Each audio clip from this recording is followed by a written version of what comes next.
What up, cappers, gamblers, punters, hustlers, low baggers? Happy Wednesday, February 25th to all of you.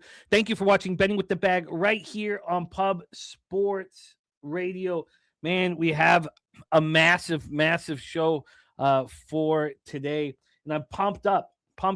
8-1 in college basketball yesterday, and it was crucial. I've got a huge hole I'm trying to dig myself out of. It is not easy. But it makes it a little easier with a night like that. Now, I gave a little bit back in NBA 2-3, but 10-4 plus 5.54 units, which, very importantly, sets us up for our sixth straight winning show right now. If we deliver the goods here today, those of you guys who are close, or any of you guys who run with me know how important it is to succeed right now. And that's what we're doing. But it has to continue. It has to continue right now. Thank you guys for joining us. Let me just get this tweet out here to say that we are live and in business. What a show we have for today. NHL is back in business. We have AM Sports Picks joining us. Then we have college basketball with not one, not two, but three guests joining us one at a time. Wine Time up first with Daby Cab. And then Justin Mcelvy will be the third of the trio here. And, man, look, I love it. I love it. Now, we have probably too many games. I always know there's too many games when I can't fit the games in the 5,000-word description, which is what just happened. I couldn't fit it in. Which is okay. Let me just see if I can get some of these windows off. I've got 65 things open here. It's not easy to deliver the goods here, but we can do just that. Let me get this off here. Get this off. There we go. Perfect. Okay. We are absolute business. Thank you guys for joining us. Little discombobulated, but man, every waking second has been trying to get to the sixth straight winning show. We swept last week. We cashed yesterday in a big way, and we need more. Shout out to all the cappers joining us. Billy Friedrich in the house. We got Wine Time Sports ready to get to work. Now, Wine Time going to be here through all of the basketball. It's going to be another Eoman-type effort from Wine Time, which I hope equates to him getting paid in full here. We have TJ in the house. San Diego money line here. San Diego money line from our friend TJ says, don't mind laying larger juice here. Klassen is a mid-fives. AA guy last two seasons because he's too wild. Going to be asked to throw in the zone. San Diego lineup loaded up will make him pay. Plus, San Diego bullpen last few days looks to be setting up the regular arms to throw today after King gives 2 or 3 innings. Expect to see Miller at some point. Look at that. It says Angels opposite. AA arms all day from our friend TJ. Thank you for sharing that with us. TJ, my man. Let's get this copied and pasted. Drewski in the house. Wow. I didn't know that. Wow, I didn't know that Oliver Grant died. I didn't know that, Kong. Thank you for sharing that with us. Yeah, I mean, we're at an age now where, if you get a phone call from an old friend, it's probably because someone died. That's just where we're at. We could sit here and we should give love and respect to the people who have died, but our focus should be on life, Wine Time, sports, and new dad. It's the cycle of life. We could talk about the dark, or we could talk about the light. Rest in peace to Oliver Grant. A sad story. But let's focus on the good, man. Let's go out here and get this money. J-Dub in the house. It's copy and paste action. We have, and I'm interested in the Flyers. We're going to cap that right now, and we got to move quick. And I know I'm stalling a little bit here as I'm copying and pasting everybody's action. I apologize that we got to move quick. Drewski ready to go. There's Slatsy ready to cap this NHL card. AOD. Nasty Nate in the house. We got Swiggy ready to get to work. 9 Legacy. Pick the pros and ponies as well. Let's get this here. Manding in the house. Mandingo in the house. Great to see you. Let's get this all copied and pasted. Moody to get the highest PRA of the game. We got Von Polo. We got Daniel Hernandez. Dutch Boy Fresh. Dutch Boy being destroying. Another winner in our chat yesterday. Both the last 2 days. Medicate Monday on the Spurs. Tuesday on the Cabs. These are no doubt sit back and count money winners from our guy Dutch Boy Fresh.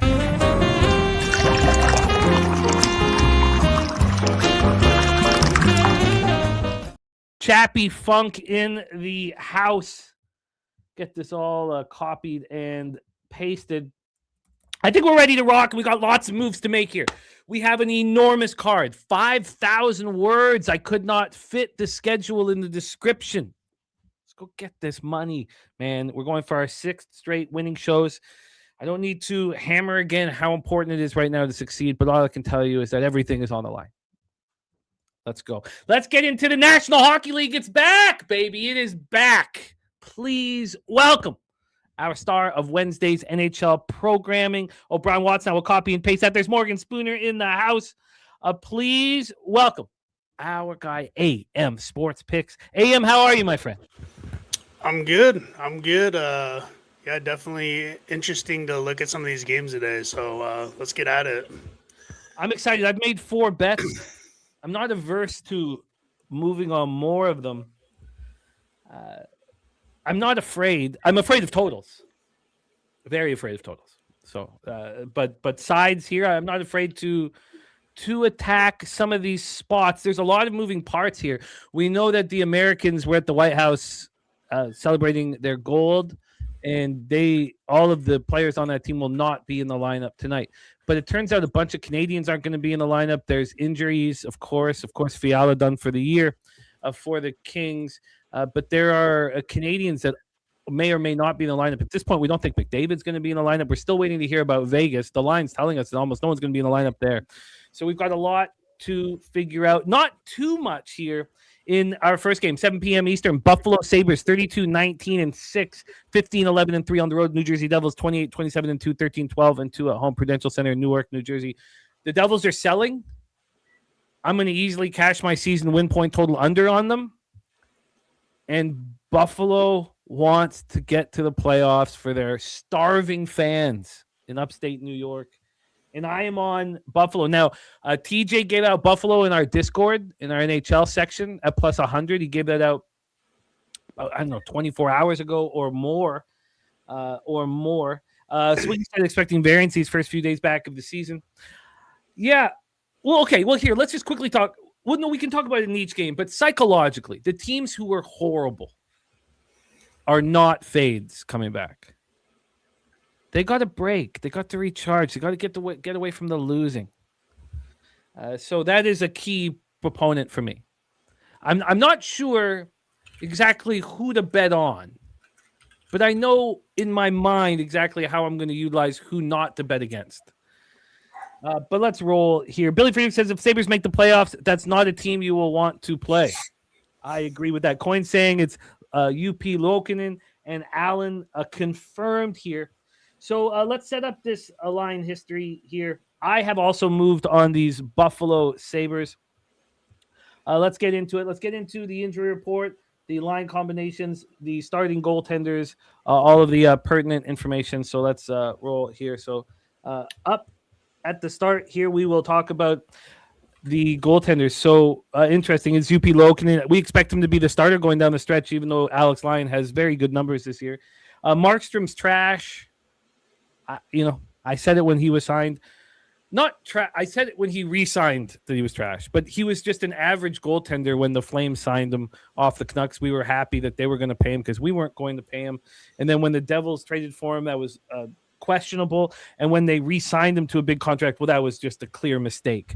Buffalo Sabres right now opened up at minus 102. They're minus 107. I got in at that minus 107 number. From a total side of things here, we have a 6. It's minus 110 to the over. This one opened at minus 108 to the over. We've had 2 cents of movement towards the over.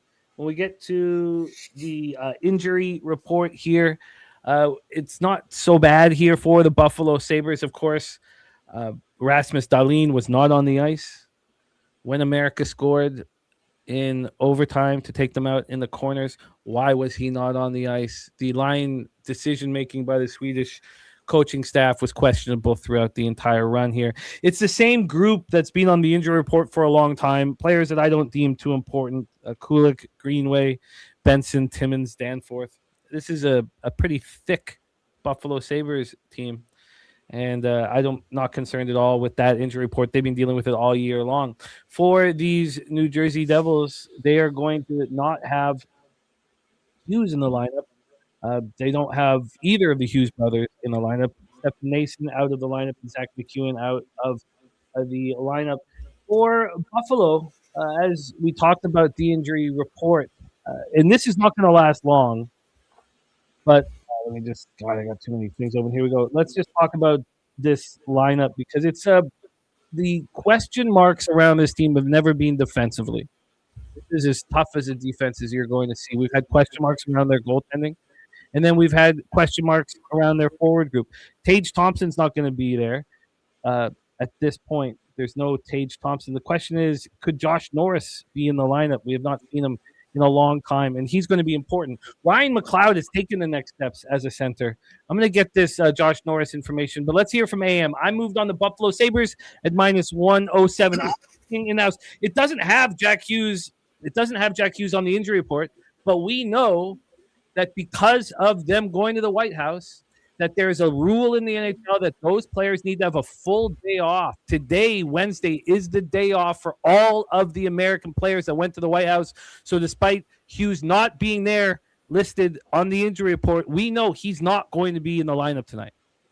AM, take it away. Yeah. When I look at both these teams, the price doesn't make sense. I just don't see why it opened as New Jersey favored, why they're still favored. Money's pouring in on the Sabres, and they trickled to the Sabres and then right back.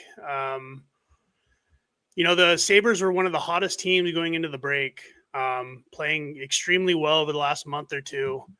And there's really nothing. There's nothing on New Jersey that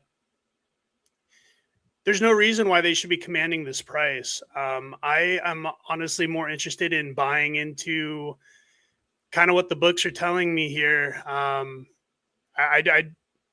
just don't understand why it's priced like this. And I think this might be some of,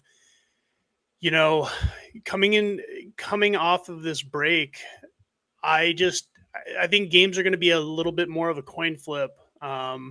And I'm definitely more interested in betting against teams that had been playing really hot because they're most likely not going to play at the same level that they were playing at.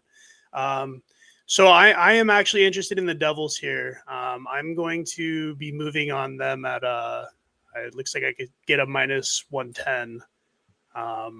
So I'll probably grab that. I didn't think that the Devils would be a plus 110.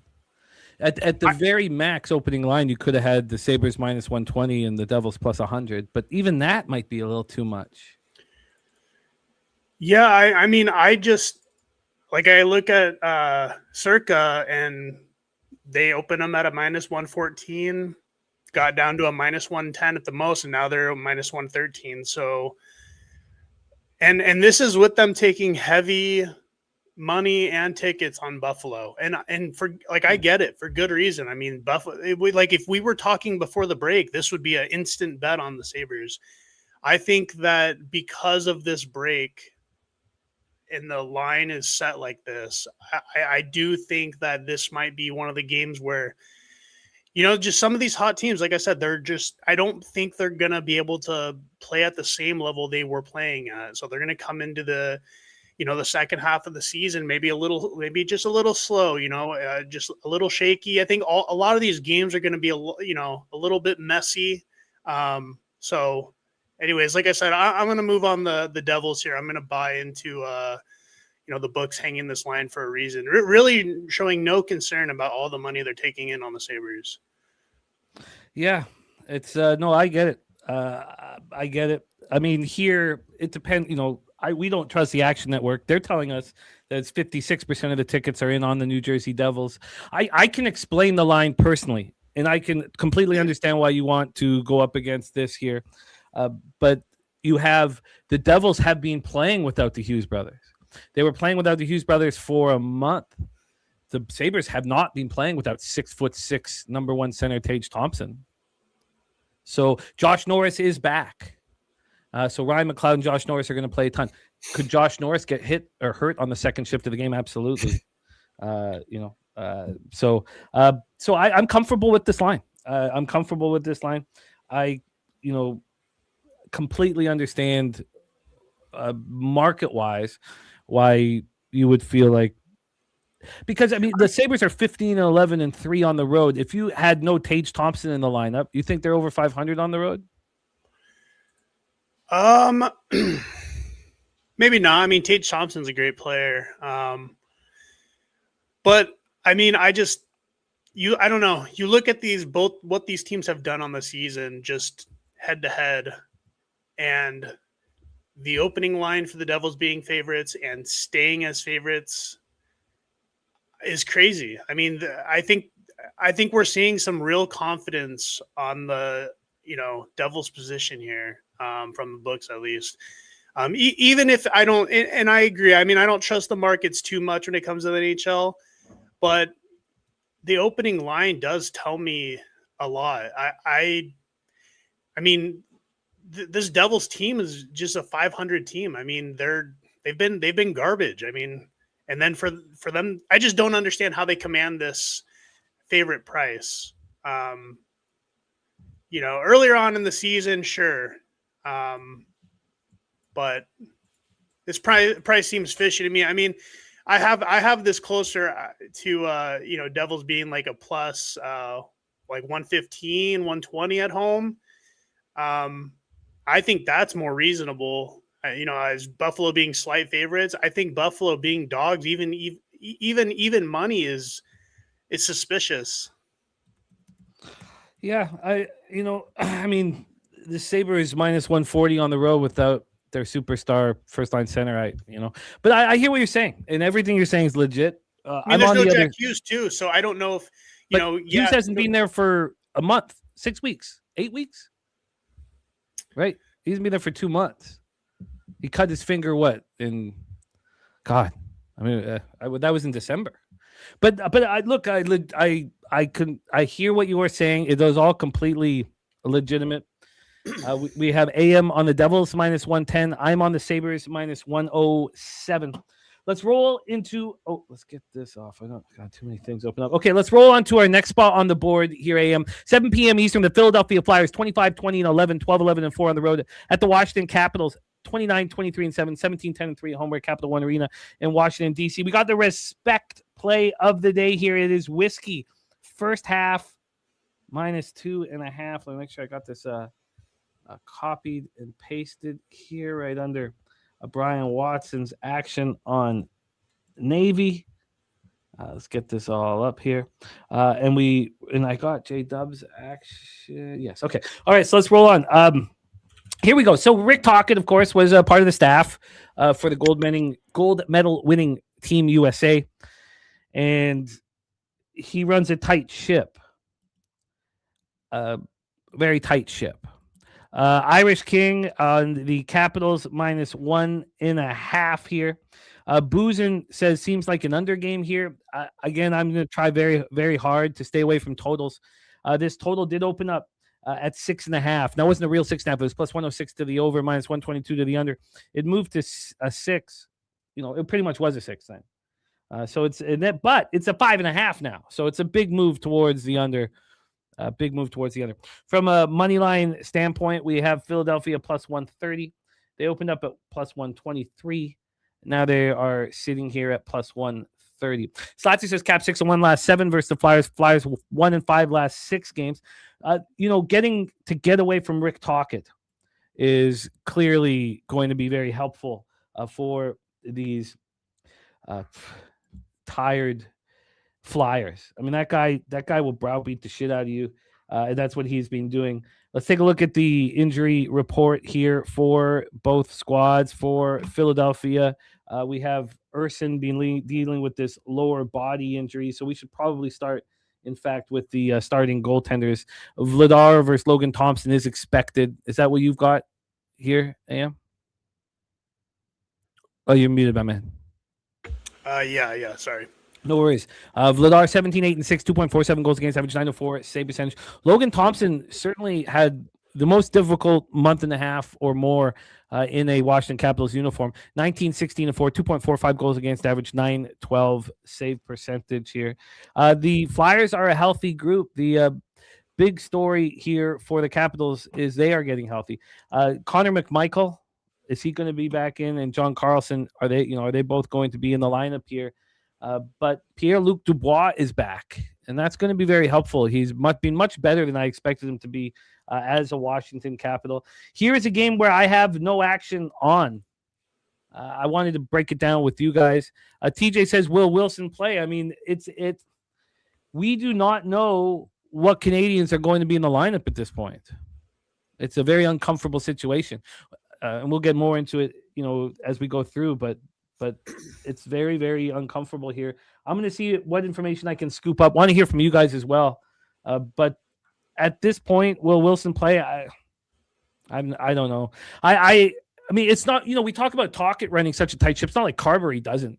I mean, Carberry's a phenomenal coach. These are both tough guys. These guys are as tough as you will ever find as head coaches. I don't know if I have an edge here. Love to hear from you, AM. Take it away. Yeah, I really got nothing on this game. Flyers are definitely a team I'm going to be probably looking to bet. I don't know if this is the spot. I wouldn't talk anyone off it if they were looking at them. Hard game to really get a read. I mean, a lot of these games, I just, overall, I kind of want to see. I need to see, like, we're going to see pretty quick in the first few games on teams that are going to be coming out of the gate slow and teams that are, maybe trying to make a late push, or at least just a little bit more focused. Flyers are a team I'm going to be looking at definitely because they were kind of on a bit of a spiral going into the break. So it's a team I'm interested in, but really nothing for me here. I know they did play recently. They played. They just played recently right before the break. So, Flyers Capitals got a little bit of revenge here, but I got nothing to really get me there. Nothing even with total. I kind of agree. Some of these games are just I got to see more. I don't know what I'm going to be. You can't just expect whatever we saw before. The season is very different. Teams that in the first half are going to look completely different in the second half of the season. This break is huge. I don't think it changes that much. It just gives the bad teams who needed to get away a refresher here for this one. Let's just take a quick look at the line combinations for both of these spots here. Now, Tage is allowed to play. Irish King says Thompson Barry played in the Olympics. He will play in no question. Lindy Ruff has given us the report here on Tage. He joined his teammates. So he was at the White House last night. It's a very short commute. He joined his teammates at 11:30 this morning. He did not do the skate this morning. But Lindy Ruff said we'll hear if he's in the lineup later tonight. But if you expect Tage to be in the lineup, that's fair. He is allowed to play because he wasn't in. If he didn't play in the gold medal game, I believe he's allowed to play. I don't have that here, but I thought he played. He just didn't play much. Isn't that true? Was he not at all? Was he not in the lineup in the gold medal game? Now I'm tripping. Now I don't know if I remember. TJ said I would have liked an under 6. Won't bet an under 5.5. Let's just take a look at these line combinations for our expectations for these squads as we come through here to a very important time into the stretch and heading into the playoffs. The Flyers were atrocious. They looked so bad. But again, getting away from Tocchet will help. Christian Dvorak is not a number 1 center. Noah Cates is not a number 2 center. I think Couturier is a good, third line center. We don't expect Sanheim to be in the lineup. This is it's just not a very good hockey team. I mean, you build hockey teams down the middle. I love Zegras and Konechny as wingers on the first line. Michkov continues to underwhelm. Bobby Brink certainly has skills. Owen Tippett hasn't taken the next step. And then for Washington, I mean, I don't. How is Ovechkin going to? I mean, the guys who are 40 don't want 3 weeks off. I can imagine that the the Russian tank is going to be just fine out here. Strome, Protas, Ovechkin. Protas took a step back. They have Michael in the lineup. There's no word whether Wilson will play here. I don't expect him to play, honestly, but maybe he really wants to get out there. There's not enough for me here in this game. There's not enough for me here. Billy Friedrich said he had 4 shots on goal in the gold medal game. The rule for Eichel and for all them, I don't know why it wouldn't be the same rule here for Tage, but Lindy Ruff would already announced them out, like Eichel and them are already announced out. The one game. Was he at the White House? I think he was at the White House. Detroit Lenny, thank you, my man. So any action for you in Flyers Capitals? There's none here for me. No, nothing here for me. Let's roll on to Toronto Maple Leafs, Tampa Bay Lightning. TJ says Matthews is playing. I don't think that is a legit rule. I mean, look, I just read the rule. That's Eichel's not allowed to play for Vegas tonight. But if some of these guys are playing, obviously, we need to question it. I'm seeing that Jack Hughes is expected tonight, by the way. So I don't know how now Eichel maybe he's out. I mean, it's kind of a different situation. I mean, Eichel I think was probably at the White House last night as well. Either way, he's got a much bigger travel. So I don't know. I haven't heard of the rule, but I don't know if it's a thing or not. Because they said that at this point. Eichel and Hannafin aren't allowed to play.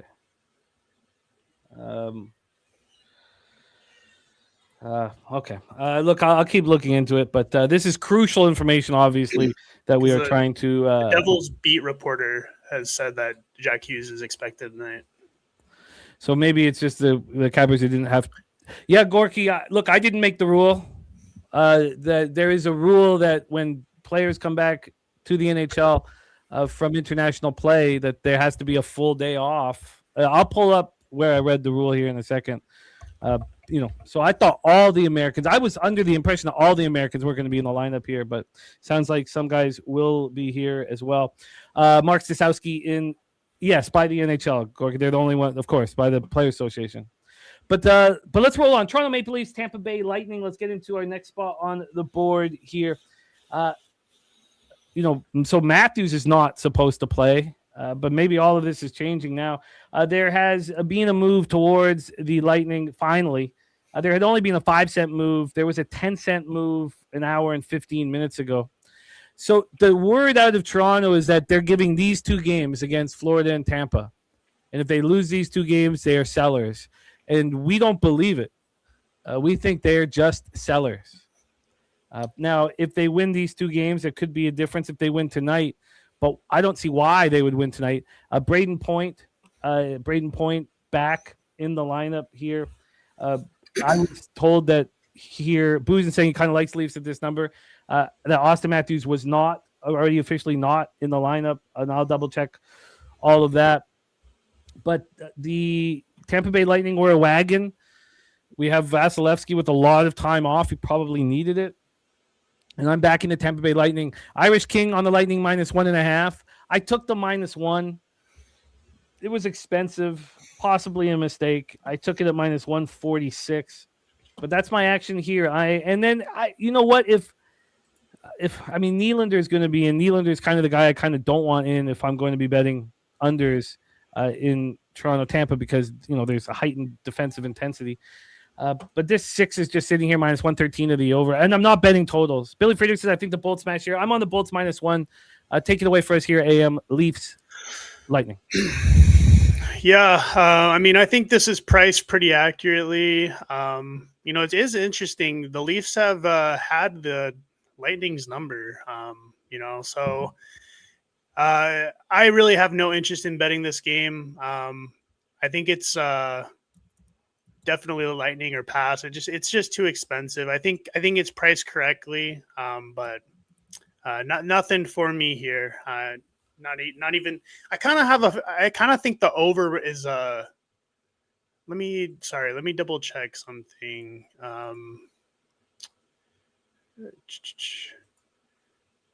Yeah, no, I have no real strong opinion on this game. I think it's priced correctly. I think it's Lightning or pass. It's just too expensive.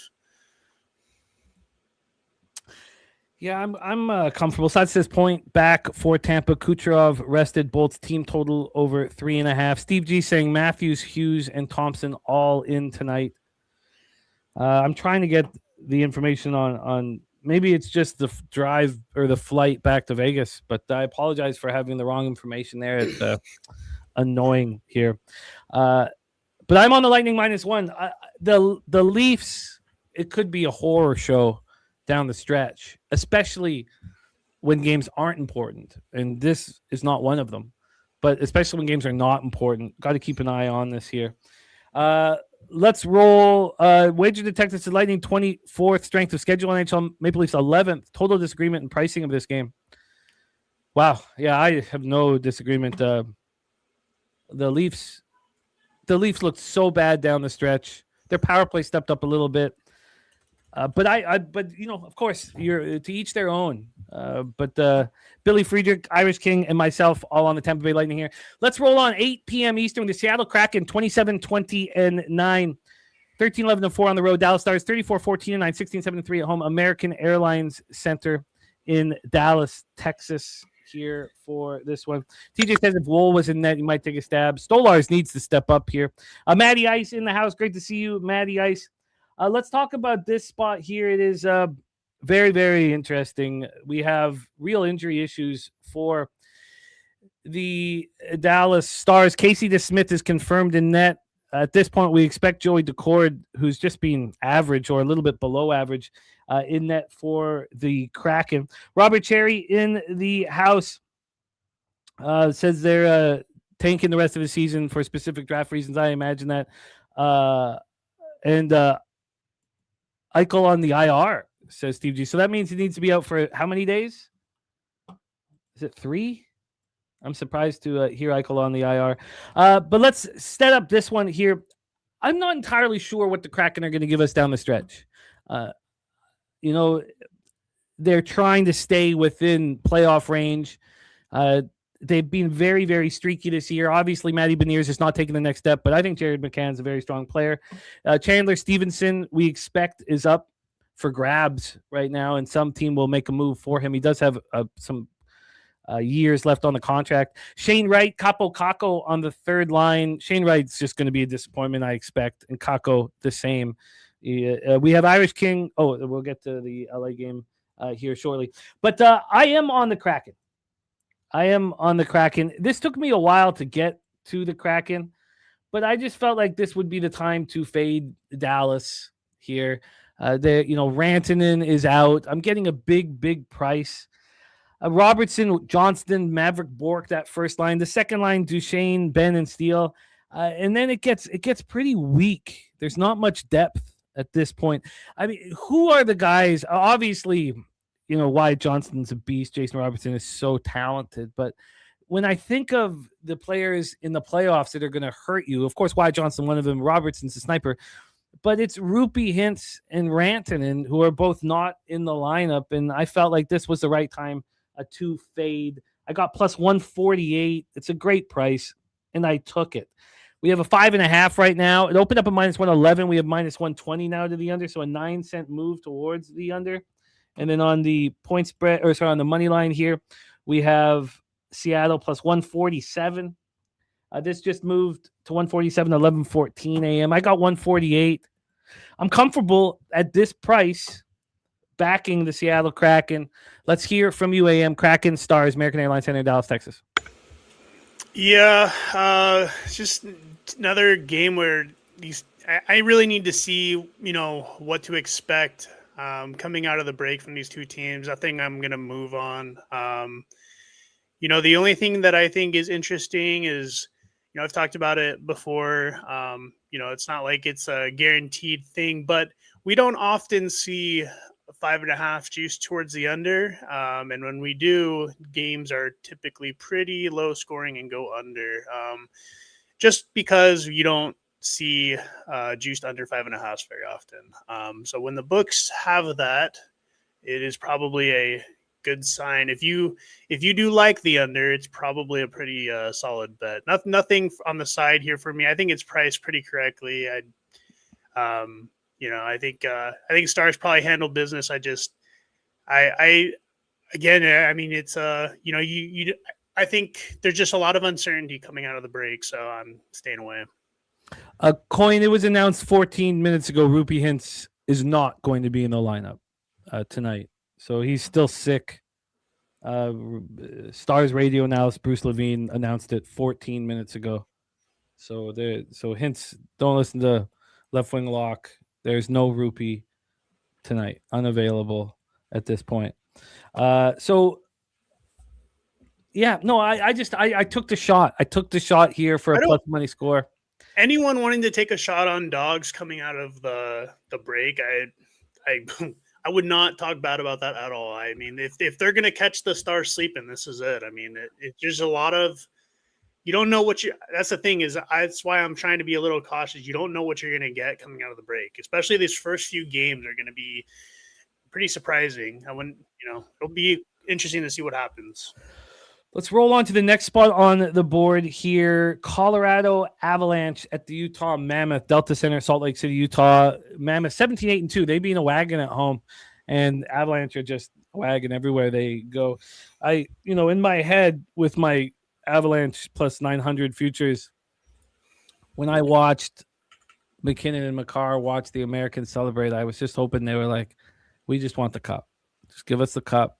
We need the cup, and I hope they come back laser focused. When you guys probably looked at the line here, you probably took a double take. It's a wild line, and it's because of all the players missing or expected to be missing here from the Avalanche. This opened up yesterday at 2:40 p.m. with the Avalanche minus 127. They're now minus 122. I mean, it's just screaming at us to take Utah here in this spot. From a total side of things, here we have a 6 at a pick'em. This one opened up at 6.5, and it moved 4 minutes ago to a flat 6. Pick'em on either side here. So it's Natchez, Brock Nelson, Gabriel Landeskog. Those are the concerns here. And then we don't know if Nate McKinnon, Devon Taves. We don't know if now we expect them to be in the lineup. Cale Makar. But we don't know at this point fully. I'd like to hear from you guys if you think so. Philly Eagle Flyer says on the Mammoth. Boozin says Utah is the play. Mandingo says Utah money line and overtime or Utah in regulation. A lot of people wanting to back Utah here, and it makes sense. I mean, is this the one opportunity we're going to get to comfortably fade the Avalanche? I want to take another look of exactly who we expect to be in the lineup. Steve G there. Here we got a Colorado guy says Taves and Nelson are in here for this one. So that is helpful. I mean, it's just LOC on the injury report here.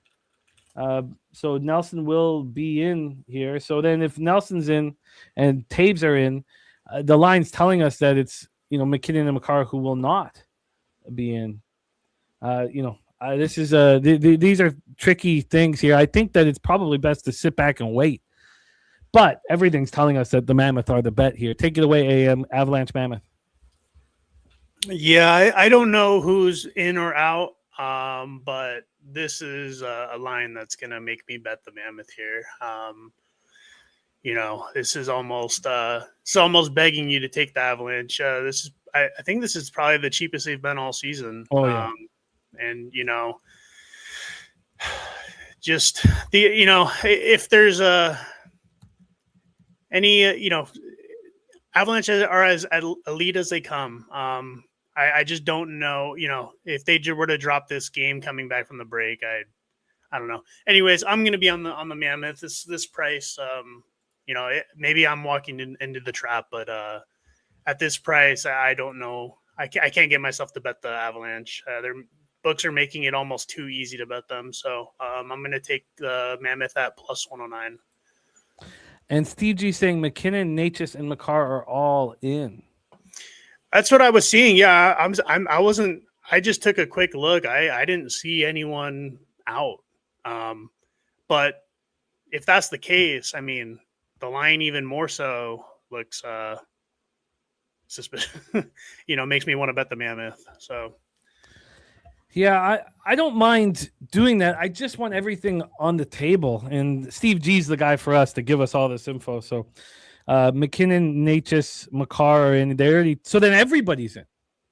McKinnon, Natchez, Makar, because he said, already he gave us the information that Nelson is in. Where is it here? Sorry, Steve G. That Nelson is in for sure. Wow. Okay. Well, let's roll on. Rod's Wax says buy low on the Avs. Billy Freddie says if we feel like the Mammoth, shouldn't we wait to bet it? Now we should. Now, if people are telling us that everybody's in, definitely. 9 Legacy Avalanche is his squad, but he's fading them today. So yes, I definitely think we should wait and find out. Let's roll on. 10 p.m. Eastern. It's funny. I went on to, of course, our Discord in the morning, and people fading the Canucks, which is something I've done nonstop. And this is the strongest the Canucks have been. Their lineup looks pretty good. I mean, I just mean in comparison to what we've watched for the last 5 or 6 weeks. This team was losing and losing and losing and losing and losing. And now they get a few weeks off. Also, even if you stayed in Vancouver training, the talk was about the Canadian hockey team. They stopped talking about the Canucks. We have Blackwood versus Vejmelka in that Avalanche game. Here we have a very interesting goaltending matchup. We have Comrie in that. For all the people who told me last year how trash Hellebuck is, I hope you saw why he's a 3-time Vezina Trophy winner. So many people telling me that Hellebuck was trash. But here we have Comrie in the one side. And then on the other side, fortunately or unfortunately, it's, pick your poison here. But we have Tolopilo, Nikita in that, and he's been okay. I mean, 3.04 goals against average, 910 save percentage. You can't ask for more than that. In fact, he's got better numbers than Eric Comrie. If this was a one game for it all, you would take the veteran. But here, there's no reason to want to have anything to do here. And the Canucks lineup looks pretty good. Now, it doesn't look pretty good compared to the average hockey team in the National Hockey League. It just looks really good compared to what we've seen from them for a long time. And they get to restart, they get to refocus, they get to re-energize. I've faded them, how many times in a row? I mean, I skipped a few games, but AM's watched me probably 30. I've probably faded them 35 of their last 38 games. Yeah. The lineups that came out, I mean, this is a deep team all of a sudden. Kane, Pedersen, DeBrusk on the first line. It's not a good first line, but Rossi, Besser, and O'Connor on the second line. Marco Rossi back in the lineup. Ogren, he's been such a huge piece for the Canucks since the trade. Bluger and Garland is a pretty quality third line.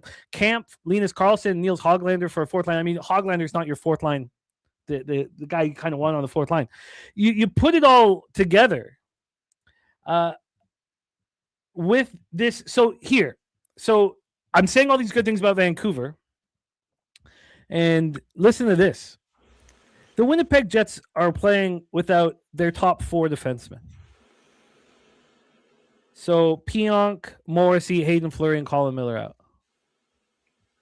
And I mean, you have to fade a team. Now I know we all got so used to fading the Canucks. But at this point, you have to take a step back and fade the Jets, I believe. And that's what I have done here. I mean, as quality group of defensemen as you could imagine.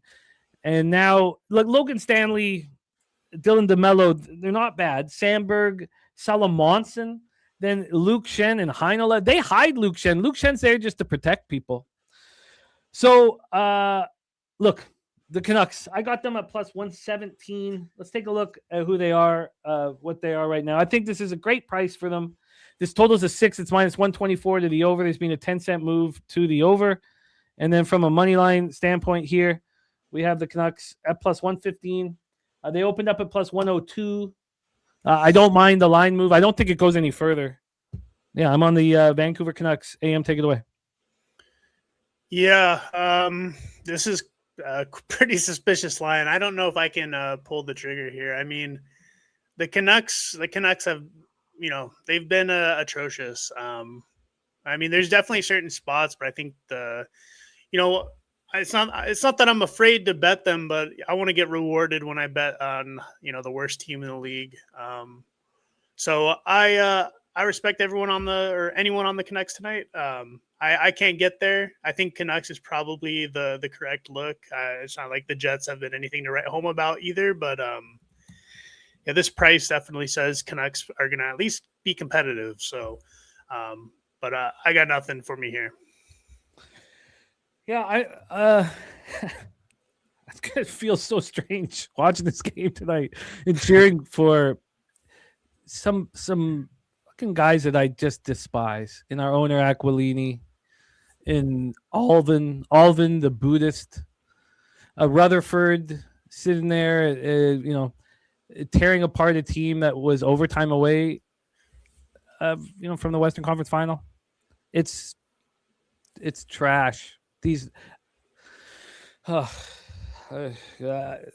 just feel like if they've ruined a hockey team, and yet they get to drive in their Mercedes and head to their job each day. Aquilini gets to be the richest guy in BC. If I had the opportunity to do something I would regret, I would do it without thinking twice. I do want to bet on teams, especially returning from break, that have been bad. But I also think, there's going to be some teams that have been just so bad. I just don't know what I was seeing the last month out of the Canucks is, I mean, it almost like they were punching in. You know what I mean? Like they were just showing up. They were just bodies. So, like I said, the line definitely says I think Canucks are competitive here.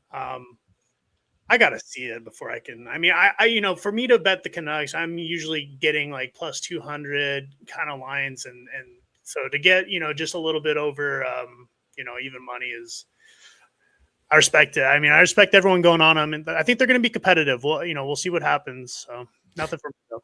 Now the lineup that we have playing tonight is not that lineup that you saw mailing it in. So that's important. It's important. I mean, you could say that Bume was the main part of the Quinn Hughes deal. Other people would tell you, no, it was Marco Rossi. That's who they wanted. So it's going to be nice to have him back here. You have a healthy group. The defense is healthy. Bume's back as well. Willander's been phenomenal. We'll see. I think this is very important here. Let's roll here. Billy Friedrich says, I feel like the players on those squads will feel like they're coming back to a dead-end job after vacation. They will in 3 weeks or a month. I don't think they will right away, but we'll see. Vegas Golden Knights, Los Angeles Kings. So the information from you guys in the chat, extremely helpful. So the team has the power if they want to give them the one-day rest. It's not mandatory. And we know that Vegas is in a tough spot here with giving a lot of rest here. We don't know what's going on with the Canadians on the team still. But we have Eichel and Hannafin have been placed on the IR, not injury related. Howden, who's been such an important player as he has elevated his game, he's been out, will be out till March 8th. Colton Sissons and Wild Bill Carlson are all out. The question is, are Marner and Theodore going to be there? I guess the expectation is yes, or that would already be, they would be put on the IR and players would be coming up.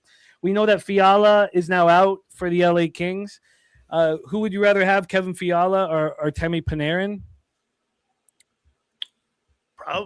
Man, I don't know. They're both kind of hit or I would miss. rather. I almost want to say Fiala, which is nuts to me, because 3 years ago Panarin seemed like a probably Fiala, because at least, I mean, I don't know. I feel like on a night-to-night basis, Fiala does what Fiala does, and Panarin is either wow, he looks great, or where is he?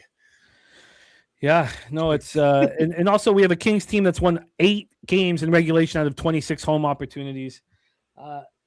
And now they don't have Fiala for the rest of the season. So we have the Kings opening up -121. They're now -140. They got up to -156. That's interesting buyback. It's very interesting buyback. From a total standpoint here, we have a 5.5 -113 to the under. This just doesn't appeal to me. You know, my first instinct was that I knew that the Americans, I thought that all the Americans weren't playing, you know, from the White House or whatever, but I knew these guys weren't. And my first instinct was, if Marner and Theodore are saying they're in, we know there's no Fiala on the other side. They're going to try to work in Panarin. I still want Vegas. I don't know now if I do, and I want to find out from Marner. So take it away for us here, AM, our second last game on the board, Golden Knights, LA Kings. Yeah, this price is definite. I'm on the Kings. I'm going to move on them right now. -145. This price is telling me everything I need to know. There's no reason why the Kings should be priced like this. You know, yeah, they're at home, but maybe a pick 'em. I think, you know, obviously there's some players out for the Knights, but they all, you know, they also played right before the break, and so this is going to be a nice revenge spot for the Kings. Divisional game. I think Kings are gonna show up and handle business here. I don't think Kings are really that good of a team or anything, but this is just I think this is a really good spot coming back from break at home versus the team you just lost to, divisional game. I like them a lot here. Yeah, no, I get it. Kings are a tough team to back, but maybe this is the right situation to do it here. Irish King says Panarin all day over Fiala. TJ says, if you like the bets, just bet a quarter unit on OT and save the heartbreak. Yeah, this team just has very difficult time scoring. Let's roll on. Let's roll on to our next spot on the board. Final spot in NHL before we get into college basketball. Edmonton Oilers 28-22-8, 13-12-4 on the road to Anaheim Ducks 30-23-3, 17-8-1 at home. Honda Center in Anaheim, California. Now things can change, but at this point, the story is McDavid has flown to Anaheim and is not suiting up tonight. Can anyone confirm that? Because that was a story as of a few hours ago. So, you know, no McDavid, and there's still a pick 'em, which is a surprise here. The Ducks, we're also waiting to find out about Leo Carlsson. Is he back? He was supposed to be back after the Olympics. Boozing on the Ducks money line, Philly Eagle Flyer on over and the Ducks. And this total is just skyrocketed. Absolutely skyrocketed here. We have Yari and Dostal listed. Aiden Hill and Kemper in that other game. You know, it's so sad that in a Canadian city like Edmonton, they make a trade for a goaltender who's not that good, but he has a home in Edmonton.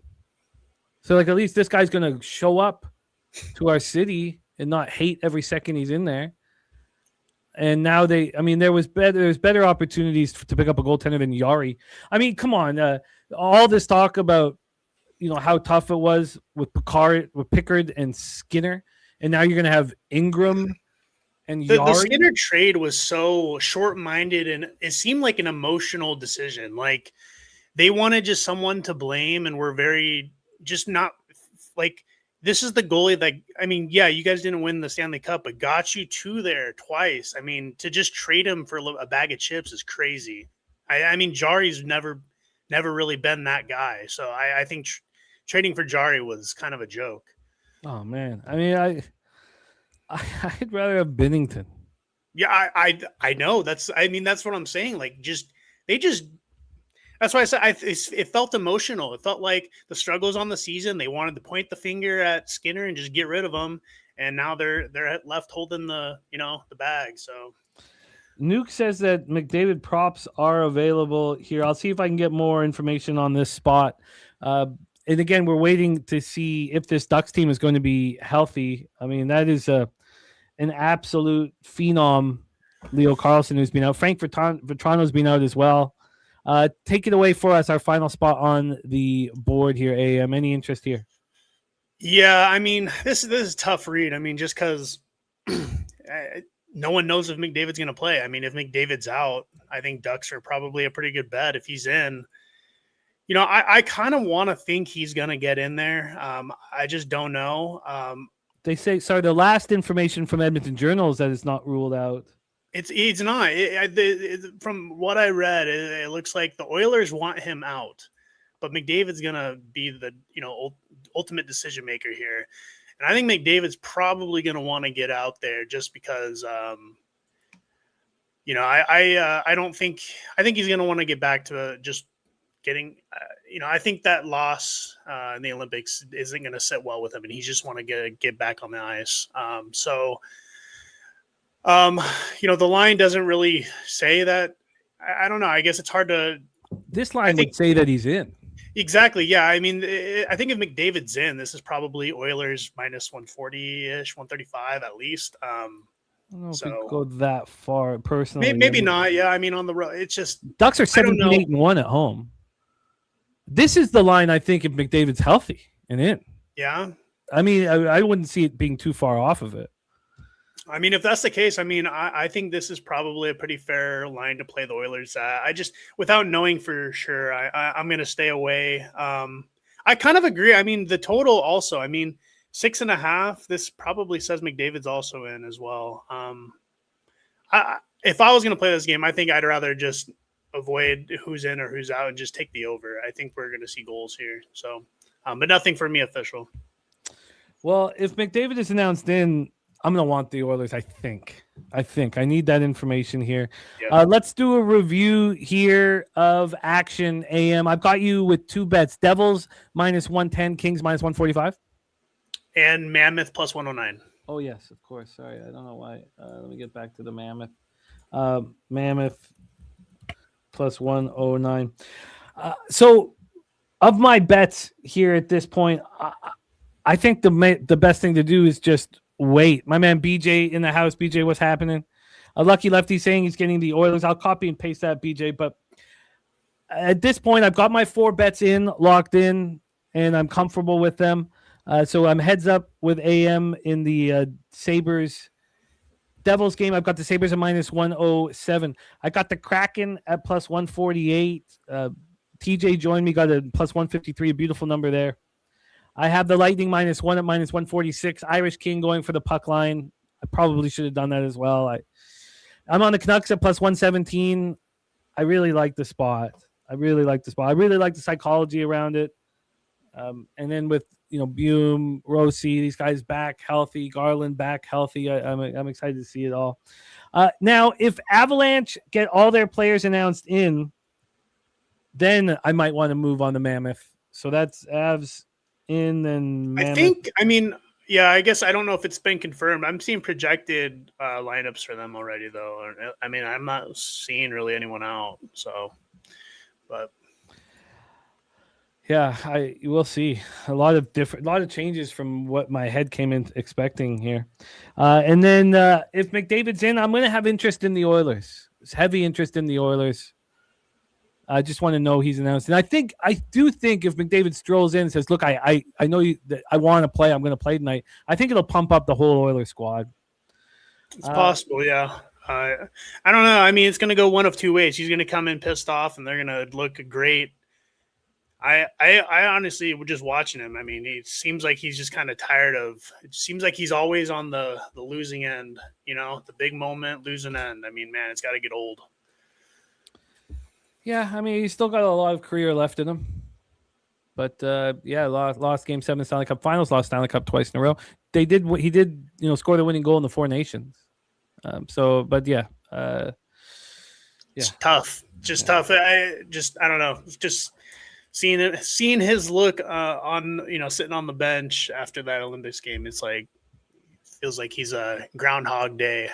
It's good, man. You don't know how to win until you know how to lose, man. I'm fine with it. Shout out to Johnny Redbeard in the house. Last thing here is I agree with TJ. I find it impossible to believe that all of the Avalanche guys are in. Impossible. I mean, the Mammoth have been good. It's very good, and at home, very good. I don't know. I mean, you're still getting, Avalanche are still favored. I don't think it's as crazy if they're all in there. I mean, maybe it's a little short, but I don't think it's that far off, to be completely honest. Mammoth have been quite the home team. I mean, they've had 2 meetings. They won at home against the same Avalanche team. So, 3 meetings on the season. But yeah, the one win versus Avalanche was in Utah. I think this Utah team just at home is pretty feisty. AM, it is great to have you back. We have an enormous card in college basketball that we got to get through. Thank you for rocking with us. I'm going to pop AM's handle here in the chat. Hit the link. Support our guy, AM Sports Picks in the house. AM, any last words for the Capper Sporting Show? No, let's move on to college basketball. Have a good day, guys. See ya. There he is, AM in the house. All right, we got to move very quickly here. Here now, the first 3 games, I've got this set up as you can see in the video description. The first 3 games are with Daby Cab, and they're big games. We don't need to go. I'll tell you when I want to speed up is going through my small schools. We can go through those. We go through them fast. But the big games we can talk, more about. We got a lot of action. We got 3 great cappers joining us. I'm very excited. Please welcome from Dallas, star of Medicate Mondays. I'm looking forward to him talking about his Pops Aggies as we will be starting with that game here in college basketball. Star Medicate Mondays, star all about the hoops, and he's going to be a big star at Pub-Up-Palooza 5. Good God, I cannot wait. I've been trying to figure out the right time for me to Zoom with them, and I think the only time would be before the show on Monday. But then I have to fly, tripping balls. I don't know if I'm comfortable. I mean, so that's the plan. I got to figure out. There he is, Daby Cab. How are you, my friend? What up, Jimmy? What up, chat? Man, Pub-Palooza 5, not even a month away, dude. I cannot wait. I'm so excited, man. I put a zip away. I vacuum sealed it because it was real good. And I said, I'm not going to smoke this until Pub-Palooza 5. We'll see if I make it. Kong says he's going to find out after work if he gets to come to Pub 5, man. Good God. Also, I don't want to put him on the spot, but it sounds like Saturated is trying to get there as well. We got a lot of there's going to be a bunch of cappers that we've never met. They're going to be rock with us. Sean Pulliam coming again from Jersey. And we need Chill Will, Lil Domo. We need those guys rocking as well. They're coming. Yeah, are they? Chill Will and Lil Domo? That's what they told me on the sesh when I asked them. Recently? Yes, Monday. Chill Will and Lil Domo. Or maybe it was Saturday. But I asked Chill Will if he's going to be there, and he said they're both going to be there. Oh, that's dope. Okay, so we need to add Chill Will, Lil Domo. Let's add Saturated too as well. Jose, my man. Okay, let's bring on our next guest, Daby Cab. It's great to see you, my friend. Looking forward to watch you cook here. Our next guest, it's a long show ahead of him. I hope he's ready to take breaks at any time. Also, I brought the sauce. We should wait for Justin, though. I don't want to get too lit up here before this early in the day. Please welcome from Los Angeles, California, the co-host of Walk Off Wagers alongside Morgan Spooner. We're also a month away from baseball. Opening weekend is Pub-Palooza 5. Please welcome Wine Time Sports. Wine Time, what's good, man? How are you? I'm good. Good to see you guys. Happy Wednesday. Good to have our guy Daby Cab with us to talk these games. We got some banger games, these 3. I plays in all of them, so looking forward to it. Man, it sure is a good thing that I have to go give pitching lessons because I'd get fucking wasted every day. Well, that's what I say. If Cab's got a bottle on deck, then we'll take a shot, but I know he's got a job later, so. No, it's one of those things where it's like I don't have that thing in the brain that says, it's 11 a.m. Maybe you shouldn't have it. No, if you guys are having a drink, I'm having one with you. I don't give a fuck if it's 7 a.m. Sounds like a good time to me, but I got to go to work later, so I can't do it. It's all good. We have San Antonio less than a month away when we can get have several drinks here. Let's get to work. Our first, so we're not in chronological order, as you guys will see. If you want to copy and paste for your worksheet, just go in the video description right now. Let's roll, Daby Cab. We start 9 p.m. Eastern. We have the Texas A&M Aggies, 19-8, 9-5 in the SEC.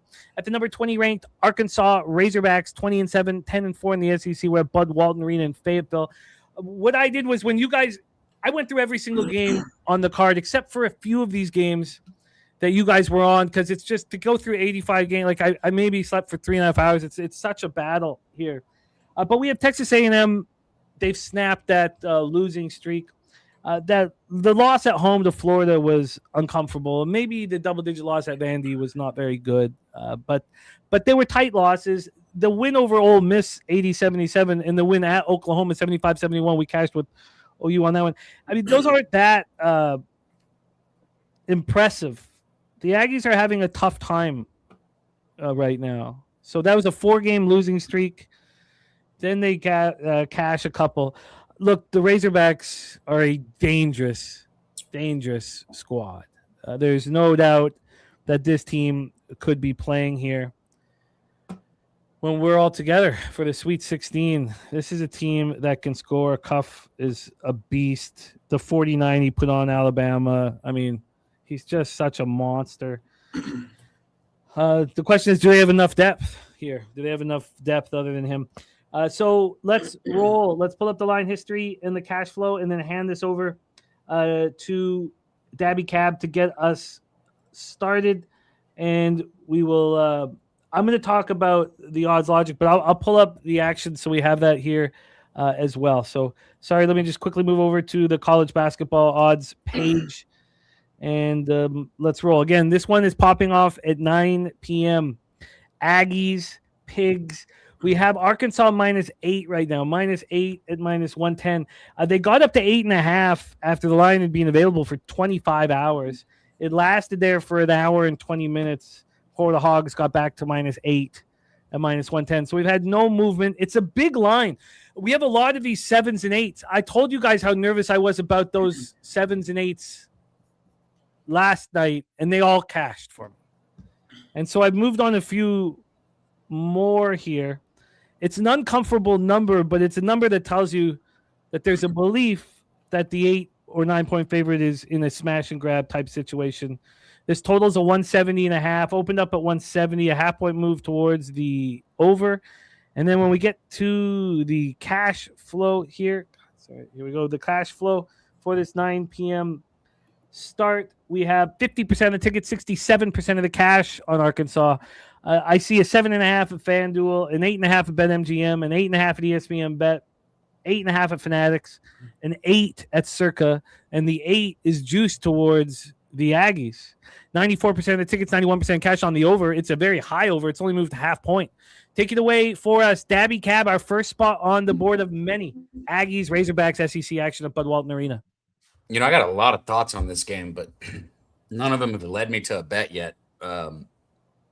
You said at the beginning the depth on Arkansas, right? We saw it against Alabama. Like, shout out to a Cuff and this team for the heart that they had to play with only that many players and go for extra. They went to overtime. I mean, it's just a drag out game. I think he was almost on. He had 49 points, and I think he was almost on the court the entire time. Just an outstanding. He didn't sit 1 minute.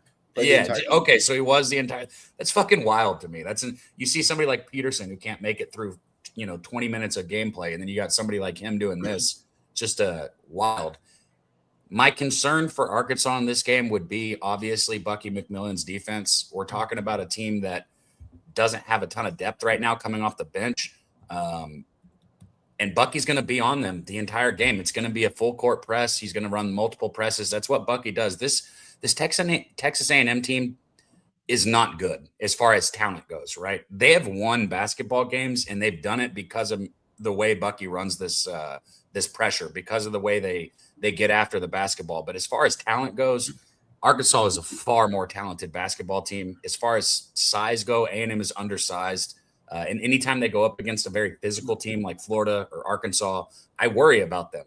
So I've got thoughts on both sides. I don't think A&M is physical enough to play against Arkansas, but at the same time, I worry that Arkansas does not have the legs for this basketball game, so to speak. So I have not bet this one. I really haven't. It's a tough one. Let's hear from Wine Time. Aggies, Hogs. Take it away. Oh, it's a simple smash and grab here for the Hogs, Arkansas.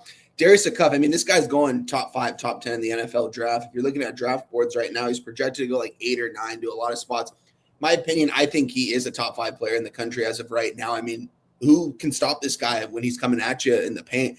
I mean, he was just attacking those guards on Alabama all game long, didn't sit 1 minute. He's a superstar coming into the season. I didn't think he was going to be a top 10 draft pick. I thought eventually he would, but I didn't know he was going to develop this quickly. And he just runs so fast down the court, and there's just no one that can stop him when he goes down the lane like that. And he gets to the free throw line, and he's damn near perfect from the free throw line. This guy is going to make a big impact wherever he goes in the NBA next year. I can guarantee you that. And I think it's going to start in this tournament. A lot of people are going to see him. Comes down to March Madness when you have a player like that can go and get you 30 on any given night and play every single minute, play defense, play both sides of the ball, could make any shot on the court and still be a leader out there. You've got one of the best coaches in college basketball for Arkansas. This is going to be a team that we've been talking about every single Saturday, that when it comes down to March Madness, they're going to be at the top of my bracket in all my brackets. Any bracket I say. Dang, that's mine too, bro. We've been talking about it. Yeah. I love this Arkansas team, and I believe if you have a player like a Cuff in that tournament, a superstar like that can carry a team, they're going to go far, and I think they're going to smash and grab these A&M Aggies. 7.5 is the number I got about an hour and a half ago. Can still see some 7.5s, I think, but I'm mostly seeing 8s across the board right now. So I do think this game's going to get out of hand quick. I just think Arkansas is a really good team, especially being at home. I think they laid the hammer on these guys and win by double digits. So I got a 7.5, minus 7.5 at minus 110 for Arkansas. So, and I know we got to speed through this, but was your focus on the opening line, not the movement? Yeah. So the opening line, I don't have that pulled up really quick. Let me see. I got it opening up at 8, sitting at 8. Yeah. So, and the 90%, what is the 67% of the cash on them right now? 50% of the bets right now. On Arkansas? It's 50 and 67 on Arkansas right now. Oh, 50 and 6. Okay, I guess I heard that wrong. I was about to say, because A&M's got those people that bet them fucking no matter what. Yeah, Arkansas's got him too. And I think a lot of people are high on this Arkansas team. But I don't know. I just think that this game could get out of hand pretty quick here. A&M, I do think they've had a pretty decent season. I mean, I didn't think they're going to. They've way overplayed. Decent. But if you look at their 2 back-to-back wins too, it's 2 of the bottom feeders in the SEC. I think it was Ole Miss. And correct me if I'm wrong. I forgot who the other team was, but they just barely beat them too. I just think Arkansas is on a whole nother level. I don't know. I love Arkansas here in this spot. I just think Arkansas is on another level. But what I'm saying is this is not a good basketball team. They should not have won the games. That they shouldn't be a 19-win team right now. That's all I'm saying. They're not. I'm shocked too. Yeah. So, one thing I want to say too, shout out Coin. He said he's got that ticket on Arkansas. I highly endorse futures on Arkansas. Shout out to my dude Dutch in the chat too. He said shrooms with Daby are fun. Hey, maybe in Publipalooza 5, you guys come down there. Maybe I'll have a goodie bag. Yeah, we know what not to do, and that's snore too loud around Daby when he's tripping, and just keep him at snore too loud is. Snore too loud is not what he was doing. He was having a fucking convulsion attack on the couch. The whole entire thing was dripping with water, and his chest was lifting up off the couch every time he tried to take a breath. I had never even seen anything like that. It was fucking terrifying. So you bolt. I slapped him and woke him up. I punched him and woke him up because I shook him and he wouldn't get up. So I fucking punched him in the chest. I said, Dylan, get up. And he sat up. He's like, what? What the fuck? And I was like, no, hell. Of course he's going to be freaked out, man. Nobody wants to wake up like that. He was dying, so I had to punch him in the chest to wake him up. I love it.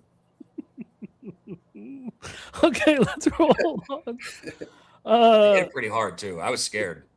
Okay. I remember just waking up that morning and Cab's room was right next to mine and his door was just open and just nothing was in it. I was like, wait, where the hell did Cab go?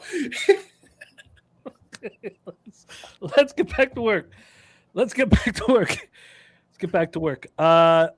But back to this here, Daby Cab, you're intimating that if you had, you're not really, because you had some concern about Arkansas getting, forced into a very high pace without a lot of depth. It doesn't sound like, if you had a free bet, it doesn't sound like you'd be on Arkansas necessarily. No, maybe that's such a high fucking number. I was gonna say maybe the over, but that 170.5 is so high. I'll say it again. Like when A&M plays a smaller, talented team like Alabama or Georgia, they can compete because their press works. It's just these physical teams they cannot stay on the court with. And like we saw against Florida where they got just completely blown. I'm worried that Arkansas is that physical team that they can't be on the court with. That's my concern.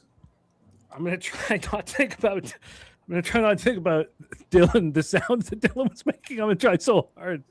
I don't know why it just makes me laugh so hard.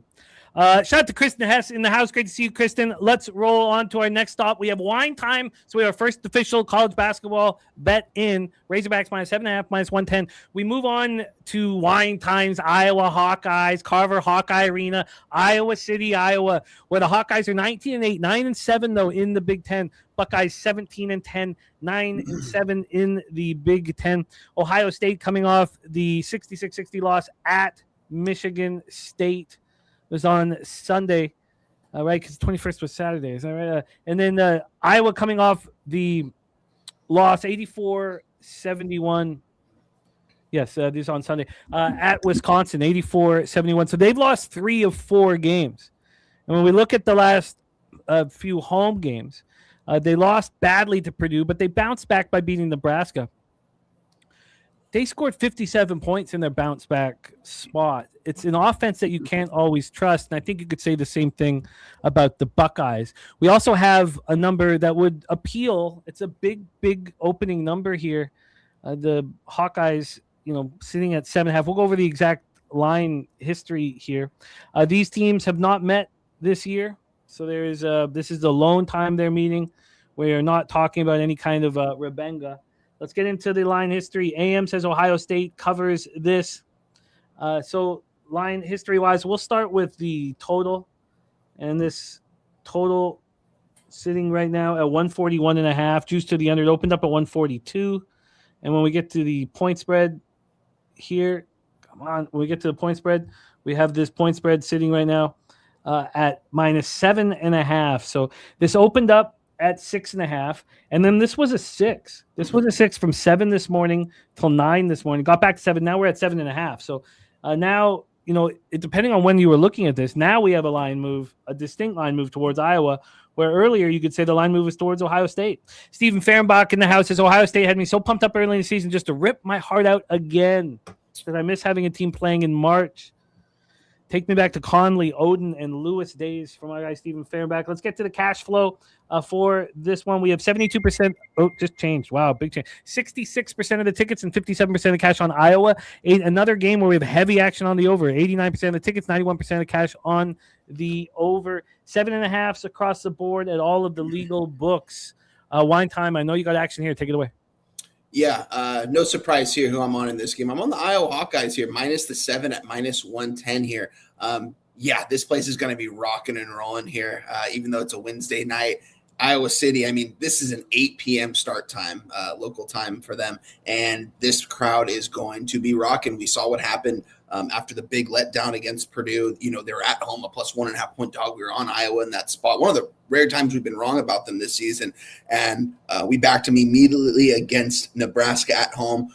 This place, like the Nebraska coach said, he's like, this is one of the most hostile environments in all of college basketball. No one wants to play here because these fans are just insane. Then they go on the road to Wisconsin. We hammered Wisconsin on Sunday. It was a Wisconsin spot against Iowa. It was on the road in Madison. Iowa coming off the big win. Now Iowa coming off a double-digit loss against Wisconsin. Ohio State, listen, I was on Michigan State minus the 10.5 points in that game, and they were up 10 with 2 minutes left, and they just blew that spread away to Ohio State. And Ohio State was coming off that big win against Wisconsin at home in Ohio State in Columbus, where they play their best basketball. They don't play their best basketball on the road. Who does? Not them. Who plays their best basketball at home? Iowa, coming off a loss specifically.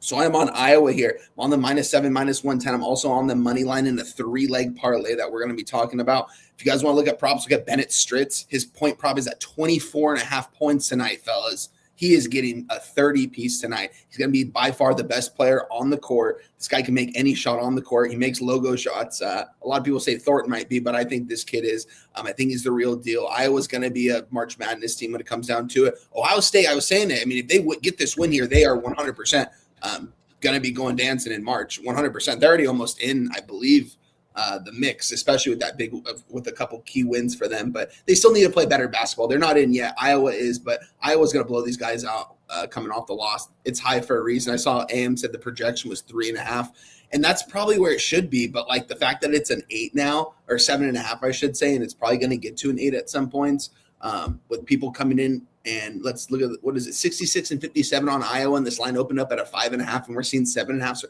across the board. So I wonder if that has to do with what Spoon said, because he said Ohio State. He said best 2 players. I'm assuming you're talking about Thornton and Mobley Jr. If either of them are out, this gets scary for Ohio State. If both of them are out, Ohio State loses by 30. Well, yeah, I think regardless who's in or who's out for Ohio State, they lose by 30, or not by 30, but by 10 plus. I just think Iowa is the better team, and at home, this spread is high for a reason. If those guys are out, then yeah, they're just going to smash and grab. But even if they are in, I still think that Iowa's going to smash and grab. Love this spot here for Iowa. So we'll talk about the money line parlay as the show goes on.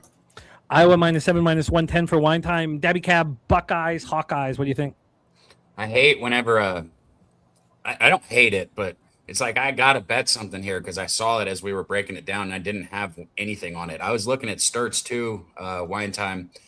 Now, he's not somebody who puts up a bunch of threes, but when he does shoot them, he hits them at a high percentage, almost 40% from 3. 3 for 8 last game against Wisconsin. At over 2.5, it's coming in at plus 140.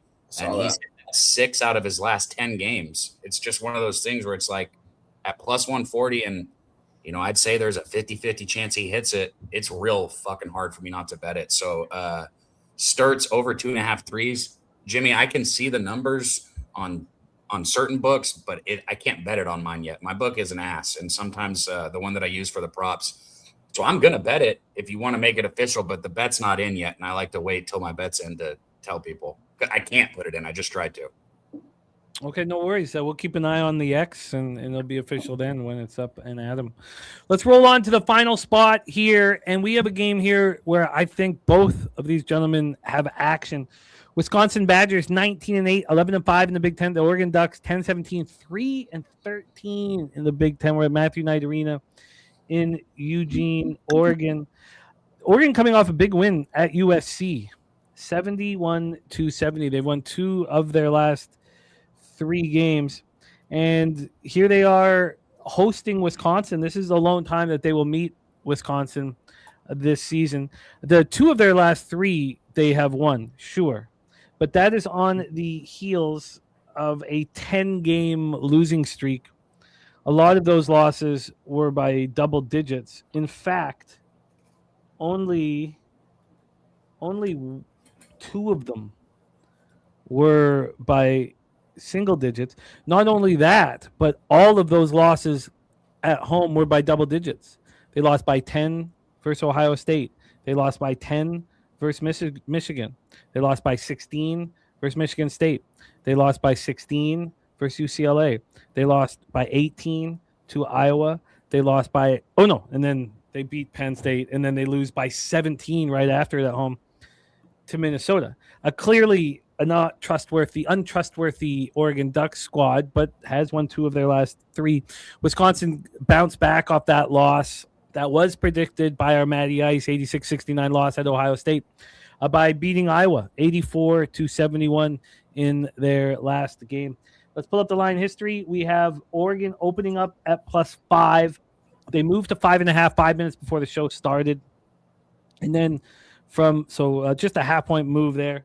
This is 11. We got almost all the 11 p.m. games. I think we have all of them ready, and a bunch of 10 p.m. games. So we're going to have action from tip-off of the early games till the very end of the night, which is just how I want it.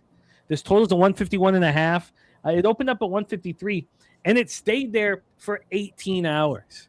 So the fact that it's down, a point and a half, and it did get down 2.5 points is pretty interesting because of how long it sat there at 153. And when we get to the cash flow for our 11 p.m.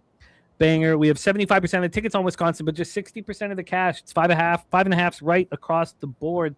But it's a different story. Like that's FanDuel. FanDuel gets there. So FanDuel opened this up at a 3.5. And then Circa, of course, waits. They waited till 10 p.m., 7 hours after FanDuel came out at a 5, and they moved it to 5.5.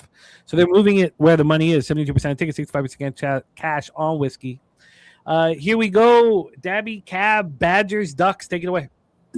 These are always scary games when you got, a team like Wisconsin who's been ranked for the majority of the season, got a good record, going to take on a team like Oregon who's 10-17 on the season,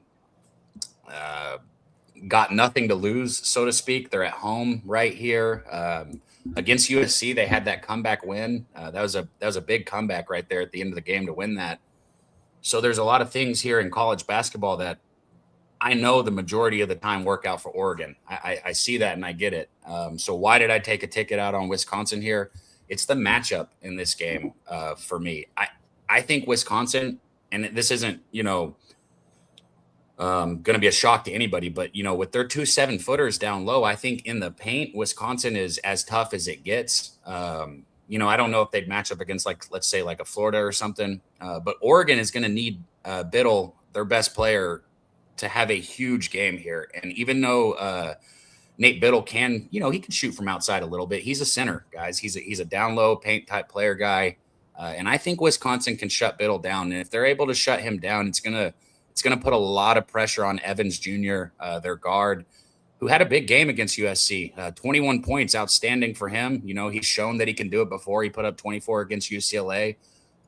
But this is a kid that I've watched for 3 years. He's not bad, but he is not a star guard. He is not a player that I would put starting at Oregon as a guard. He's a 6-man or something like that I'd have coming off the bench. I just think the matchup's too much here. I got Wisconsin. I got -5 actually at -114. And I think this is just a spot where Oregon might keep it close, but by the end of the game, Wisconsin wins by 9, 10, 11 points. Cab is on whiskey -5. What was the vig? -114, actually. -114. Whiskey -5. It's now a 5.5. And we got the respect play today on this one as well. Wisconsin first half -2.5, -115. Let's hear from Wine Time Sports. Badgers, Ducks in Eugene, Oregon. Take it away. Yeah, no, I hear it. Daby Cab knows. We backed Wisconsin multiple times this season together, and we've cashed backing them. I love this Wisconsin Badgers team. I think when it's all said and done, like in the tournament, it's going to be another team that's going to be bet on when you got the 2-star players that they do have over there, and they still have a third guy in Winter over there as well. Like this Wisconsin team a lot. To me, it's just a tough West Coast road trip. You're playing 8 p.m. local time over here on the West Coast. An Oregon team. This is going to be Dana Altman's, I believe it's his 18th season coaching Oregon, the first time ever having a losing record. I expect him. I know they're not having a good season. I get it all. I think he's going to expect a lot out of his players today at home with these guys coming to town as hot as they've been. Wisconsin, I do believe this is a top 25 team, not ranked right now, but like I said, this is a deep team, and I just think it's a tough road spot for them. Do I think they get out of here with the win? Maybe. I took the 5. You can get a better number now, though. This is getting to a 5.5 now. This gets to a 6. I'm going to start thinking I made the wrong play, but because I agree, I think the matchups wise, I think Wisconsin's got the clear-cut better personnel on the court, and Oregon, you said it, Cab, their center, his point prop right now is at 18.5. They're expecting him to clean up a lot around the rim, but I don't know who else is going to really score for Oregon, but I like him here because I just think this is an extremely weird, fishy spot. I think Wisconsin should be, I know it's a conference game, it's road play, but I think Wisconsin should be more of a favor here in this spot. I think they're that much better. I think that this is a really good team, and I think as bad as Oregon's been playing, yeah, they've had a couple wins here against Penn State and a couple of pretty close games too against Purdue. I see here 5 games back, but I think this Oregon team's going to fight today. I think they're going to give it everything they can. I don't think Dana Altman's going to let his guys quit. Who knows? I don't think this is his last season, but Obviously, something went wrong with Oregon this season. I think they get their best effort at home. So I'm on Oregon plus the 5 minus 110 here. If I'm wrong, it is what it is because, I mean, I like this Wisconsin team. I could see Wisconsin winning this game by 20. They either win this game by 20 or Oregon's probably going to go down to the wire with them. We have our cappers on either side of the fence here for our final spot with Daby Cab. Daby Cab, you have moved here on whiskey -5 at -114. And do you want to touch on the player prop that you're close to as well? Oh, you muted my man. Yeah, Sturts for Iowa over 2.5 threes. And Jimmy says close to. If I could have put the bet in, I already would have. Okay. I just got to wait. Some of the props don't open until like 2 o'clock on my book for some reason that I use for props. But yeah, Sturts over 2.5 threes. It's showing plus 140. But I am for sure on Wisconsin here -5. I've already got that bet in. I can't wait till we're all together, man. Daby Cab, there's his X handle here in the chat, star of Medicate Mondays, all about the hoops on Saturday. Daby Cab, tell us a little bit about this show coming up on Saturday. Oh, man, Saturdays are huge. If you guys haven't been tuning in, I don't know what you're doing, man. Every Saturday we bring, multiple cappers up. My guy Wine Time, Guns, me. We let people come up and give their best bets. We give our best bets. Had a 5-2 Saturday yesterday, much needed. Feels like Jimmy, I either win every bet or I lose every bet.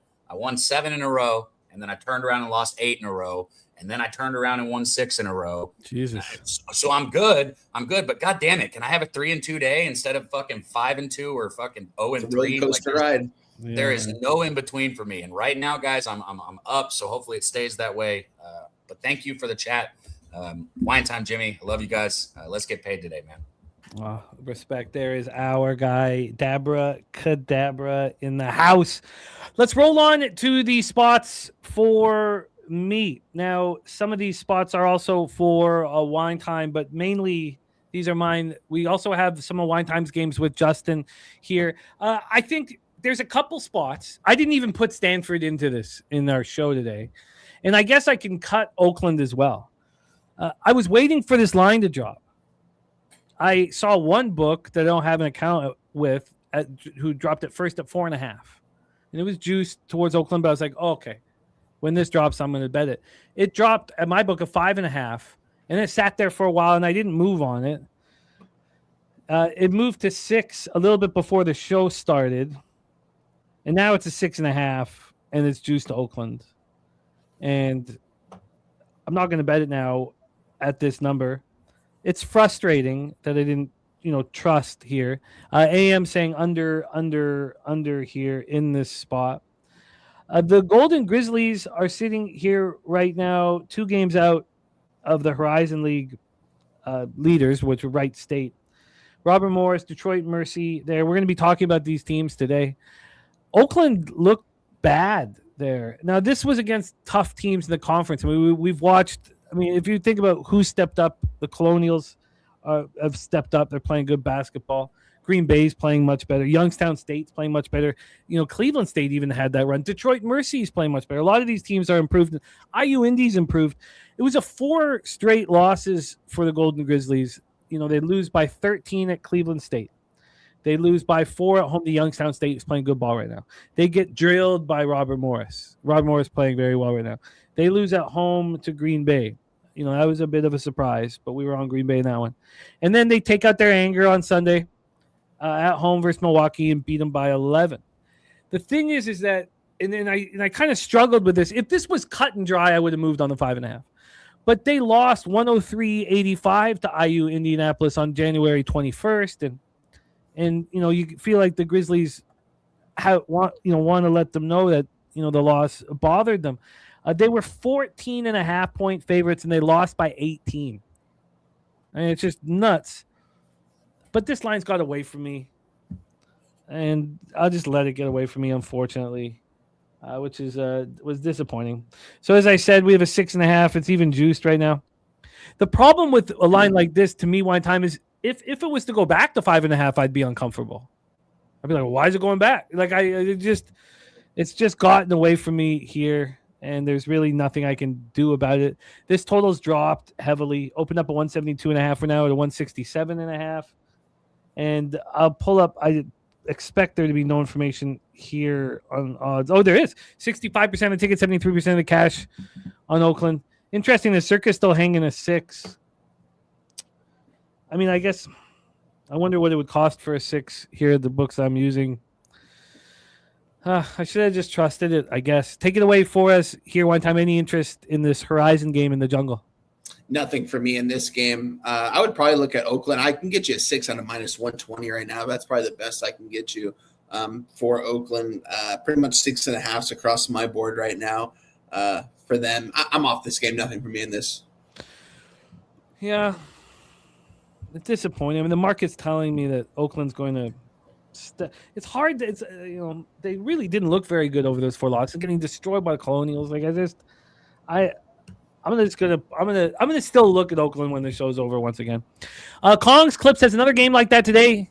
St. John's Connecticut game. I feel like St. John's can keep it close, but revenge is a motherfucker.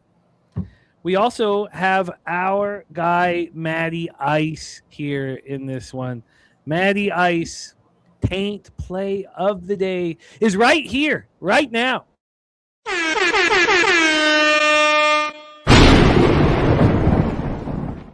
The taint play of the day is UConn double result. UConn double result. I cashed that with the Timberwolves last night, and it turned out to be very important because I went 2-3 in NBA. Very important win at the end of the night. Cashed the double result. First half lost and the full game lost. I wasn't on them.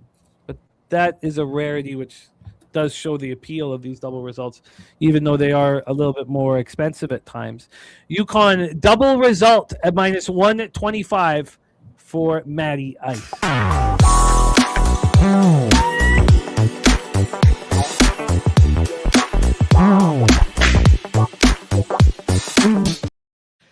The number 15th ranked St. John's Red Storm 22-5, 15-1 in the Big East. At the number 6th ranked UConn Huskies 25-3, 15-2 in the Big East. At People's Bank Arena, Hartford, Connecticut.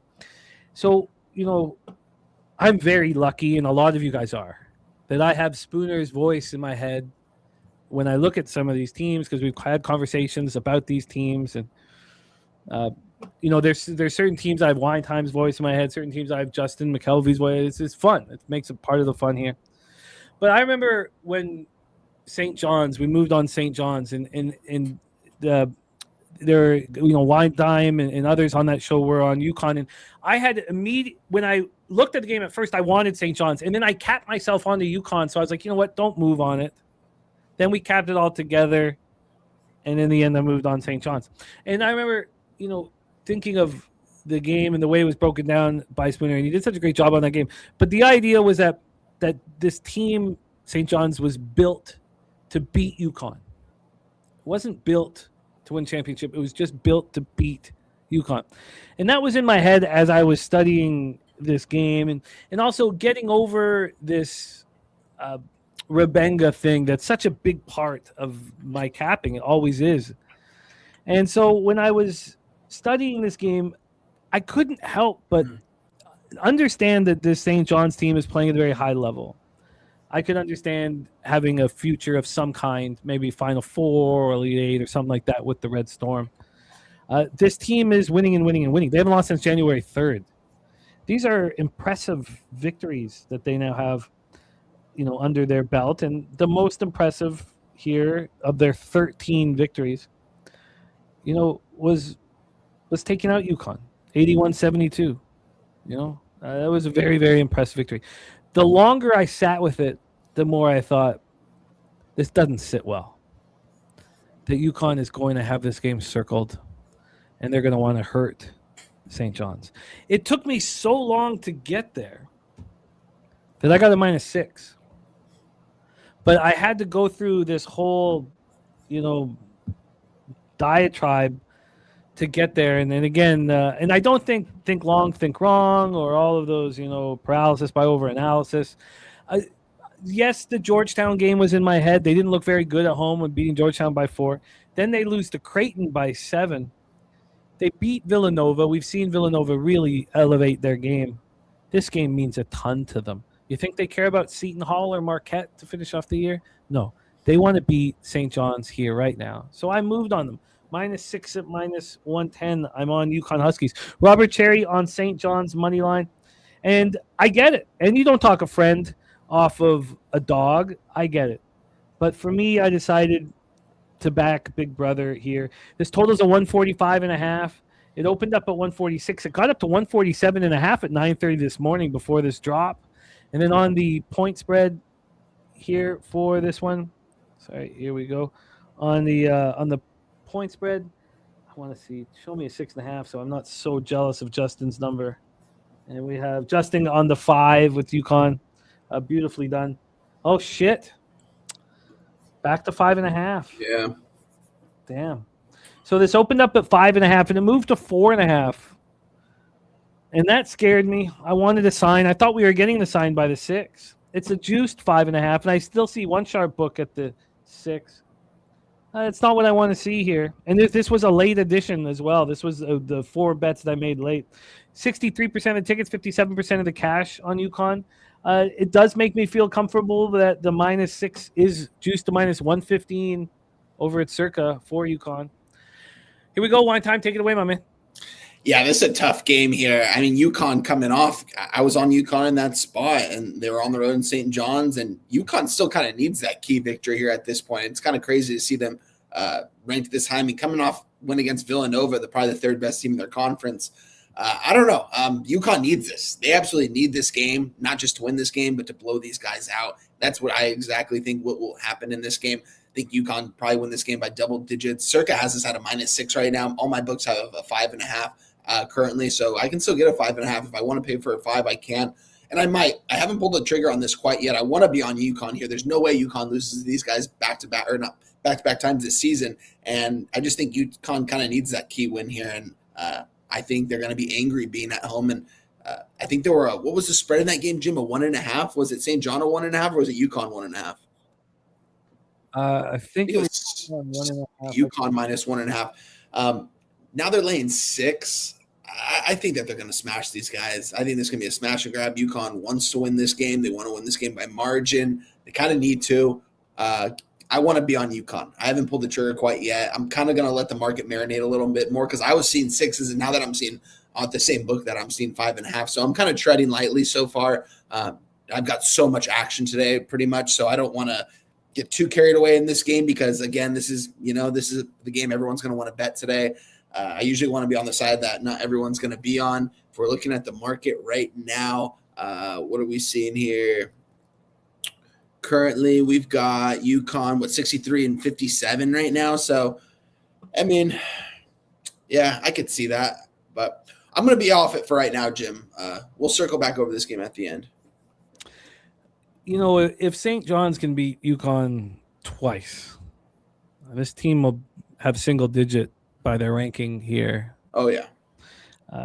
We'll see. I think this will be very telling and very helpful for the conference tournament and for March Madness. Let's roll on here. Our next spot on the board is my first very uncomfortable. I've got 2 uncomfortable spots where I'm on the other side. Morgan Spooner. This is one of them. Morgan is on the Illinois State Redbirds, and he is not alone. I thought I saw somebody else on Illinois State. I can't find it now. But Spooner is on Illinois State +6.5. Let's get into this one. So the reason why this really makes me uncomfortable is and Joseph Gomez says 365 is not moving at -6 at -110. Lex Steele thinking it's a slam dunk for the Huskies there. DC Capper on it as well. To make it more uncomfortable for me, that this was what I deemed the best bet on the board last night. I don't feel that now. I've had really nice success backing Northern Iowa at home this year, backing them off of losses at home. And here they're coming off of a home loss, and they had destroyed Indiana State. The home game before that, they annihilated Drake. Everybody wants to put their foot on Drake's throat. You know, Drake won this conference 3 years in a row, and now they're trash. And that final game of the year for the Panthers is at Drake. But here they face Illinois State. They lost 59-54 at Illinois State.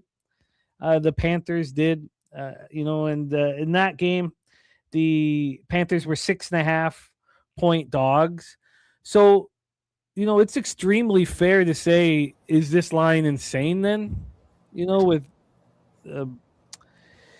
With Northern Iowa being favorites the way they are here at McLeod Center. But this is where you want to back them. It's in Cedar Falls, and obviously now knowing that Spooner's on the other side, it's not my favorite play or the best play on the board. If he saw holes in it, it makes me nervous. But this was the one I wanted. I locked in an early line. I got -5.5 here at -110. I'm a little nervous to see what it is right now. So let's pull it up here and then hand this over to Wine Time to hear his thoughts on the spot. And I am not finding it. Here we go. So we have a 6.5. Well, that's great. That makes me feel good. This opened up at 5, stayed there for 6 hours, 42 minutes, moved to 5.5. This was a 7.5 at 10 in the morning. Wow. Well, that's great. At that point, the move back to 6.5, that's a big move. Who's not going to want the Redbirds at +7.5, I guess, that doesn't concern me too much. I'm comfortable with what I see here. We have a total of 131, opened up at 128, so we have a 3-point move towards the over. Shout out to Old E in the house. I did, Justin, but I don't feel that way anymore. I don't, if you were on the other side of this, or Wine Time was on the other side of this, Daby Cab's on the other side of this, I don't think really that it's a best bet on the board type material if you have a capper you respect who sees angles as to why they want to invest on the other side. I think it's got to be a spot where there's, mutual comfort. When we get to the cash flow for this one popping off again at 7 p.m. We have, blew past it again. Sorry. 7 p.m. And we talked about the St. John's action. And we have 67% of the tickets on Illinois State and 56% of the cash. Look, I'm very comfortable with this spot, but I have to deal with Spooner on the other side. Take it away for us here. Wine Time. Shout out to Old E gifting a Pub Sports Radio membership. You're the man, Old E. We're going to sip on some beautiful brown liquor here in a second when Justin Mcelvy joins us. Take it away, though, for us, Wine Time. Redbirds, Panthers, and Cedar Falls. Shout out to our guy Oldie joining us even when he's working hard. Shout out to our guy over there in Florida. Hopefully he's able to join us in San Antonio. And shout out to him for gifting a Pub Sports Radio membership. Shout out to you, my friend. I'm right there with you, Jim. I want to be on Northern Iowa as well. I had it circled at -6, and now it's at 6.5. Pretty much everywhere. I think that they're laying this number for a reason, and I think the public is going to come in and take Illinois State. Don't like to hear our guy Spooner's on the other side. You said he's on Illinois State here in this spot. But I think the line's very telling. I mean, these teams have even records. Northern Iowa, they're both coming off a loss as well. Northern Iowa, like you said, this is where you want to back them. Cedar Falls, I want to back a Northern Iowa here. I just wish I could have gotten a 6 at -110. I could only get that -120 now. So I'm going to shop around a little bit. But I know I'm not going to be able to get a 6 at -110 now. Just don't know if I want to pay for the 6 or if I want to take the 6.5. What number did you get in this, Jim? You say you got a 5? 5.5. Oh, that's a great number. I'm going to pay for the 6 at -120. That's what I'm going to do. I'm going to add this play right now, guys. I'm going to tweet it out with my action. I'm going to place it right now on a couple different sites. And then, -6 at -120 is what I'm getting. I like it. I'm right there with you. So I like Northern Iowa here. Northern Iowa for us. Let's roll on. We head over to the Patriot League. Now, I haven't moved on this one. And another spot where the line – I was concerned that it got away from me. Lehigh Mountain Hawks 13-16, 9-7 in the Patriot League. At the American University Eagles 16-13, 9-7 in the Patriot League. We're at Bender Arena in Washington, D.C. If you could pull up the cash flow would be great. We're not getting anything here from the Odds Logic board. The Circa hanging a 7. Sharp Books hanging a 7 here in this one. And they have every reason to. This total opened up at 140 yesterday at 3:30 p.m. Not moved a single cent from a point spread standpoint here. And I wanted American, but this line was getting very big We have a 7. I'm looking at 6.5 minus 114. Opened up at 6, got 7 back, 6.5, 7. I guess it might not have moved so far that I can't move on it. But let's discuss it here. American University playing very good basketball. Now, this is Navy's Patriot League. Navy's 4 games clear of Colgate. Colgate's now double-digit favorites today. American University 2 games back, tied with Lehigh. They're both tied at 9-7 here. Lehigh's won 3 of 4. And they just beat American at home 90-82. And what I liked about this spot for American was that was their last loss. It's pretty easy to go back to. Remember the team that gave us our last L? They're right over there. Army's trash. They beat Army at home by 12. They beat Bucknell badly by 18. Then they beat Lafayette. The Leopards can play well at times, beat them by 14, both of those games on the road. That was their only home game, for a long time, was that victory at home over Army. They've had one other home game this year. It was a 1-point loss to Bucknell. The big thing is what happened in the 90-82 loss. At that time, Lehigh had a 13-point lead at the break. Well, I can tell you what happened. Lehigh shot 60% from the field and 57% from 3. American shot 42 from the field and 33 from 3. The spread was American University's 1.5-point favorites. At the time, they were just 6-7 in the Patriot League. And so what have they done? They've wheeled off 3 wins in a row. AM says Lehigh cover and the over. Matty I says revenge spot here for American. He's on American double result. It's a lot of points. And the question is it too many points? Take it away, Wine Time. Do you think it's still worth making a move on American University? I do. I do indeed. It's funny. We're talking about all these games right off the bat, and I'm pretty close to hammering all of them. Never would have thought I'd be hammering American here. But, yeah, American just coming off the loss. And in that one, they were a 1.5 favorite. Now they're a 7-point favorite. Yeah, they were on the road there. So their last loss, they've won 3 straight. I think American's going to blow the doors off these guys. If we're looking at the action report, the spread is currently having 54% of the bets and 74% of the cash on American. So that probably would explain the line movement, why it's going towards American right now. What did this line open up at again, Jim? This opened up at a 6. And also, this isn't seniors night either. That's Saturday against Boston University. Keep rolling. Yeah, I'm trying to see what the best number available I can find here.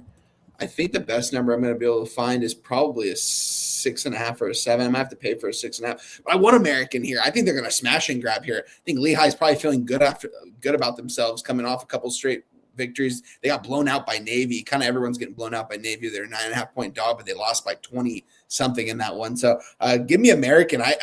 I don't know. I'm kind of line shopping right now to see if I can find a more affordable price here. What's the best number you're finding right now, Jim? I found a 6.5 at minus 114. 6.5 at minus 114. That opened it at 6. Since they moved it 6.5, it's actually moved a cent towards Lehigh. We have Robert Cherry on Lehigh money line. With the legal books here, we have FanDuel hanging at 6.5 with minus 112 vig. We also have Hard Rock hanging at 6.5 at minus 110. Yeah, I'm gonna pay for it. I think. Hold on. I'm sorry. I'm trying to line shop really quick. I can get a 6.5 at a minus 120. That's what I'm gonna give out. That's what I'm gonna take right now. I don't want the 7. I want the 6.5. So I'm gonna take the 6.5 at minus 120. TJ says even in most of their losses, they're winning in the first half. It says in their wins, they're up 5 to 8 points first half. They make an emphasis of coming out strong. Sometimes get out coached in the second half. Remember, this is the conference, the Patriot League, that TJ caps and focuses on. So you got a minus 6.5, minus 120? Minus 120. I'm very interested in joining you. I'm going to sit with this after the show today. Again, for those of you who are like, yeah, I think it might have moved a little too far. Remember, this is the perfect spot for a live bet. Now, we just heard from TJ that this is a first half squad.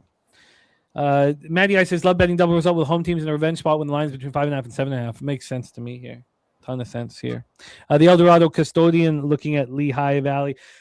So here we go. We have Lehigh Mountain Hawks, American University, wine time moving on American. And I think it's fine. TJ moving on American first half, -4. Wow, that's let me just see if the line is shaded that dramatically to the first half. Let me just see here. That would be it's 4s right across the board. Look at that. Wow, the full game you get 6.5 or 7, and it's 4s right across the board. Wow.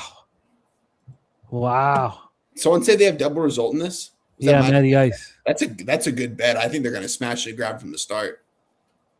That's a way to handle it, isn't it? Because then, we know that they come out strong. They're dealing with revenge, and then at that point, you just need the victory at the end of it. Okay, I've got lots to think about. Excellent work from everybody here. So the double here for Maddie, and then we have the American first half -4, -110. I mean, that's a big difference. You can get a 6.5 -120 or a 4 for the first half. Wow. Okay. Let's roll on. So I talked to you guys about the first spot on the board where I'm heads up with spoons. Here's number 2. Now, AM is with me on this one. George Mason Patriots are being backed by our very own Morgan Spooner. Well, I'm on St. Joseph's Hawks. I moved on the money line at 365 at -130. I still had it up, when I was doing other stuff, and I guess I came back to it, and it had moved 5 cents against me. So I, don't like seeing that at all. This line was, clearly moving towards the Hawks. Both teams 9 and 5. We're in Philadelphia for this one.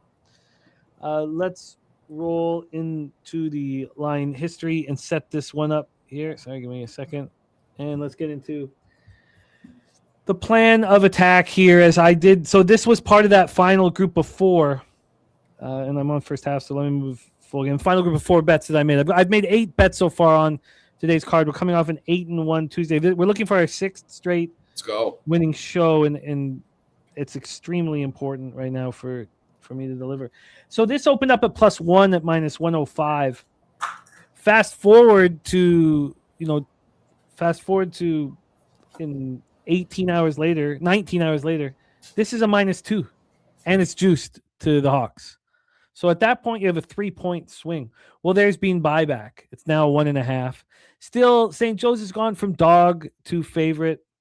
And I find it, pretty easy to explain why this is. And the number the opening line didn't surprise me. The movement didn't surprise me. This was a coin flip type game. And that's why I waited so long. There was a bunch of coin flip games I felt like, and the market was telling us were coin flips, and I let a lot of them go. This total opened up at 137, got up to 140, dropped all the way down to 135 at 9 this morning. Now we're sitting at 136, a 1-point move to the under, but it's ballooned all over the place here. And let me just actually, while I'm grabbing this, can you touch on the cash flow according to Action?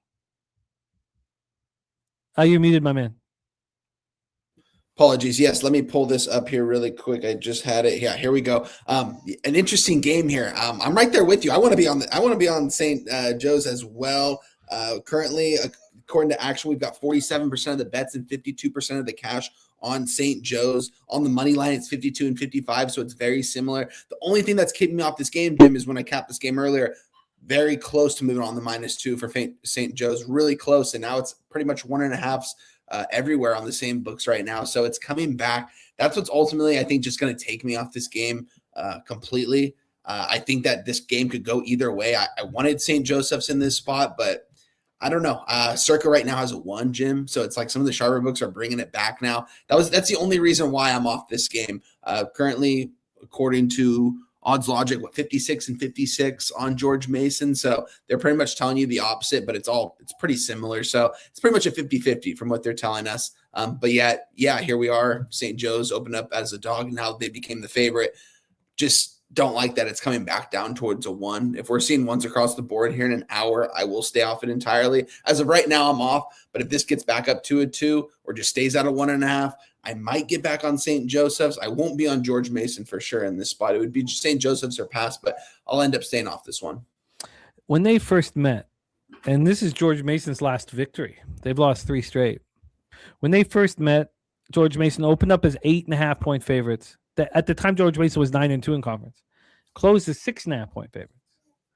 This was a 2-point game with 56 seconds left, and St. Joe's lost by 8 in the end.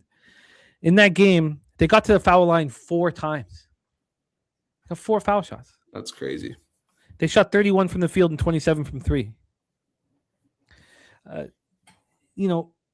If I was coaching this team and this team gets 4 foul shots, doesn't go into the paint and loses a game, I tell them with my fists what they have to do in this game.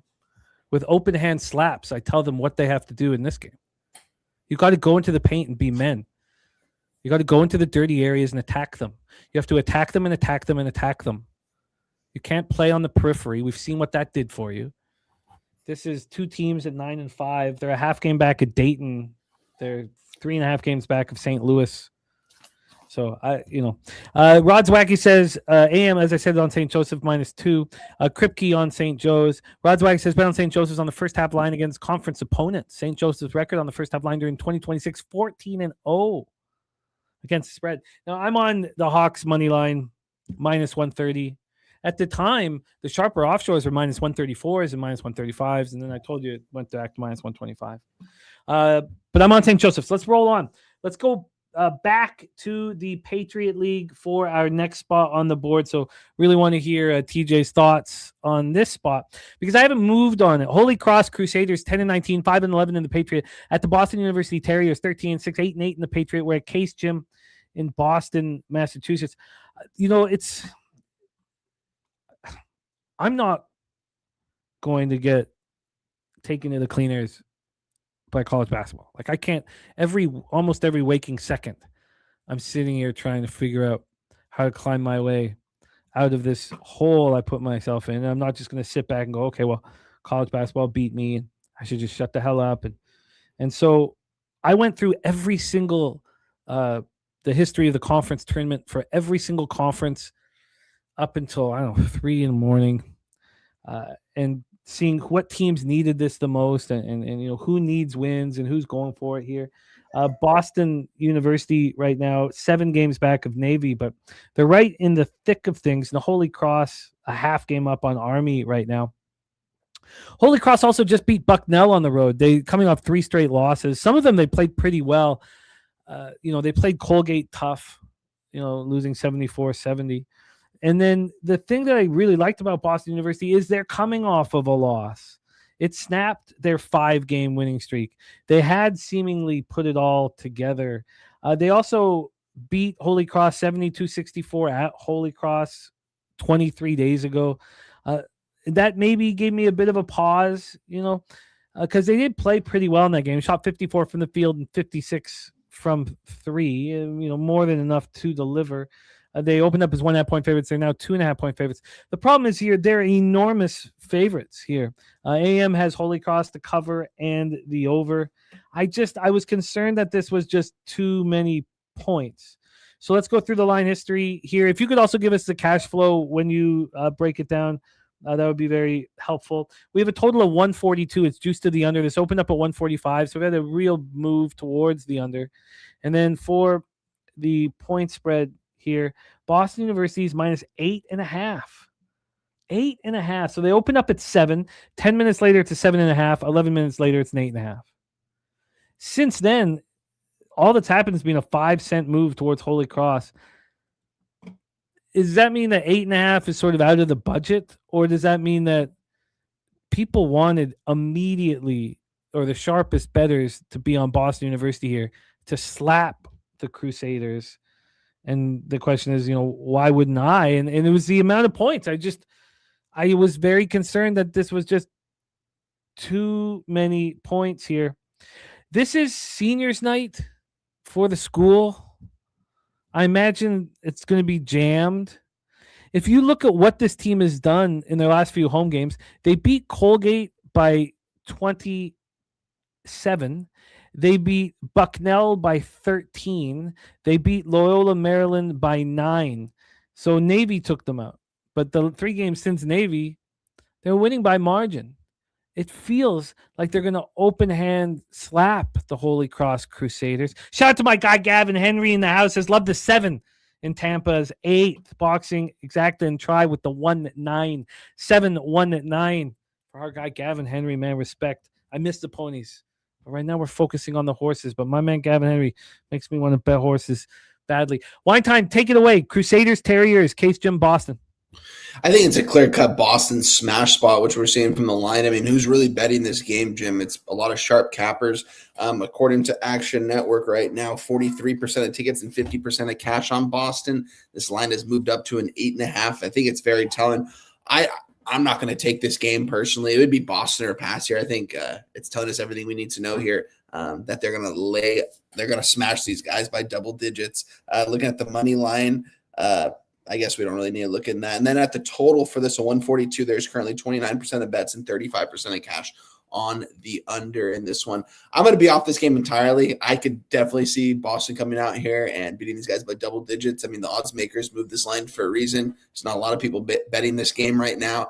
There's a lot of games on the board, and this isn't something everyone's betting. So they moved it for a reason. Did they move it too much? Maybe. I'm off this game. Nothing for me. Quick skip. I am very interested in it. TJ's take is Boston can put up points when they want to. He says, I believe packed house, they will be shooting early in the clock and a ton of threes. I don't know that they cover the 8.5, but the total has come down enough for me to move. Again, this work that we're doing is also very beneficial for their plan to move live. Let's move on to our next spot on the board here. Let me get the line history up. We have the Omaha Mavericks 15-14, 8-6 in the Summit. Have the South Dakota Coyotes 14-15, 6-8 in the Summit for $1 million. South Dakota Sanford Coyote Sports Center. I almost moved on Omaha. I came very close, and then I realized with the line not moving too much, it would just give me the opportunity to break it down with you guys here. Line history wise, we have Omaha opening up at -1, 9:30 a.m. It's a pick'em. Now they're back to a 1.5. So there's been a 0.5 point move towards Nebraska, Omaha. From a total standpoint here, for those of you looking at the total, we have a 153, another total that's dropped heavily. This one opened up at 157. So a big move towards the under.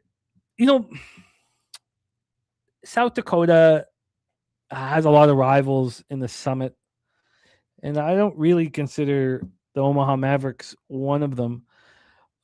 Omaha last 3 games, we're all at home. That's also given me pause because they looked awesome in these 3 games. They took out the Tommies, who are a tough team, 98-94. Beat Denver, who's good this year, 83-76, and beat up a weak Oral Roberts team last Wednesday. So this is a team that's been off for a week now, practicing 3 straight wins at home. Now, they lost at North Dakota State, and they lost at North Dakota. 2 tough teams. Before that, they were winning on the road. They beat Denver 84-82. They beat the Roos, who are trashed by 17. So they've shown that they can travel. They also lost at home to South Dakota. They over that stand right after they won 3 straight games. They lost at South Dakota. They went 1 of 19 from 3. And that just makes me gravitate towards them. They opened up as 5.5 point favorites, closed as 6.5 point favorites. They lose by 4 points. I mean, this despite going 1 of 19 from 3, this is they're winning with 4 minutes left in the game. So I want to back them now. Take it away for us. And if you could touch on the cash flow, I'll bring up action. I haven't had it up on my computer. I'll bring it up right now. Touch on this spot, little Summit League action in South Dakota. I want the Mavericks. Should I bet them? That's where I would be. I'd be on South Dakota here in this spot. According to Action, there's nothing on the spread here, no information on the money line. They currently have Omaha -125, and there's 57% of bets and 83% of cash coming in on Omaha. So a lot of the bets or a lot of the money is coming in on Omaha as we speak right now. And I want to be on South Dakota here, coming off 3 consecutive losses here. I don't think the South Dakota team is necessarily awful. I mean, they had that bad loss to Denver, but they played some teams pretty tough this season. I haven't watched a lot of either of these teams' basketball this season, so I don't have a lot of information for you regarding like in depth on the team's personnel and stuff like that. I will say the last time they played, though, I mean, South Dakota State covered the spread at 6.5 point underdog and won the game outright by 4. Can they do it again? I don't know. I'm off this game. I think I'm going to move on. Omaha. South Dakota has South Dakota State on deck for seniors night. Okay. It just feels like this is the one that gets away again. Omaha shot 1 of 19 from 3 in that basketball game. I expect to move on Omaha. I just kind of needed to talk it out. Let's move on to another spot that I want to move on. We had the North Carolina Ramsey Center here, home of the Western Carolina Catamounts, 12-15, 8-8 in the SoCon. Mercer Bears, 18-11, 10-6 in the SoCon. You know, Western Carolina has been playing so much better of late, and I believe it, and I want to bet them here. Not so much that I needed to have it in before the show started, so this is another spot that I really want to hear from you guys, hear from Wine Time, and talk it out with the chat. 7 p.m. action. This is the last 7 p.m. game for this section of my and Wine Time's action. We moved to East Carolina for the next spot, little UTSA action. But here, I want to back Western Carolina. I want to back them here. This is a Catamounts team that's won 4 straight games. Now, it's not against the elite here. I mean, they played Citadel at home. Now, they did beat them by 38. This is a team playing tough teams. They took out Chattanooga 81-76 on the road, beat UNC Greensboro by 14. You know, I know VMI's trash, but they went in there and beat them by 19. Mercer only has 1 loss over their last 3 games against Chattanooga. They just took out Sanford 89-86. Mercer's not a team I'm racing to fade. You know, it's not that at all. It's just I feel like Western Carolina has turned the corner here. They lost pretty bad at Mercer early in the year, 88-76. I mean, Western Carolina followed that up with a couple of big wins. They went to East Tennessee State and beat them. You know, they didn't look good in this game, and they dealt with the consequences. They were down 41-24 at the half. They just and I might be reaching here with a team that's just not quite good enough. And that does scare me. It's not seniors night. That's Saturday against Furman. I think the key is to talk about what Mercer has been doing lately on the road, because I believe that Western Carolina is playing their best basketball right now. So if we look at what Mercer is doing on the road, they took out Citadel by 16. They were way down at halftime. They lost by 20 at Sanford. They lost by 4 at Chattanooga. They lost by 3 at Wofford. So, there's 3 losses. So they lose 3 straight games on the road and then beat Chattanooga. They also have East Tennessee State for their seniors night. East Tennessee State 3 games up on top of the conference. Why wouldn't Western Carolina be able to menace here? I think they should. This total is a 157, so we have another total that's dropped rapidly. I just got the plays today from Ron Crawford. Very excited. He's on the Jets, so he's against me on the Knucks, but it's the next game, and we have the same action in college basketball. So a 3.5-point move towards the under, and when we get to the point spread here for this one, the line's moved against me, and maybe that should be enough just to say no to it. But and can you touch on the cash flow? Western Carolina opens up at +1, gets to +1.5, and then at 9 a.m. it's a pick 'em. Now they're at +2, so it's moved a point against me. Maybe I should just let it go. Take it away one time. Let me just make sure. Yeah, I would let it go here at this point, Jim. When I was looking at the schedule of slated games, I was looking at this game. I had Western Carolina circled on the money line. Just seeing it right now, though, I'm seeing some 2.5s. One of my books give me a 2.5. Most of them are giving me 3 out of 4 of them are giving me a 2 as of right now. So I wanted to be on Western Carolina, but I'm just going to ultimately stay off this game, and they are coming off 3 consecutive wins. Maybe this is going to be a spot where Mercer takes care of business. Mercer coming off the loss. Just thought this line was a little bit fishy here, and I'm just going to end up staying off it. Let's touch the market really quick. Currently, Western Carolina has 33% of bets and 26% of cash. So, it doesn't look like it's definitely the public's coming in and taking Mercer. here in this spot, but the line's coming back towards Mercer, or it's going towards Mercer. It's going to keep me off this game. I want nothing to do with this one. I'm comfortable letting it go. Let's roll on to our next spot on the board here, and we head to San Antonio, Texas. God, I can't wait to get there. Home of the horrific UTSA Roadrunners, 5-22, 1-14 in the American. They're facing the East Carolina Pirates. And Spooner says Mercer looks like a different team on the road. He likes Western Carolina here. I don't think he didn't move on it, but we'll see if the line moves back. I go over all these games a second time, so see if I'm comfortable with the amount of action that I have to let some of these spots go. I'm not letting this one go. I have bet this, and it turns out that Ron Crawford riding with me. Play today from Ron Crawford. If you're listening at work on headphones, you might want to turn the volume down a little bit. Here we go. Ronnie Crawford and I are both on East Carolina Pirates. Ron Crawford!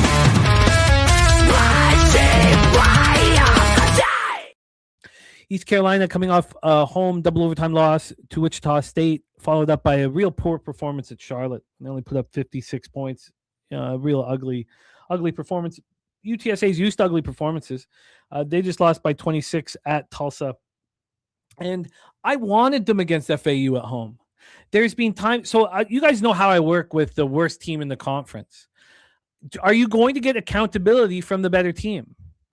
And here, I believe we will get accountability from East Carolina here. They beat UTSA already at home 88-72. That's not really the situation that I like to back a team, but I truly believe that we are going to get an accountable effort from a bad team who knows this is a chance for us to get wins. They're sitting here, a game back at Rice. The only team below them is the UTSA Roadrunners. I knew that I wanted them. The fact that they'd smashed UTSA already, I didn't like. But look, I mean, they're coming off scoring 56 points at Charlotte, second straight loss, a team that's clearly playing better. Against Charlotte, they shot 35 from the field and 20% from three. I mean, you're going to lose those games, and that's what they did. They lost that game. The line moved towards them. East Carolina opened up at +6.5, closed to +4.5 here.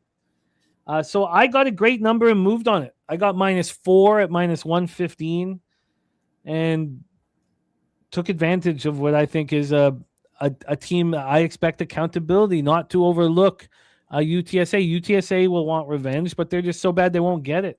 4.5's on the board right now. Looking at 4.5 -115. This opened up 4 at -110. I actually moved on it at BOL. I don't have much money in the account, but enough to put a unit on that.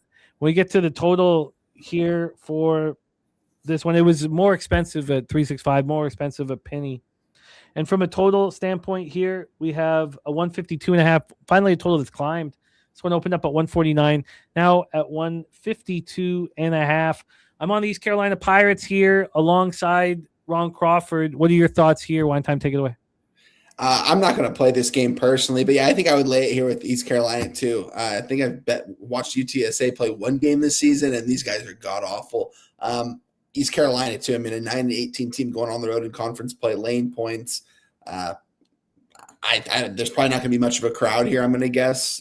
So I would only be on East Carolina. I'm going to stay off this game. I've got so much action, but I think that's the right play here, Jim. I think you and Ron Crawford are definitely on the right side of this one.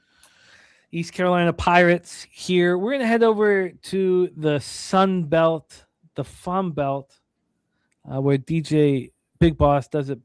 Oh, that's the Mountain West that he does it best, but he crushes the Sun Belt as well. Let's roll here. Georgia Southern Eagles, 15-14, 7-9 Sun Belt at the James Madison Dukes. So here's a spot that I haven't moved on, but I wanted to move on James Madison. I just needed to be pushed in the right direction. Nassinitas UTSA fans don't get haircuts. Astute, very astute here. Georgia Southern can be bet on at home. There's no doubt about that. It's just on the road, I want to fade them. And James Madison is playing by far their best basketball of the year right now. They're rolling. Why wouldn't I back them here? Also, Georgia Southern, this terrible season ends with 2 more road games. The last time they stepped up was seniors night. They won at home over Marshall. Since then, they're on the road, and they're going to lose out. They're going to lose out here in this one. They beat James Madison when they were rolling. Georgia Southern was rolling at one point. They won 8 straight versus Div 1, 9 straight overall at one point. One of those wins was a 96-92 overtime win at home versus James Madison. Those wins came to an end. AM says underline begging for over cash. So I expect this James Madison team that's playing good basketball to deliver at home. The question is, for a team that's won 5 straight games, they took out Toledo at home in that non-conference action. They took out Georgia State, their rival, and then they beat Georgia State again at Georgia State. I guess they're not really rivals. I guess Georgia Southern and Georgia State are rivals. I guess it's, App State would be the big rival. They beat App State at home, 69-58. They're playing good basketball. And why wouldn't they do it here? This is not seniors night. Seniors night is Friday at Coastal Carolina. Should that give us pause? Let's take a look at the line history and hand this over to our guy, Wine Time. Again, Wine Time, if you could touch on the cash flow information. We have a total at 153. It opened up at 154.5, a 1.5 point move towards the under. And then when we get into the spread for this spot, here we have a James Madison minus 5.5, just been sitting here.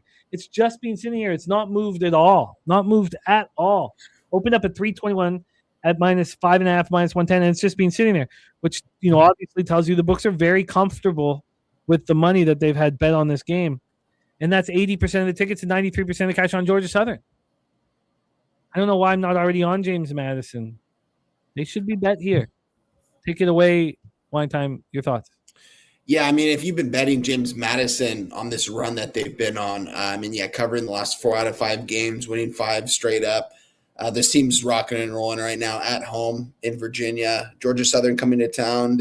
Georgia Southern beat these guys as 2.5 point favorites back in December. Definitely think it's probably going to be a revenge spot here for James Madison. They've been playing some really good basketball. Watch out for this team in the conference tournament because they're playing their best basketball all season long. This is when you want to get hot. And you mentioned Georgia Southern just not playing good basketball. I won't be on this, but everything you're telling me from the market standpoint, I can't pull up anything from Action right now on this game. They're not even giving us a ticket split on this, but 80% of tickets, 91% of cash coming on Georgia Southern. The line hasn't moved either. I might have to be on James Madison. This might be a must bet after the show. I'll sit with this one because, like I said, as of right now, I've got a lot of plays, close to 10 in college basketball. So want to slow it a little bit. I'm going to look at this after the show, but I think I'm going to join you on James Madison. That's the only way to go here, and I think I will end up being on James Madison just from looking at this market alone. And they've just been playing their best basketball. So, yeah, that's my lean. I'm going to look at it after the show. I'll tweet it out and text you if I do move on it. I love it. Yeah, I'm going to move on James Madison when the show's over. Let's roll on to the next ball on the board. This was a game that I wanted to bet on, but I really wanted just to sit with it because it's not your usual Rebenga. I got a second where I got to take care of the graphics here for. Oh, I got it. Oh, thank you. We have Portland Pilots, Gonzaga Bulldogs here. And, of course, what was Gonzaga's last loss? It was insane. It was to these Portland Pilots. At Portland, they lost 87-80 back on February 4th. They've won every game since then. And it was just a shocking performance. It was one of those rare games, too, where I didn't live bet Gonzaga. I didn't know what the hell was going on. And I've stopped live betting road teams, which has changed my ROI. This is just college basketball, not NBA. But I know there's, times when there is a smart bet to live bet a road team. But just for me, my ROI is cruising with these home teams. Daniel Hernandez has run to the counter with the Bucks. We're going to be getting into NBA here shortly, my man. By the way, Rod Zwacky says bet on James Madison on the money line off a win by 10 points or more over a conference rival. James Madison record since 2024 season 14-2. AM is on Portland plus 27. So Gonzaga with 22.5 point favorites. They opened as 20.5, and Gonzaga didn't shoot the ball poorly. It wasn't good. 40% from the field and 33 from 3. They only turned the ball over 9 times. Portland turned the ball over 17, but they lost. They were down from the jump, and it never changed. Portland was menacing throughout the whole game, and they won pretty comfortably. So the question is, what is the Rebenga that you guys expect? This line has moved towards Gonzaga. It opened at 25.5. So the market also, is right in line with where it should have been, because we saw the 20.5 to 22.5 on the road. So why wouldn't it be 25.5? It's moved in their favor. This got up to 27.5. It moved back to 26.5 before the show started. And I was like, okay, good. I don't need to move on this. We can talk it out. Now it's back at 27 and it's juiced towards Gonzaga. So there's different ways of handling a situation like this. And one that I was thinking about was just taking the Portland first half team total under. Just that Gonzaga is going to want to hurt them. I'd also probably want the full game over, because I've had, even when in Gonzaga after the Pilots game, I thought Gonzaga was going to bounce back. So they lose 87-80 to Portland. Then they go play Oregon State. We're going to be capping that Oregon State game. And the line for this one, their next game was 19.5 or 18.5.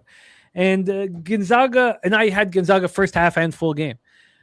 Gonzaga only won the first half by 4. I did not expect to cash the full game. This was like around the lowest lows of the college basketball season for me. And then they took care of business full game. So obviously that's in my head. But I expect Gonzaga to be angry and to want to smack Portland in the mouth. But they could do that and win this game by 25, and I lose the bet. So I wanted to talk it out here. And in my notes, so there's a bunch of games that we didn't even get to, but here it was Gonzaga team total over or Portland first half team total under. And I wasn't sure what to do. It's such a monstrous line. We get to the cash flow for this one. 65% of tickets, 71% of cash is on Gonzaga. Circa to 27, BetMGM at 27.5. One time, take it away here. Do you expect the Bulldogs to get their revenge? And if they do, what's the best way to bet a number that's this expensive? This line's, I think, is pretty telling. I mean, it was a 22.5, I guess, on the road, but I would think that Gonzaga would be angry. I don't know if they necessarily are, though. I mean, this team's probably just going to be cruising until conference tournament time, and they know they could probably beat anyone in this conference on any given night, and they've proved that. They lost these guys. I think it was 6 games ago for Gonzaga. Gonzaga's came back. They've been playing strong. But again, I don't think they want to beat these guys by 30-plus points. I think they probably want to beat them by 15 to 20, and they probably do that. But I'm not going to take Portland. I'm not going to take a 27-point dog. That just the second I do that, that's when that team's going to get blown out by 50, because Gonzaga can certainly do that. I'm just not going to lay it here. It's too big of a number. I would maybe endorse the Portland team total under, if anything. Whatever that number is right now, that's what I would probably take in this one. I would need that first half, just because if Gonzaga smashes them, they're going to be up by 35, and defense could be lax in the last 10, 12 minutes, and buckets. They start playing. What's the first half team total? Do you have that up?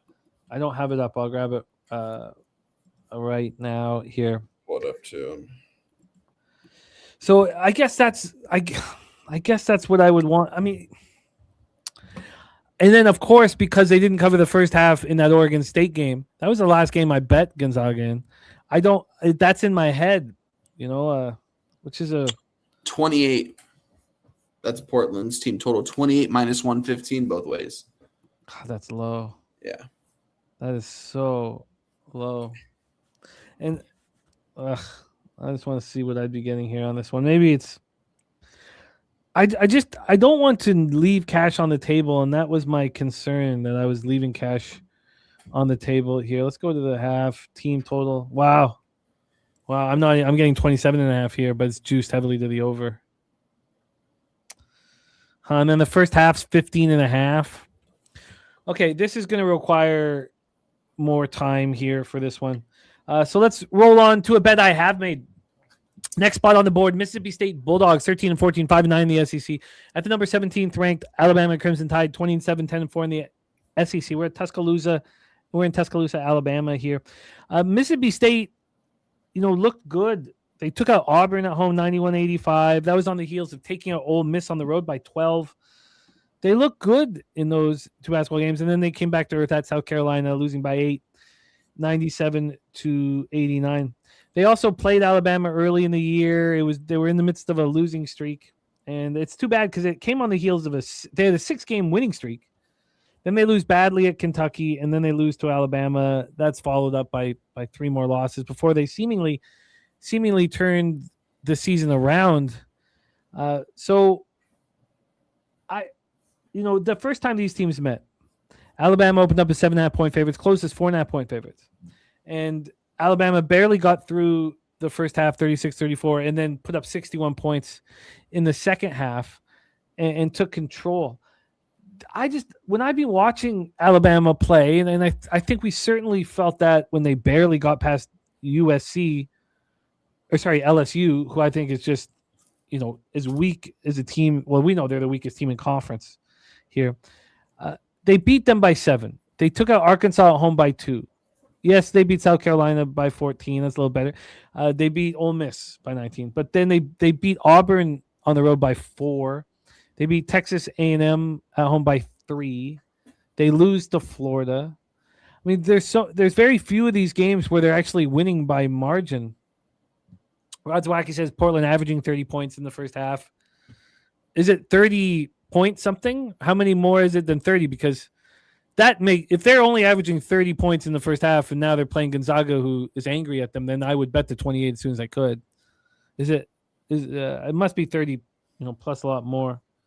AM looking at Mississippi State plus 12, or no, the projections plus 12.5. I got Mississippi State plus 14.5, but I was staring at the first half. At first that first half was a plus 8 to minus 110. Then it moved to minus 125. Then it came back to minus 115. But I want the full game at the 14.5. I think shouldn't Mississippi State be able to stay in this basketball game? This one did make me nervous pressing the button. Let's see where it is right now here. This is a bet that has been made. The Mississippi State Bulldogs going into Alabama. We have a total of 177.5. This one opened up at 174. So we've had a 3.5-point move to the over. And when we get to the point spread here, we have, there we go. We have the 14.5, some 14s. I did see this go down to 13.5. I wish it was still there. It never went here down to 13.5. This opened up at 15.5. Less than an hour later, it's a 15. 10 minutes after that, it's a 14.5. And then it took about 9 hours to get to 14. We're back at 14.5. It is juiced towards Mississippi State.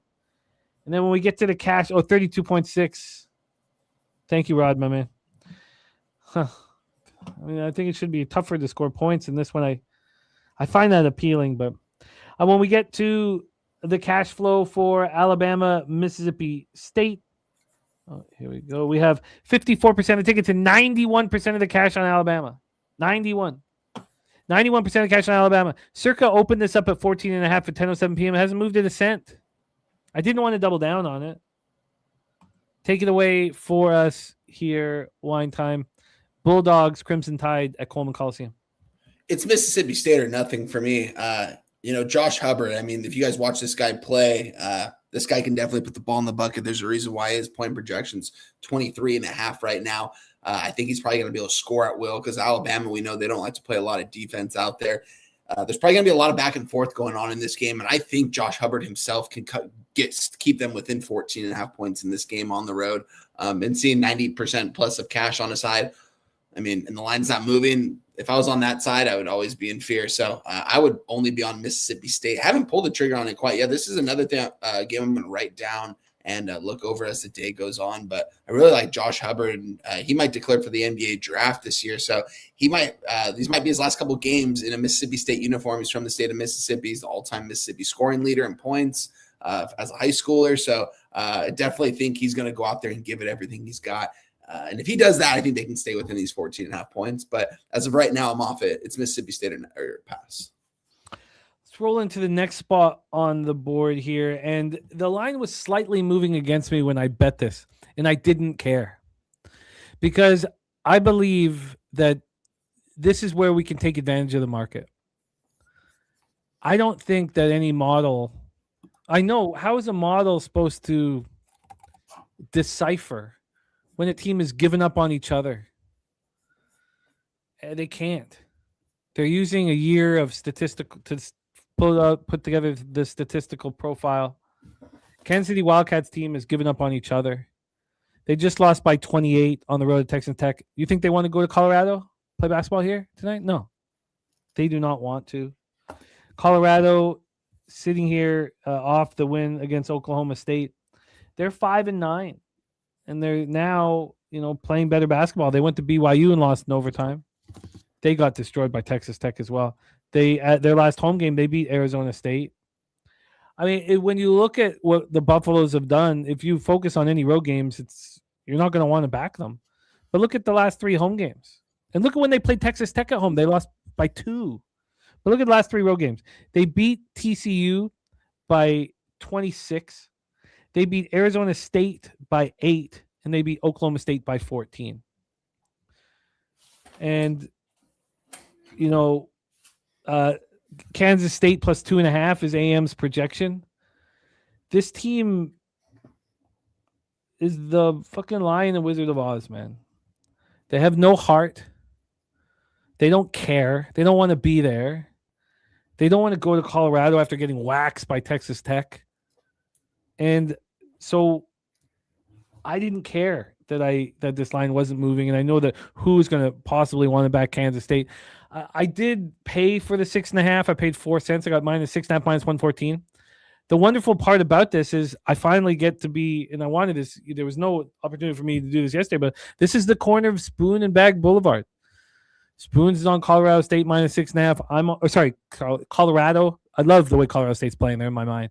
But Spoon's on the Buffaloes -6.5 at CU Event Center in Boulder. I am as well. This line opened up at 7, and it's just sitting at 7. Yes, that's very uncomfortable. You imagine that cash has got to be coming in on them. I imagine that cash is coming in on them. Yeah. 92% of the tickets, 92% of the cash is on Colorado. They're not moving the line. If you are a capper that bets on market, you'd be on the Wildcats. But I don't think that these books can understand a team that's not trying or not giving it out effort, that's playing for a coach that they didn't sign up for, that's leaving the program at the end of the year. So this one, I just said, look, I want to step on the throat of the Wildcats, and I'm not going to let concern over this line not moving affect me. The last thing I want to do is watch Colorado beat the Wildcats easily and say, well, the line wasn't moving. But no, I have the conviction. I don't care. Yes, I'm on a public spot. The Wildcats have no heart, and I want to attack it. I'm on the Buffaloes here, but I don't like it. I was hoping maybe – at least it's not moving against me, but the books are clearly comfortable with all this money coming in. One time, take it away. Big 12 action. Buffalo's hosting the Wildcats. Yeah, I would only be on the Wildcats here, Jim, just from the market alone here in this spot. I don't think they're going to give too much effort. I think one guy will. I think PJ Haggerty will. His point prop right now is at 24.5, which is pretty wild. I think there's going to probably be a lot of one-on-one basketball for Kansas State. If it works out for them, we'll see. This market's just very interesting, seeing all the cash and bets coming in on Colorado and the line's not moving. This is a later game, so we'll let the market marinate a little bit more, but I actually might end up getting on Kansas State at some point in this game. I might end up staying off, though, just if I have so much action. We still have some other games we're going to talk about, and there's still games I need to sit on after this show. So we'll see. It would be Kansas State or nothing for me. The Kansas State team, it's horrible to say that. Who's going to come on here and give out Kansas State? I get it, but if this line doesn't move, if there's still this ticket split and money on them by probably like 5 p.m. my time Pacific, I'll probably be on Kansas State plus the 7. Yeah, I just this shouldn't be. The line is off. It's way off, and it's because the Wildcats have no heart, so they move the line to Colorado a little more than it should be, more than the statistical profile. But I don't think it's moved enough. But I would like to see this moving in the direction of the Buffalo, so I get it. Let's move on. Global Credit Union Arena in Phoenix, Arizona. UNLV Rebels 14-3, 9-7 in the Mountain West at the Grand Canyon Lopes, 17-10, 10-6 in the Mountain West. I wanted Grand Canyon, but I kept coming back to what UNLV's done on the road. Then Spooner puts out his action. He's on Grand Canyon. and I want to get there. UNLV just beat Grand Canyon at home 80-78. You also have a Grand Canyon team that after going down to San Diego State and beating the Aztecs, came home and lost to Wyoming at home. So that was on Saturday. They've been sitting on that loss. You also have UNLV coming off beating up on the worst team in the conference, Air Force, 91-66. So they're coming off playing a trash basketball team and feeling good about themselves. The problem I had was that they went to Boise State and beat them 86-83. They went to Utah State and beat the Aggies 86-76 on the road. I found that extremely difficult to get past. But now that we have spoons on Grand Canyon, I think I can get there comfortably too. Now, the line's big. That's a problem here. This is not Seniors Night. Seniors Night is their next home game against Fresno State, which is until March 7th. But let's just take a look at what the line history was when these guys met. It was an 80-78 UNLV victory. And we know that the Lopes are about 7-point favorites. We'll go over it. But here they were opened up as 3.5-point favorites, closed as 2.5-point favorites. So this line's right where I want it to be. Shout out to Dutch Boy. Oh, thank you guys. Sorry, I don't see a graphic for this one, Jim. Okay. Okay, no worries. Well, we'll just roll on here. Jose should be. Oh, do we have no more college basketball graphics? Yeah, that was all I saw. Okay, I will message Jose because we have a ton more college basketball games. So I'll message him. But here we go. UNLV Rebels, Grand Canyon Lopes. I want Grand Canyon. The question is, they're big favorites. Is it too much? They open up -7.5, -110. It's now -7.5, -115. Watching what UNLV has done, I think the expectation is cappers will, watching what they've done on the road, will want to back them. Oh, that's not it here. We have 88% of tickets, 93% of the cash on Grand Canyon. Well, that's a ton of money, but Circus, they opened it at 8. Yeah, maybe I can let this one go. Take it away for us, Wine Time. We have UNLV Rebels, Grand Canyon Lopes. I'm letting this one go as well. When I see that much money on a team, I usually want to go the opposite way. And this line's not moving. Yeah, Cirque opened this up at an 8. It's the only 8 we see everywhere else. Pretty much opened this up at a 7.5. It's not moving. I'm off this game. I wouldn't be surprised to see Grand Canyon smash these guys, but I'm off this one. I guess it's a little too public. Let's roll on to our next spot on the board here. Another bet I've made, another big favorite that I was comfortable with. Oregon State Beavers, man. It's a Beav smash and grab at Gill Coliseum in Corvallis, Oregon. This is a 10 p.m. start. As I told you, we're going to be hammering a lot of these late games here. Let's set this one up here as I did move on a big favorite, -7 for Oregon State. It feels like San Diego has just let go now. And we're going to see certain teams doing that, and I want to take advantage of it. So I got the Beavers -7, -110. We'll do the line shopping. The Toreros played 3 home games, took out the Pilots by 13, lost to the Dons, lost by Loyola Marymount. Look at these last road games here. Look at these last road games for the Toreros and what they've done. They lose by 20 at Loyola Marymount. They lose by 27 at St. Mary's. They beat Pepperdine. Pepperdine's trash. They lose by 11 at Seattle. They lose by 7 at Pacific. They lose by 28 at Santa Clara.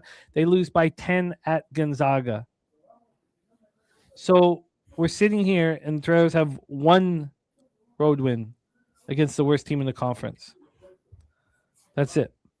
They also played Oregon State tough, very, very tough. They were at home. Oregon State won in overtime. Oregon State were 3.5-point dogs. So is 10.5-point switch way too much? That's a lot. I get it, but I think this team lets go. We just talked about San Diego on the road. I think that we can do a similar thing with Oregon State at home. They beat Pepperdine by 10. They lose to Gonzaga. Gonzaga is very good. They beat Washington State by 10. They lose to Pacific, beat Loyola Marymount by 6, beat Seattle by 13. These are all teams that are much better. I think it's fair to say much better than Toreros. They beat San Francisco by 8. I mean, this is a team that's winning their home games. And now they have seniors night at home against San Diego on a Wednesday night. Rod's Wax has bet on Oregon State in the home games when playing against a team with a losing record. Oregon State record since 2025, 10-1 against the spread, winning by an average of 17.1 point favorites. So I'm on Oregon State here. Oregon State sitting at a 7, -7 at -113. This opened up at 6.5. Did move to 7.5, but now we're at 7. It is juiced to them at 7. So we have a half-point move towards the Beavers. Then from a total side of things here, quickly get down here. From a total side of things, we have a 142.5. This opened up at 145. And then cash-wise, no information here. Maybe you have it over at Action Wine Time. I'm on Oregon State to smash and grab here against the trash San Diego team. What do you want when you go up against the weakest team in conference, or arguably the weakest team? You want accountability. Well, here you go. It's seniors night. They're at home. This team you just played, or the team you're playing, took you to overtime in the first game. Go out there, smack them in the mouth. Wine Time, take it away. Toreros, Beavers. I 100% agree. I'm very close to pulling the trigger on Oregon State. You might have talked me into it here. And I think I'm just going to take the 7, guys. Talk about line functionality here. I mean, Oregon State was a plus 3.5 point dog, won outright on the road. Now they're at home. This is nearly 9-10 point swing towards Oregon State direction. I think it's for a reason. Also at the time, San Diego was playing better basketball and Oregon State was kind of slumping. And since then, Oregon State's been playing better basketball. And San Diego, like you said, they're kind of giving up at this point, Jim. So I want to be on Oregon State here. I want to lay the 7 here at home. You mentioned senior night. It's also Corvallis, Oregon, guys. This is a very small college town in Oregon. They're part of the Big 12 for many years. They always sell out their crowds, whether it's football, baseball, basketball. They've got NIL money. They've got donors down there. I mean, you see their baseball program, the kind of studs that they're developing that are going in the first round of the draft. They definitely got some money over there, and this place will be filled. The parents are going to be there. The alumni are going to be there. The locals are going to be there. This place is going to be rocking in Corvallis. That's the only thing that you can't do in Corvallis here on a Wednesday night. So give me Oregon State here. I'm pulling the trigger, Jim. -7, -110. I think they smash these guys. This line functionality is just doesn't make any sense. Like the fact that it's just nearly a 10-point swing. I'm going to take that 10-point swing with Oregon State. I love to hear it, man. Gonna be a late night over here. When you do all this work on all these games, and I keep saying this, I don't mean to repeat myself, but the games that you don't move on, you can move on them live. You're gonna get all the opportunity in the world to hammer these spots. Jose Bouquet back in business here, building our graphics as we speak. Thank you for that, Jose. We have 2 games left before we're joined by Justin McKelvey, and these 2 games I haven't moved on, but I want to. Here we go. Santa Clara Broncos, 23-6, 14-2 in WCC at St. Mary's Gales, 25-4, 14-2 WCC. University Credit Union Pavilion. We're in Moraga for this.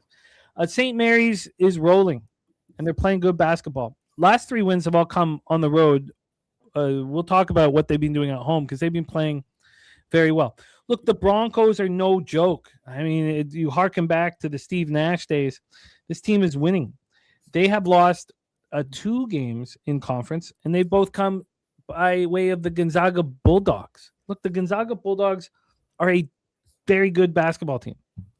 So look at what Santa Clara has done to the other big teams. They beat St. Mary's at home, 62-54. It was a big win for Santa Clara. It moved them to 6-1. It gave 7-1, and they gave St. Mary's their first conference loss of the season. In that game, St. Mary's opened up as 1.5 point favorites, closed as 1.5 point dogs. Look, Santa Clara is a good basketball team, but what did St. Mary's do in that game? 31% from the field, 18% from 3, 4 of 22 from 3. Now, it's not like Santa Clara shot that well either, so maybe that's a moot point. 41% from the field and 21% from 3. Pretty ugly stuff here. And Spooner says senior night also means players getting minutes who shouldn't be. He says he was looking at Oregon State live. Interesting, Spooner. It's a different angle here. Different ways of looking at seniors night. Very, very interesting. This total is a 153.5. That's where it opened. I want St. Mary's, but was nervous. Wanted to talk it out with you guys here. I want St. Mary's. Now, there's a couple problems with backing St. Mary's here, and that's their next game is versus Gonzaga. So their seniors' night is coming up against Gonzaga Bulldogs. Is this going to be a look-ahead spot for Gonzaga? When we go over the home games, last home game against Pepperdine, I know Pepperdine's trash, but they beat it by 28. San Francisco, they beat by 25. San Diego, they beat by 27. Oregon State, they beat by 30. I mean, they're destroying these teams. And why wouldn't they be able to get the revenge that they so desire against Santa Clara? Now, this opened up at 5.5, and there's been a ton of movement. The first thing that happened after 10 minutes moved to 4.5. 2 hours later was a 6. That ended up being the high water mark. We're sitting here at the 5.5 that opened. It's been a 5-cent move towards them, just a 5-cent move. So we'll have to take a look at the cash flow, which we will do. When we get to the total here for this one, we have a total of, I did that already, 153.5. Sorry, my bad. And then cash flow, we have 50% of the tickets, 78% of the cash on St. Mary's. So why is this line not moving? Maybe should it be moving if it's 50-78? Let's hear from Wine Time. Take it away. Broncos, Gales, and Moraga. I think you said it best. I think it's the look-ahead spot here for St. Mary's going up against Gonzaga here for senior night. I kind of want St. Mary's to drop this game. That way we can take them against Gonzaga in that game. I won't be on this one. It'd be Santa Clara or nothing for me, Jim. And originally I wanted St. Mary's as well. I think they're the better team here, but I think Santa Clara could probably give these guys a nice run here. And this game's probably going to come down to the last couple of possessions. As of right now, I won't be moving on this, and I don't plan to move on this. I believe if the next game we're talking about is next, I will be moving on that. And I haven't moved yet, so I'm excited about that. This is going to be an exciting game, though, for conference play for this fan base. I get it. And this is a late game, too, 8 p.m. start West Coast time, guys. So 11 p.m. start for everyone on the East Coast. That's crazy. I won't be betting this game. It's going to be a pass. Let's roll on to our final spot. Wine Time, thank you. Wine Time, thank you from the bottom of my heart for going through all these games. I was like, I knew this list was too long. But I couldn't help. I couldn't stop. I did cut some games, but I was like, I got to ask about this. Got to ask about that. Our final spot on the board is very interesting. It's a huge, huge game in the Mountain West.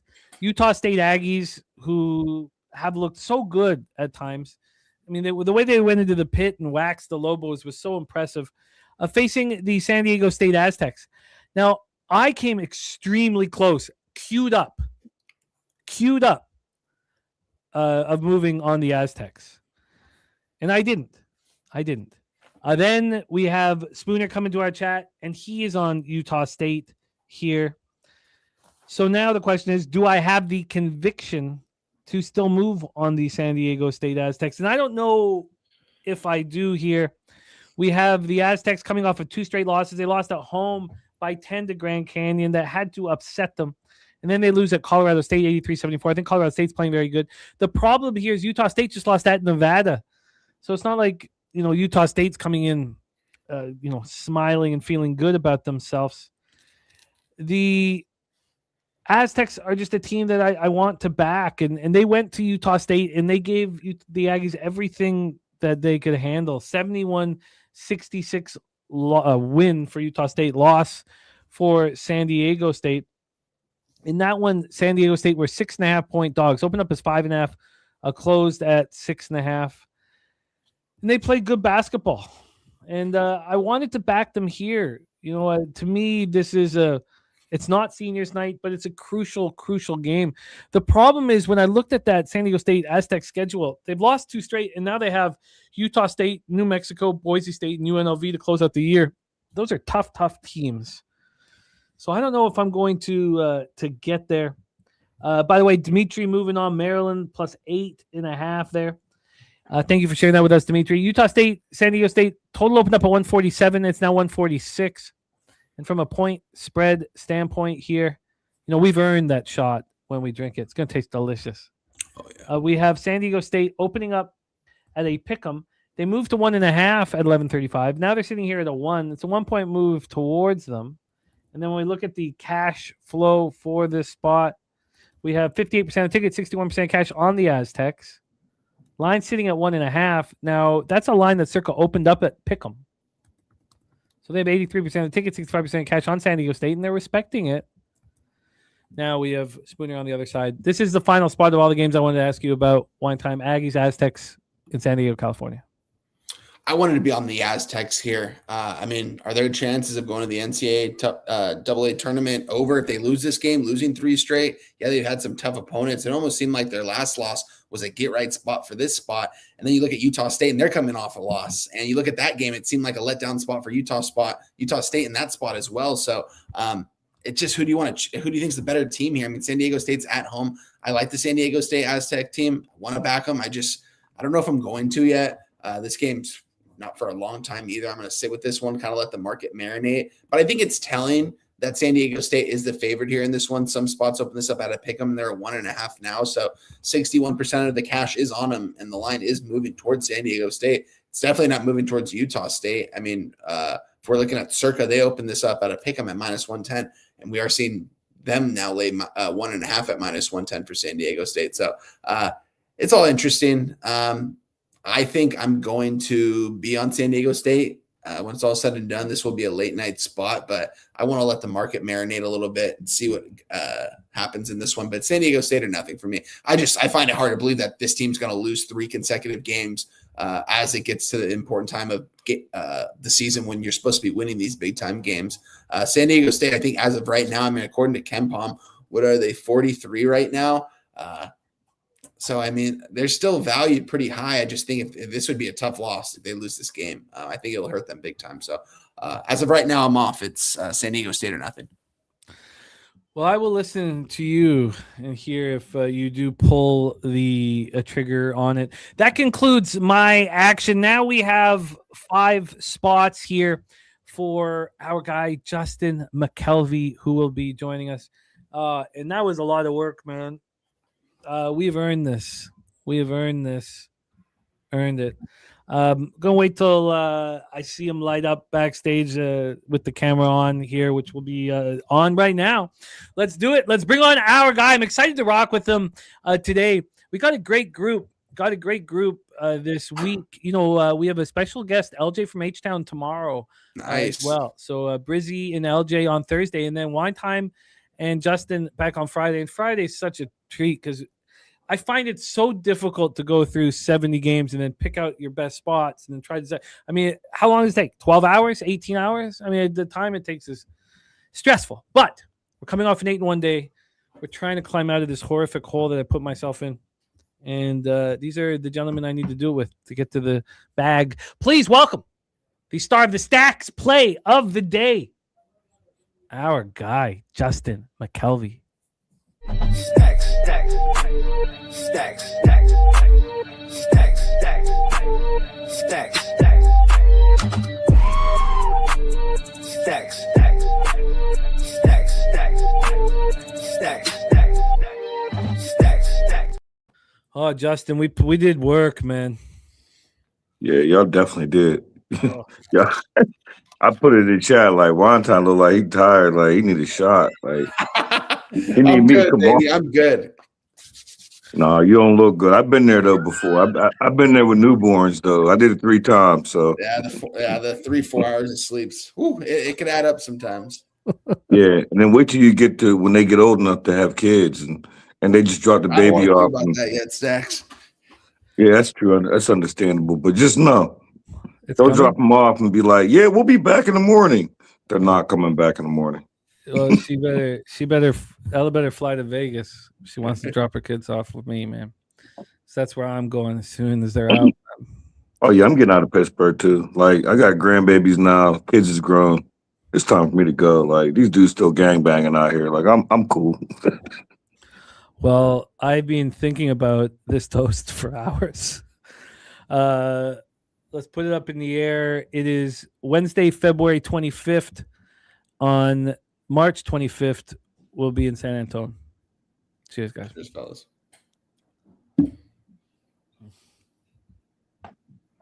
Oh, yeah. That's what I needed. Let's roll, fellas. We start at 7 p.m. Eastern. Florida Gators, 21-6, 12-2 in the SEC. at the Texas Longhorns, 17-10, 8-6 in the SEC. We're the Moody Center in Austin, Texas. We heard from our guy, BJ. BJ, Bruce Huncho, man, whom we miss and love. He says that the Texas Longhorns are the best bet on the college basketball board. Who wants to fade the Florida Gators? And the answer is nobody. This is a team that's winning and winning and winning. They lose at home to Auburn. That's, they lose at Missouri. Those are really the only blemishes, since December 9th? This team is rolling. And this is also a team that has not faced Texas. So there's no Benga. There's nothing to deal with. They're winning all these games by margin. Florida showing their class here. Coming off going to Ole Miss, taking them out by 19. They beat South Carolina at home by 14. They took out Kentucky at home by 9. They won at Georgia by 20. They won at Texas A&M by 19. They won at home versus Alabama by 23. And how did they follow up that loss to Auburn at home? They beat South Carolina by 47. But now they face Texas here. The Longhorns may have something for them in this one. Certainly, according to BJ, they do. 5-game winning streak was snapped for Texas, losing 91-80 at Georgia. Now, they beat LSU at home by 3. Maybe I'm just really being too harsh about LSU, but I see LSU as being just trash. Also, Texas has Texas A&M on deck. Is that a look ahead? Is that a concern? We shall see. BJ says the best bet on the board is these Longhorns. Let's take a look at the line history and the cash flow here. We have, quickly move over here. I'll get back to 7 p.m. games. So we have Texas right now opening up at +7. They're now +6.5. They opened up at +7. 11 minutes later, this moved to a 6. Back 6.5, 6.5. The last move was at 2:08 p.m. back to the 6.5. So this line is moving towards the Longhorns. When we get to the total for this one, we have this total sitting at 160. That's exactly where it opened. And when we get to the cash flow, and this is really what I want to see here, we have 52% of tickets and 77% of the cash on Florida, circa hanging at 6. The market's telling us to bet the Longhorns. It's a very stressful thing to do. Shout out to Razor Sharp Picks in the house. Of course, Razor shows up when we take a shot, man. The man is take another one for him. So drop a donation. We'll take another one for you guys. He's got a gift for that, man. Take it away, Justin. Great to have you on the show, my man. Your first spot on the board. Gators, Longhorns, Moody Center. Take it away. Yeah, I can't wait to watch this game. Anyone who hasn't been paying attention, I got a friend and a sister in the state of Florida, and I ain't gonna lie, I'm really like the Hurricanes, like the Gators. The Gators got me right last year. I had a little bit of assistance from my homie in Florida, but to make a long story short, I got in my pocket. I felt like it was a steal. I got a Florida Gators Final Four ticket plus 300 that was made during the season. And it started from a conversation, and it happened again last night. And it started from a conversation that me and Ramon Scott had. And we talked about the best 4 teams. And I'm not just rambling. It goes to the cap of this game, just so anyone listening. But we talked about the best 4 teams in the league, in the nation. And my opinion was, I'm not listening to, and I have a rebuttal, that there's not 4 teams in the nation better than Florida. Now, they done won it last year. They lost Walter Clayton. But this team, it's just business as usual. Whoever's on the schedule, it's just they come to play and they blow them out. Like, there's no looking back. There's no spread. Like, I feel like Florida plays like our homie Daryl Caps. Like, I don't give a fuck what the spread is. Like, Florida just lines up. And I don't want to stand in front of them. But I think this is a Texas spot coming off of a blowout loss to my homies, my Georgia Bulldogs. And Texas need a signature win. And they're going to be in the tournament regardless. But Texas at home, I think this number is a little bit wide. But I didn't want to stand in front of them. But I got the over 157.5. And I'm done with taking bad numbers on the show, but I have a pivot. If I can't get that, I'll pivot to the Texas Longhorns team total over. Because me taking bad numbers is resulting to a few more of my losses that I don't need. And so I'll just tell you what I bet and what I'm willing to pivot to. I got 157.5 in my pocket, but I'm willing to deviate because I see it's long gone. I'll take a Texas team total over because they're going to have to score to keep up with Florida. Well, we should note that you timed that absolutely perfectly. The total opened up at 160. It got down to 157 for 10 minutes.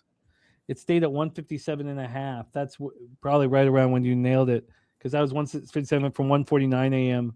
till 10:30 a.m. I got it sometime after 3 a.m. It was right after I did the show. I did a night move show at 3 a.m. Eastern time, and that's what I gave out to Florida over. And the more I was talking about it, I was like, wait a minute, this game should fly over. So I bet it right after I gave it out on the show. So that was like 3 a.m. So I guess that was 12 hours from now. We have some exciting announcements about our bracket challenge this year, which we're really excited about, which we will get into shortly. I'm going to line shop for you. You're right. It sucks that that number's not available. I'm going to line shop for a team. Yeah, about to say, what's the Texas team total over? Yeah, I'm going to look at a couple different books right now. Let's hear from Wine Time. Wine Time, take it away. Your thoughts here for the big one, Florida, Texas. Oh, I mean, I'm on Texas here in this spot, guys. I mean, you guys have heard it from me here. First off, I think Florida is a top 4 team in the nation. I don't think there is 3 teams better than them. I think Michigan's right there with them. And I think there's a couple other teams, but I do think Florida is right there. And this Can team. I ask you a question very quickly if we're on the topic? Yeah. Would you say that a team that's starring freshmen like Duke is the best team in the nation now because they are improving at a faster rate because of their youth than teams that are more experienced? I mean, they're playing. So that was an impressive win against Michigan. So they are a top 4 team. But the psychology of having the youngest group excelling late in the year compared to a veteran team where their trajectory is just not the same. Yeah, I think any team that's playing really good basketball towards March, I mean, they have a better opportunity, obviously. But, yeah, Florida has a lot of young talent. They've got a lot of NIL money they're working with, bringing in all this talent over there that they have.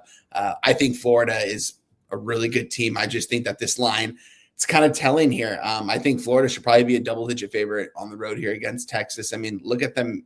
They're 9-1 on the road ATS this year.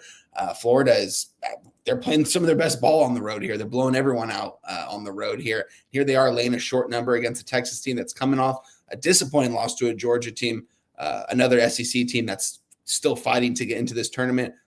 Just like Texas, I think Texas will probably be there. And I think if they take care of business against Florida today, they've got a one-way ticket there already. I'm not saying they win this game outright. I am not even sprinkling money line on this because I think Florida is going to probably somehow squeak this one out. I wouldn't be surprised to see Florida win, but I'm just not sprinkling the money line in this one. I'm on the +6 -110 currently. You can get a 6.5 at some spots right now. So I like the 6.5. I don't like that it's moving away from me, but it did open up at a 7. And at some point this got down to a 5.5 at a couple of my books over here about an hour ago. So the fact that it's back up to a 6.5, I don't say I don't like it. I still like Texas here in this spot. I think everyone's going to want to bet Florida. Florida is going to be in everyone's money line parlays today. Would I be surprised if Florida blows the doors off them? They could. I mean, they're the better team here. I just think that this is a letdown spot. Florida's been playing some really good basketball, and I think this is just going to be a little bump in the road. So give me Texas +6 -110. I am interested in joining. Just to piggyback off what you said, though, Juan, like a lot of people in my immediate life, like mainly like my grown kids, a lot of times I'll be on here and they'll just be sitting there, like, and I'll tell them, like, we'll go do something as soon as I'm done off the podcast. So they'll be sitting there like this. And they'd be like, why do you listen to that for hours and hours and hours? And I'd be like, that's a problem with you kids. Like, you're always turning away info. Like, more info, I need more than picks. And the reason why I say that is Spoon is the reason why I got my Florida futures. And listening to him, I need Florida to lose. And he wasn't talking about Florida. He was talking about Miami, Ohio. So, but it's the same cap because I got Florida futures. So, and they're not going to make it to the Final Four. They're not going to stint the Final Four if they don't drop a game. So I need them to drop a game, and I'll bet it again. And I want to be on the Texas money line. I feel like this team coming off a double-digit loss, like I feel like this is the spot. And depending on the number that Jimmy gives me, I came in prepared for all my college games. If I can't get my line, I have an alternative for the games that I picked. Because a lot of times I sit on here and be like, okay, I'll just take the best line that you could give me, and I lose by that line. So now I came in with a backup plan if the line moves against me and I haven't posted it. We have option. I've got 3 books up right now. So one has the Texas team total over 77.5 minus 101. One has the over 76.5 at minus 120. 19 cents it's going to cost.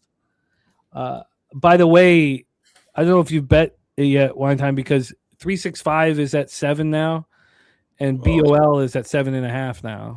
On this game? Yeah. Oh no, I bet this over right before the show. It's already in on the +6. And then team total here at BOL. Here. I'm going to take the 76 minus 120, 76.5 minus 120 for Texas. I should be able to beat that. Let me just see if I can beat. I still think can anybody beat that? I mean, 365 is not known for giving good numbers in situations like this. So let us know if that can be beat. I'm gonna keep shopping. So we're looking for a Texas team total over. If anyone can beat that, yeah, because that's wild. Because I know somebody who got a Florida team total over 81. So 81, depending on when they got that number and where at, it would tell me that the Texas team total would have to be a little bit lower than 76. Yeah, right now the Texas team total at 365 is 83.5. Or sorry, the Florida team total is 83.5. Okay, so they got solved. They must have got it early. That makes sense. But my whole thing is, I think Texas is. It's hard to say that they're live against this Florida team, but looking at their schedule, talking about Florida's schedule, I feel like this is going to be their biggest threat. Like this Florida team, like it took me a while. I probably passed up way better numbers, but it took me a while. But I really like this Florida team. And one thing that you talked about freshmen and experience, I'm going to take experience over freshmen. And even though all these people wasn't here for Florida because they lost some people, but there's enough there that they got the experience. They know what to do when tournament time comes. They know to do the preparation before tournament time. And regular season, like they haven't done nothing to saying that there's 4 teams better than this Florida team. Oh. But I just think this is the one spot that I feel like, I don't know if I would bet the money line. I want to, as a little hedge, because I need them, and I'm gonna bet Florida again at a better number once they lose. But I don't know. I think this is the best. And if they go out here and rout these boys, if they don't lose before the tournament, I'm not betting them again. I need them to lose at least once. Yeah. Yeah, no, I get that angle as well. We have Justin on at this point. Thank you, Rod Zawacki. There you go. Thank you. I knew we could find better. There's no way 365 will never give you the best number ever. So team total over 76.5 minus 105 at Will Hill. We also have a razor sharp picks in the house. Razor sharp picks. Gambler's first glance is Oregon plus 5.5 at minus 110. Gambler's first glance, Oregon Ducks. So we have Wine Time and Razor on the Ducks. Gambler's first glance is in.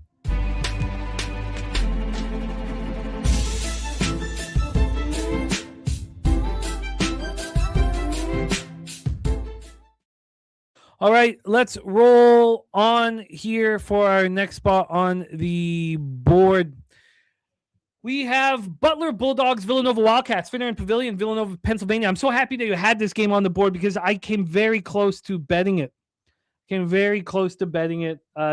Twice, 3 times. I moved from the full game to the first half, and and I've not bet it. So this is a perfect opportunity for us to discuss the spot. Butler Bulldogs 15-13, 6-11 in the Big East. Villanova playing really good basketball, 21-6, 12-4 in the Big East.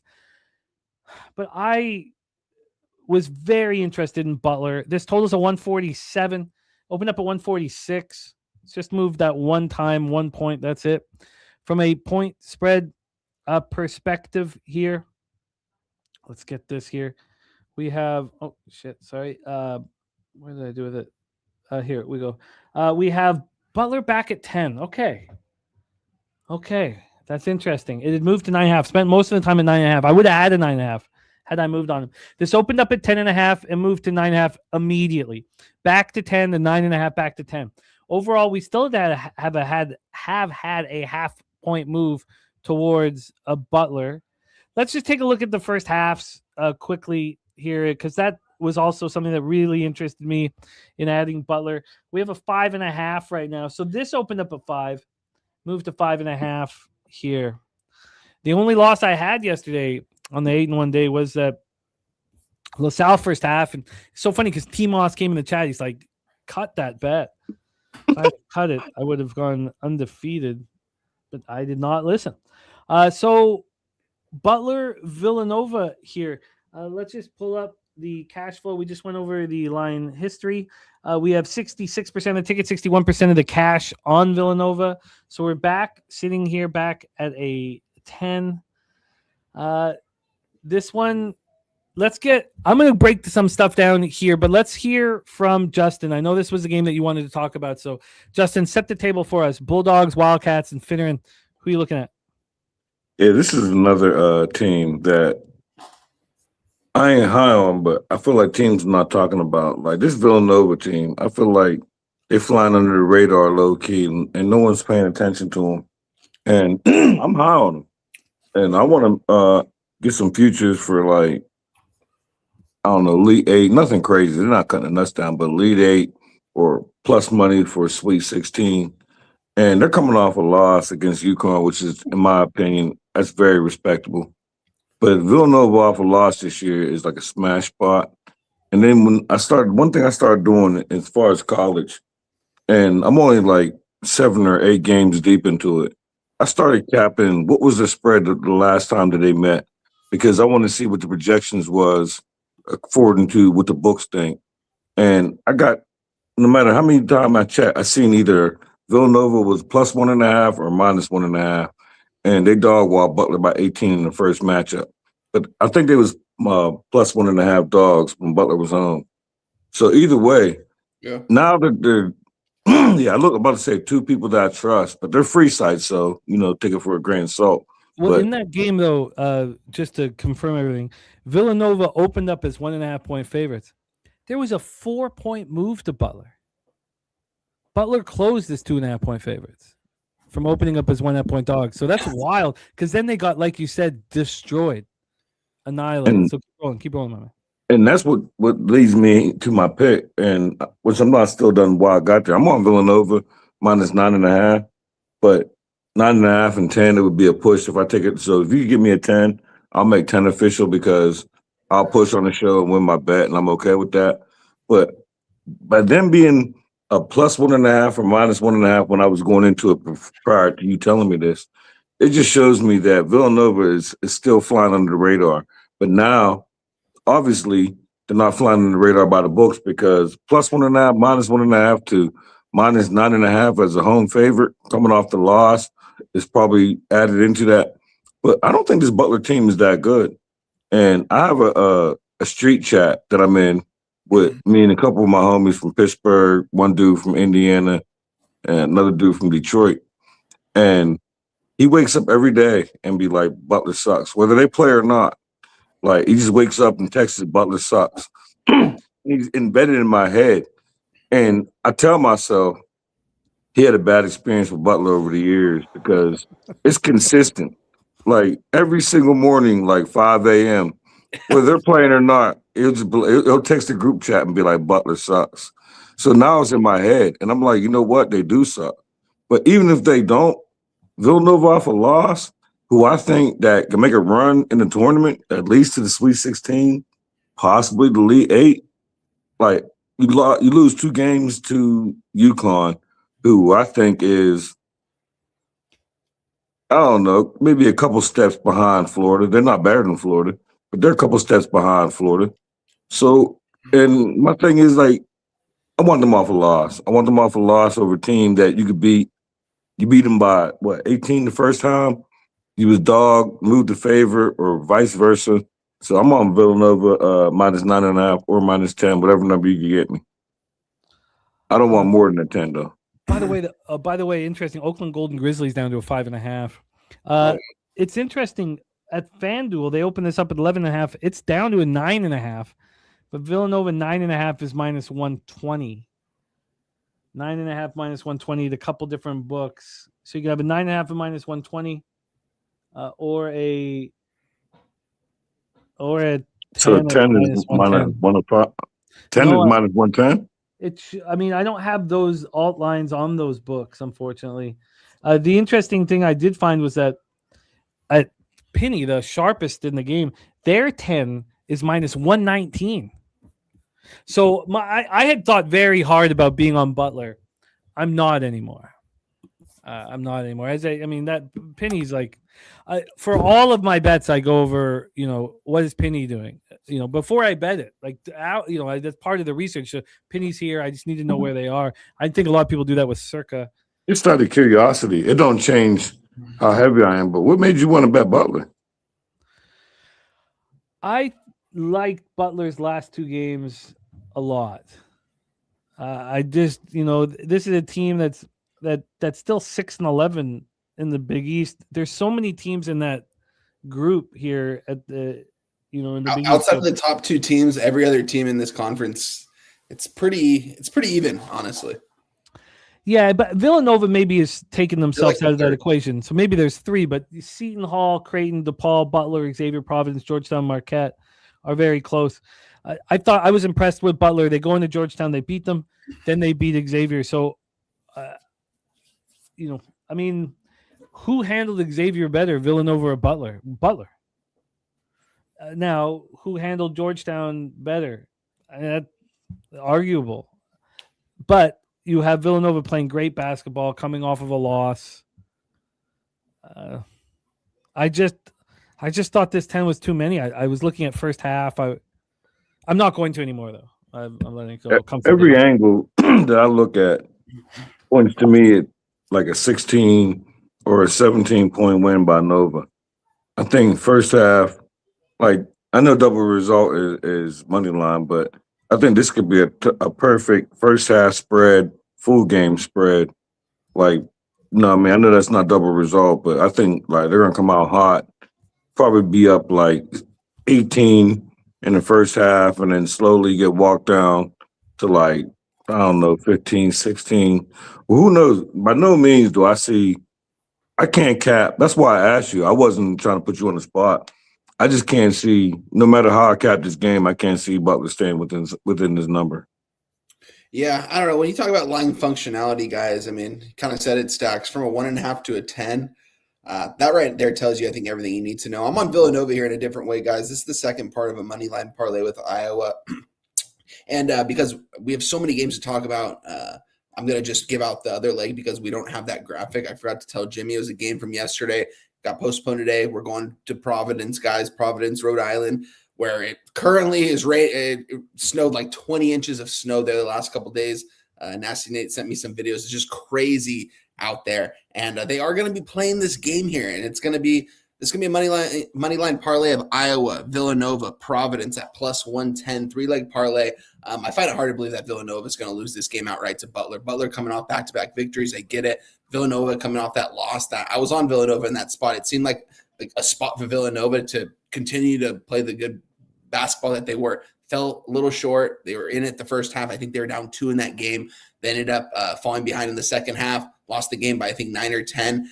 I think this tells you everything to know here, and I think Villanova wins this game. It's a high money line, but it's with Iowa and Providence. I think Providence being at home, I think you guys know me. I like this Providence team. I think they've got players that they've got 2 or 3 players that can give you 20 on any given night.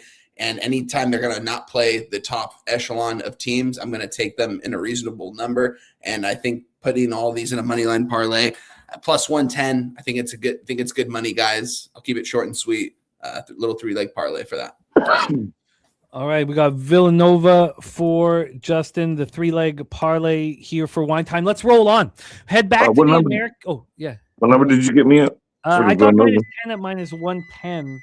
Okay, I'll take that. Find better than that. So I'm going to keep. Oh, I can get minus 10 at minus 109, but I should be able to find better than that. I'm going to keep. Okay, I'll wait to write the VIG down until we do the final. But it's a good sign that Penny's hanging on 119. We have the corner of Stacks and Bag Boulevard. Sounds like a good place to rest your hat. Let's talk about this spot here. And I like it. Justin likes it. Tulsa Golden Hurricane at the Tulane Green Wave. We are on the Tulane Green Wave in New Orleans here.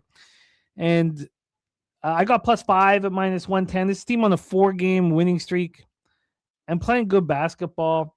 Tulsa is playing good basketball too, but I like the fact that they just destroyed UTSA, feeling good about themselves. I like that. They had a 3-game losing streak here recently. And I'm not sure. Look, they were running roughshod over everybody. This is their only meeting with Tulane this year. And I just don't think at home. I mean, if we look at the road games, they lost to Wichita State by 4. They lost to South Florida by 6. They beat Florida Atlantic by 2. They beat Rice by 6. So there's their last 4 games. I mean, these are tight games. And Tulane seems to have found themselves. And it took a while for them. There were some losses there. They had 5 straight losses there mid-season. Then they go to Memphis, beat them, lose at home to Wichita State, beat Temple at home by 11, take out UAB on the road, take out North Texas on the road, and then beat Rice at home. I just feel like they can make this a game. This is not seniors night here. Matty Ice says Tulane has one of the worst home metrics in the NCAA. When we go back to their losses, you got to go back a couple months, or a month and a half or so. They lose to North Texas by 8. They lose to UAB by 13. They got the revenge on both of those teams. They beat FAU by 3. And then, they struggled at times at home early in the year. At that point, we're talking very early in the year where they lose to New Orleans at home. They beat Boston College by 3. They get by Nichols. They get by Grambling by 2. I just think this is a case of a team that's coming together right now. By the way, the 9.5 at minus 120. Yeah, we could get that too. But thank you, Rod. It's very helpful, my man. Very, very helpful. Thank you, TC, for that, my man. So we're both here on the Tulane Green Wave. Winners of 4 straight. Winners of 5 of 6. They're only meeting with Tulsa here this year. Let's get into the line history for this spot and then hand it over. It's a 4.5 right now across the board. Although this 4.5 is minus 105, this got down to a flat 4. This was a flat 4 for a little while. This opened up at 6. So this is a legit move towards Tulane. If we take a look at the cash flow, and the money's all over Tulsa, I think it's pretty simple. I think this is one of the games that's pretty simple. Total opened up at 155.5. Now it's sitting at 156.5. So let's take a look at this cash flow and hope for it to be simple. We have everything we want. 68% of the tickets, 68% of cash on Tulsa. A clear line move towards Tulane. Even at Circa, they have 71% of the tickets and 88% of cash on Tulsa. They've moved it from 5 to 4.5. Obviously there's some concern with what our guy Matty Ice is talking about, one of the worst home court metrics, but everything telling us this is bet on Tulane. I've done it, and so is Justin. Justin, take it away. Yeah, I'll take I personally got a 4.5. But I like this game so much. This is one of the ones I'll take a worse number just so I get my RI, get my odds better. I'll take a 4 at whatever number you can get me. And Matty Ice is right. I'm talking about I'll take Tulane +4, whatever number you get me. And Matty Ice is right. And they don't have like no home court advantage. But what they do have, and I come on here every show, the way I look at games is I usually like to look at last 5, 7, and 8. Or not 5, 7, 8, last 5, 7, and 10. And because if you look at the beginning, the way the season starts and a lot of these teams, the way they start in their recent form, a lot of times, like I feel like the line's going to be softer. And everyone's looking at not the recent form of Tulane, the way they started. Tulsa's blowing everybody out. But if you look at the recent form, I think Tulane's on a 4 out of 5 game win streak, covered 4 to 5 ATS. And even though they're at home and there's not a home court advantage, they're in the 3rd spot right now. And the advantage that they have is they still play all the teams that are ahead of them. So they could move up to like 2, probably can't get to 1, but 4.5, 4 at home. I think Tulane is live. I think that I don't know. I want to respect all Tulsa bettors, but I'm not understanding how you're betting Tulsa. I think that it's Tulane either outright win or cover. There's no way. I just can't see that. Because Tulsa, they're not looking at it like we got to go in there and blow these boys out. They're the next game up. I want to win this game. And you can win this game. You can win this game by up to 3 points, 3.5 points. By no means, but I like Tulane. I like Tulane a lot. If I would have came to this game, it would have been stacks, but I got to this game too late before I already found my 2 stacks play. So I'm on Tulane +4, best number you can get me. Well, we are at the corner of Jimmy the Bag, Stacks, and Wine Time Sports Boulevard. I'm moving on in a little bit different way, guys. I'm moving on the money line at +180 here. I like Tulane to win this game outright here, guys. I was either going to take the +5 at the -120, but just pulled the trigger on the money line here at +180. It's a really good number on a home team that I think is going to get it done here against Tulsa. Who's, if you look at their record, they look really good, but I think Tulane matches up really well with them, and I think that this is a good spot for them. Take care of business. I don't need the points. I'm taking that money line.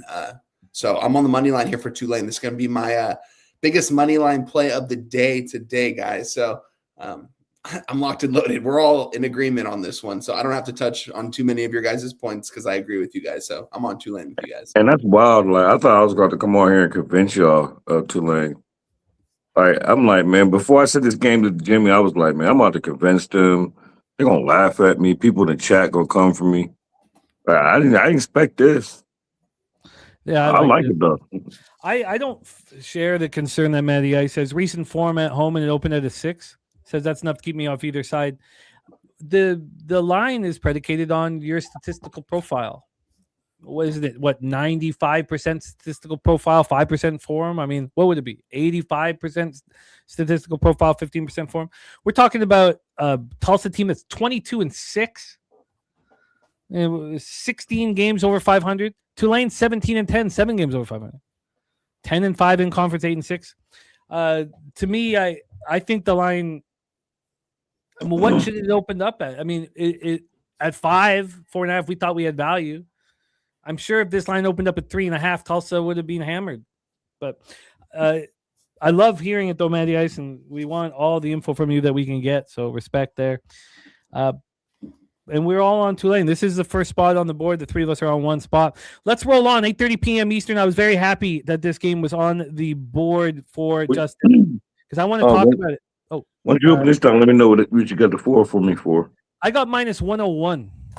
I get +100. So. Oh, you can? Okay, good. Let's get that. Let's get the plus there. +100. Let's roll our next spot on the board. 8:30 p.m. Eastern. Central Arkansas Bears 18-11, 13-3 in the A-Sun. At the Austin Peay Governors 21-6, 15-1 in the A-Sun. F&M Bank Arena in Clarksville. This is a big basketball game. Austin Peay, has taken over the A-Sun in impressive fashion. I told you guys a little while ago, I thought Central Arkansas was the best team in the A-Sun. When Austin Peay handled Lipscomb so easily, handled Queens, I was like, okay, maybe it is Austin Peay here winning and winning comfortably.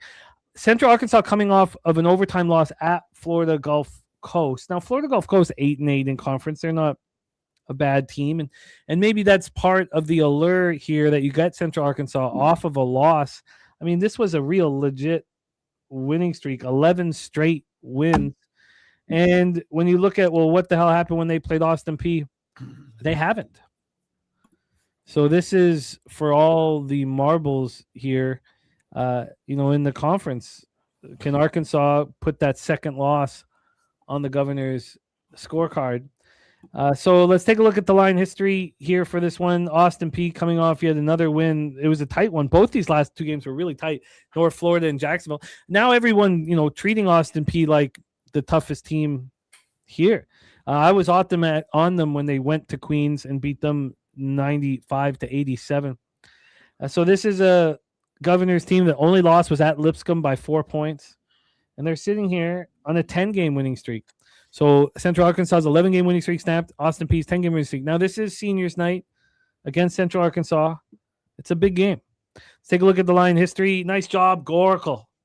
Nice job, Gorkel, cashing his action. Heat up, Gorky. Heat up, my friend. We have Clarksville, Tennessee in the house. Let's take a look at the line history and then hand this over. This is a Justin McKelvey spot that I want to join him on. Total opened up at 147. It's now a 151.5. We have a 4.5 point move towards the over. And then when we get to the spread for this one, we have Central Arkansas now a plus 4.5. This was a 3.5 for 20 hours. 20 hours and 24 minutes before it moved to 4. Now we have a 4.5. So a full point, and it's juiced towards Austin Peay. This is uncomfortable. Let's take a look at the cash flow for this one, popping off at 8:30. We have no information here on Odds Logic, so maybe Wine Time will hook us up with the action info. Take it away, Justin McKelvey. Central Arkansas, Austin Peay, ASUN leaders in play, and yes. We was waiting on you. Thank you. I need the fuel, man. This is a battle. I can feel the battle in my back. The one thing I know though is when we battle like this, we're trying to get 6 straight winning shows. That was another reason why I hit it so hard one time, man. We're winning, and I need more money, man. Let's go, baby. We got it.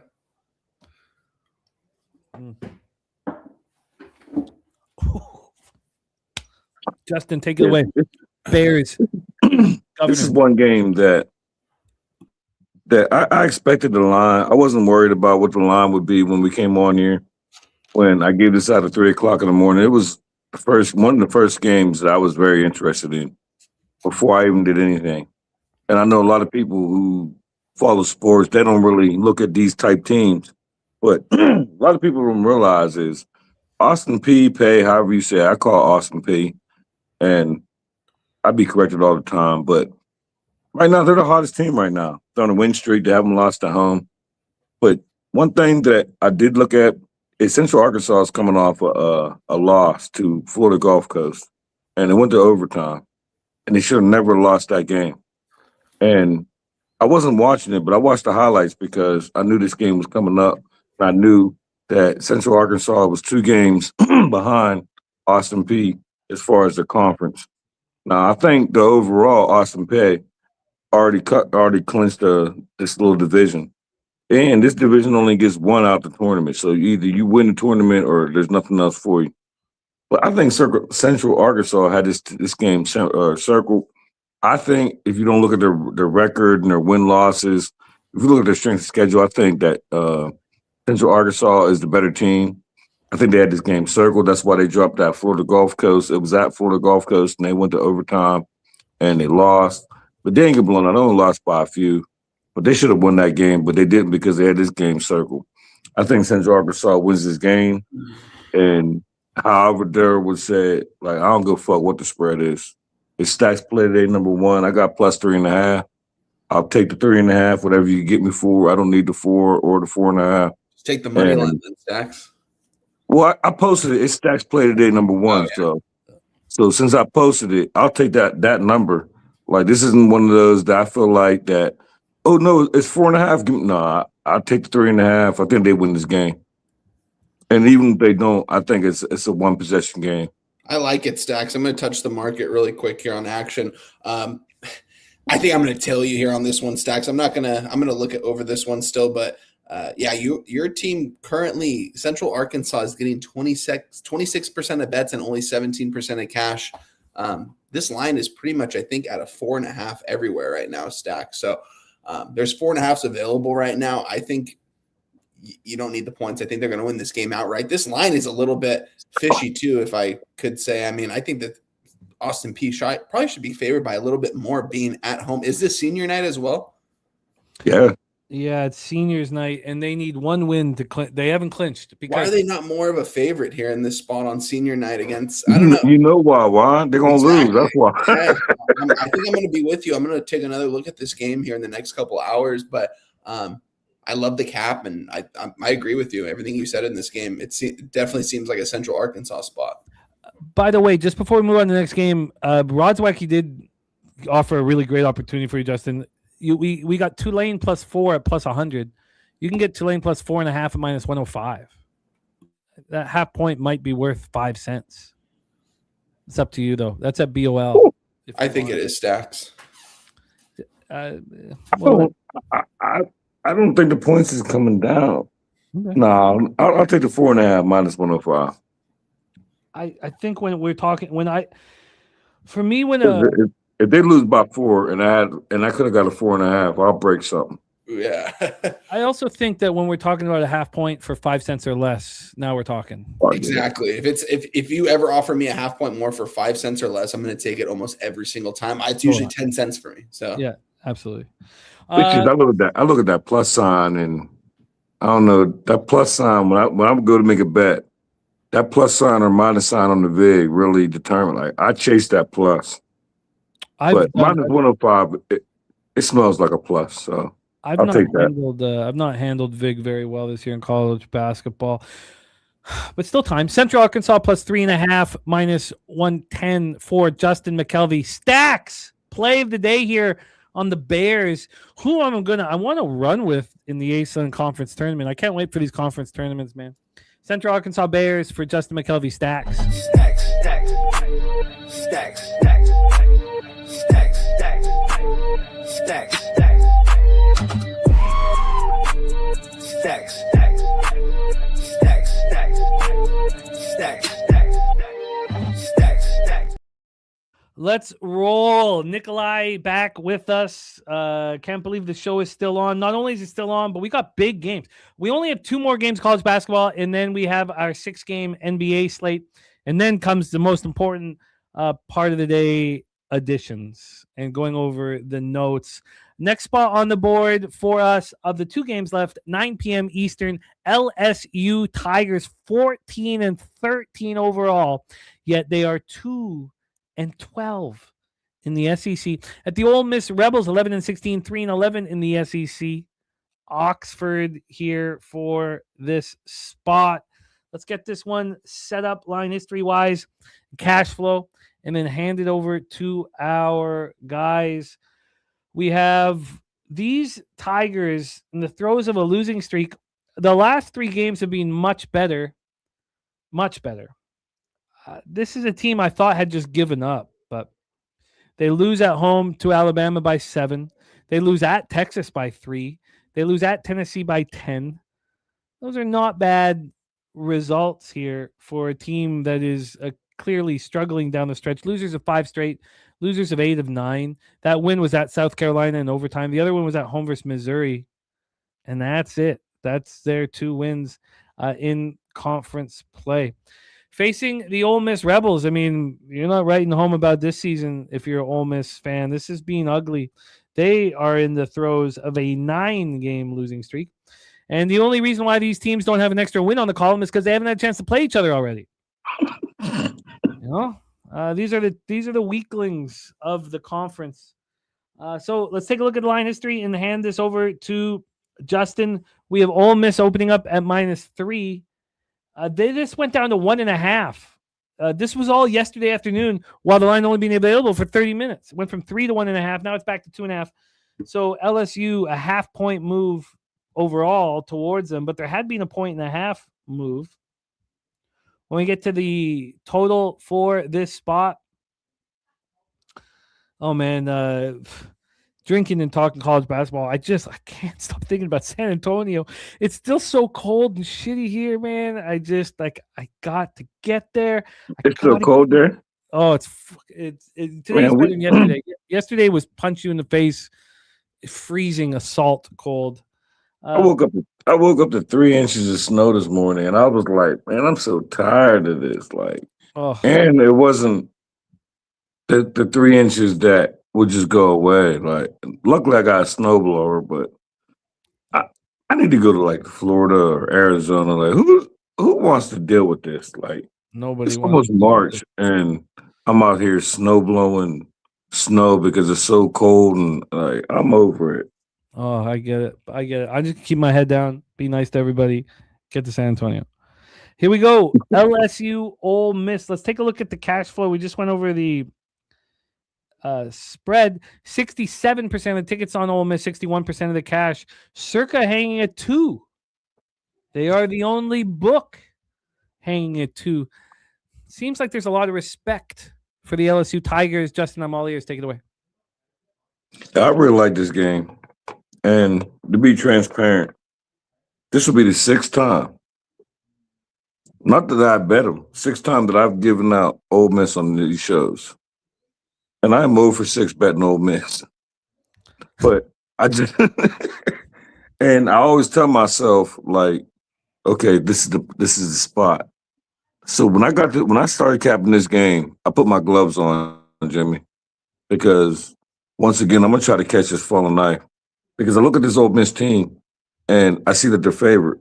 And immediately I want to say a team that lost 9 straight, and including losing to Mississippi State when y'all was at home. Like this Ole Miss team is horrible. But one thing I learned, if you take the records out and Ole Miss got the better strength of schedule, if you take the records out, LSU is not the better team. I feel like Ole Miss is the better team if you take out the records. Yeah, they lost 9 straight, but this is the one. The line that opened up when I seen it at -1.5, and that's the number that I know it moved towards Ole Miss compared to the number that I got. And when I gave this out last night, I was debating on betting the money line because I could have got a money line at -129, but I felt like that -1.5. I feel like it was a good bet, and that's the number that I'll take. If I could get a 2, because in order for me to cash the 1.5, they're going to win by 2, so I'll take a push. But I'll be on Ole Miss. I think they're going to win this game going away. I think the books is telling you everything you need to know. Not talking about after the line movement, just them being the favorite overall on a 9-game losing streak, pretty much getting blown out on all of them. But if you look at the teams they played, it's almost respectable. So give me Ole Miss, -1.5, -2, depending on what you get me. This game makes me laugh so hard because I love bum fights. And this shit too bummy for me, man. I'm like, oh my God, I look for these bum fights so much, and even this one, I'm like, oh God, man. Did you skip this one? shit, man. Let's hear from Wine Time, man. These teams, they're giving LSU respect. These teams are so, and they had legit expectations this year. Wine Time, you see, can we light a candle in the wind in this motherfucker? It'll just get blown out, Jim. I'm off this game, not touching this one. I would probably lean with you on Ole Miss. I've been on them a couple times this season, though, and I've had to throw away the ticket every single time. It seems like neither of these teams are they're very good. I mean, at least LSU has been covering some spreads, I guess you could say, but if not, they're just getting blown out. Nothing I want to get involved with Ole Miss. I mean, they're going to have the home crowd advantage. I'm curious to see, is this senior night? Sorry, I should have had that up here. It don't even matter. No, it's not. No. Okay, well, yeah. I mean, I'm off this game. Nothing for me. I'm skipping this one. Good luck to my guy Stacks on this one, though. Yeah, and I'm like Jimmy. Like, I don't know why, but this bum fight, it attracted a lot of my attention, and the spread was so low, and I was like, "Oh, Mrs. Favorite," and I had to go back to look to see how many times they lost, and then I had to go back how many times they lost, and I was on them and gave them out. Stacks play today, and just like Monton said, like every single ticket that whether I bet it quietly or gave it out publicly, I've never once won. But I've always convinced myself, like, okay, the last one was a bad cap because that wasn't the spot. And I convinced myself by them opening up as favorites, like, it's the one. And if it's not, shame on me, but I'll take a 2, even though I got a 1.5. God, I'm going to be cheering for you way heavier than normal. I'll cheers to you on that. way more heavier than normal, man. Oh, I got one ready right now. Way more heavier than normal, man. This one I'll actually care about, man. And it's like when you give Ole Miss out publicly and you lose.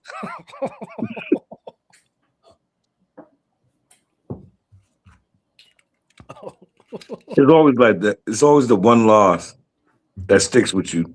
And you could go 0 for 5 and look at it and be like, why I give out Ole Miss though?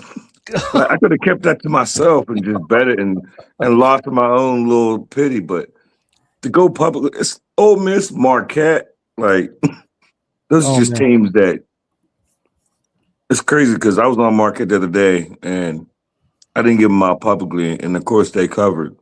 It's like when I give them out publicly, it's just bad. Yeah, I can't wait for you to sit with Peter Loshak, and I'm still working on someone to meet you on this trek that we all desperately want you to take to Texas. But Peter has such an aversion, such a fear about giving anything out publicly. I don't have it to that extent. If I make it down there, and right now I think I got a ride. I think I have a tag team partner. Oh, perfect. Okay. And they're just only problem is, everyone knows I don't work. And they work. Okay. So it's not a matter if those days work. It's just a matter of when can we come back. Yeah, because exactly my whole thing is as soon as you said work, I was like, when you go back. Yeah, I mean, because they punched the clock, not literally 9 to 5, but they punched the clock. I feel but my whole thing is I'm not going through all that. Right now it looks like they're going to stay 2 days. My whole thing is going to take us 2 days to get down there. Yeah, that's not. So it's got to be, and my whole thing is, if they're willing to fly back, because I got family in Houston and I got family in some little rinky-dink town, so I want to stay like 2 weeks. Like if I'm leaving, that's just what I do. When I leave the state, like I want to leave the state, so I want to go down there. Even when Public Palooza was over, I want to go to drink every day. So I'll put in $100 for his flight back.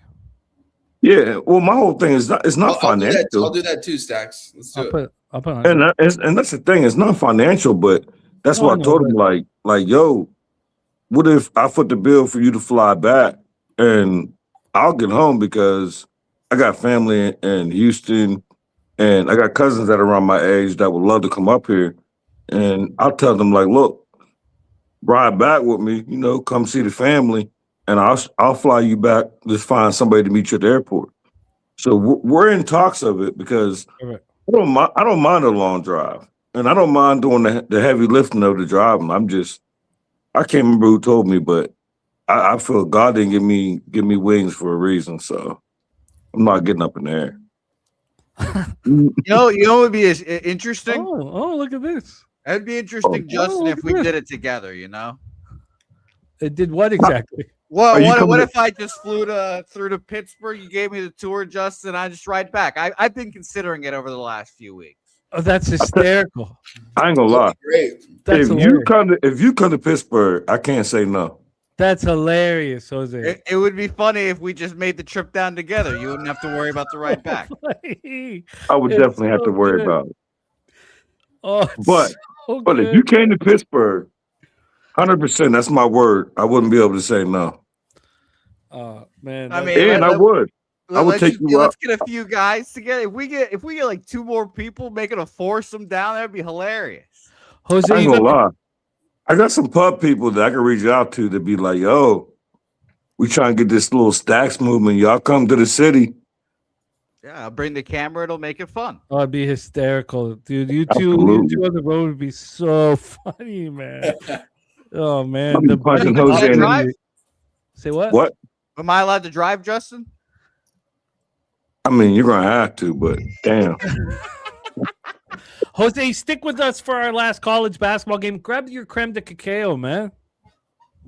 It's always right here. This has been sitting here for. Let's celebrate by capping our last game. Let's get our last game, and then we head into NBA with power. Okay, because we still got. I would love to take Jose to the north side, one of the north side bars.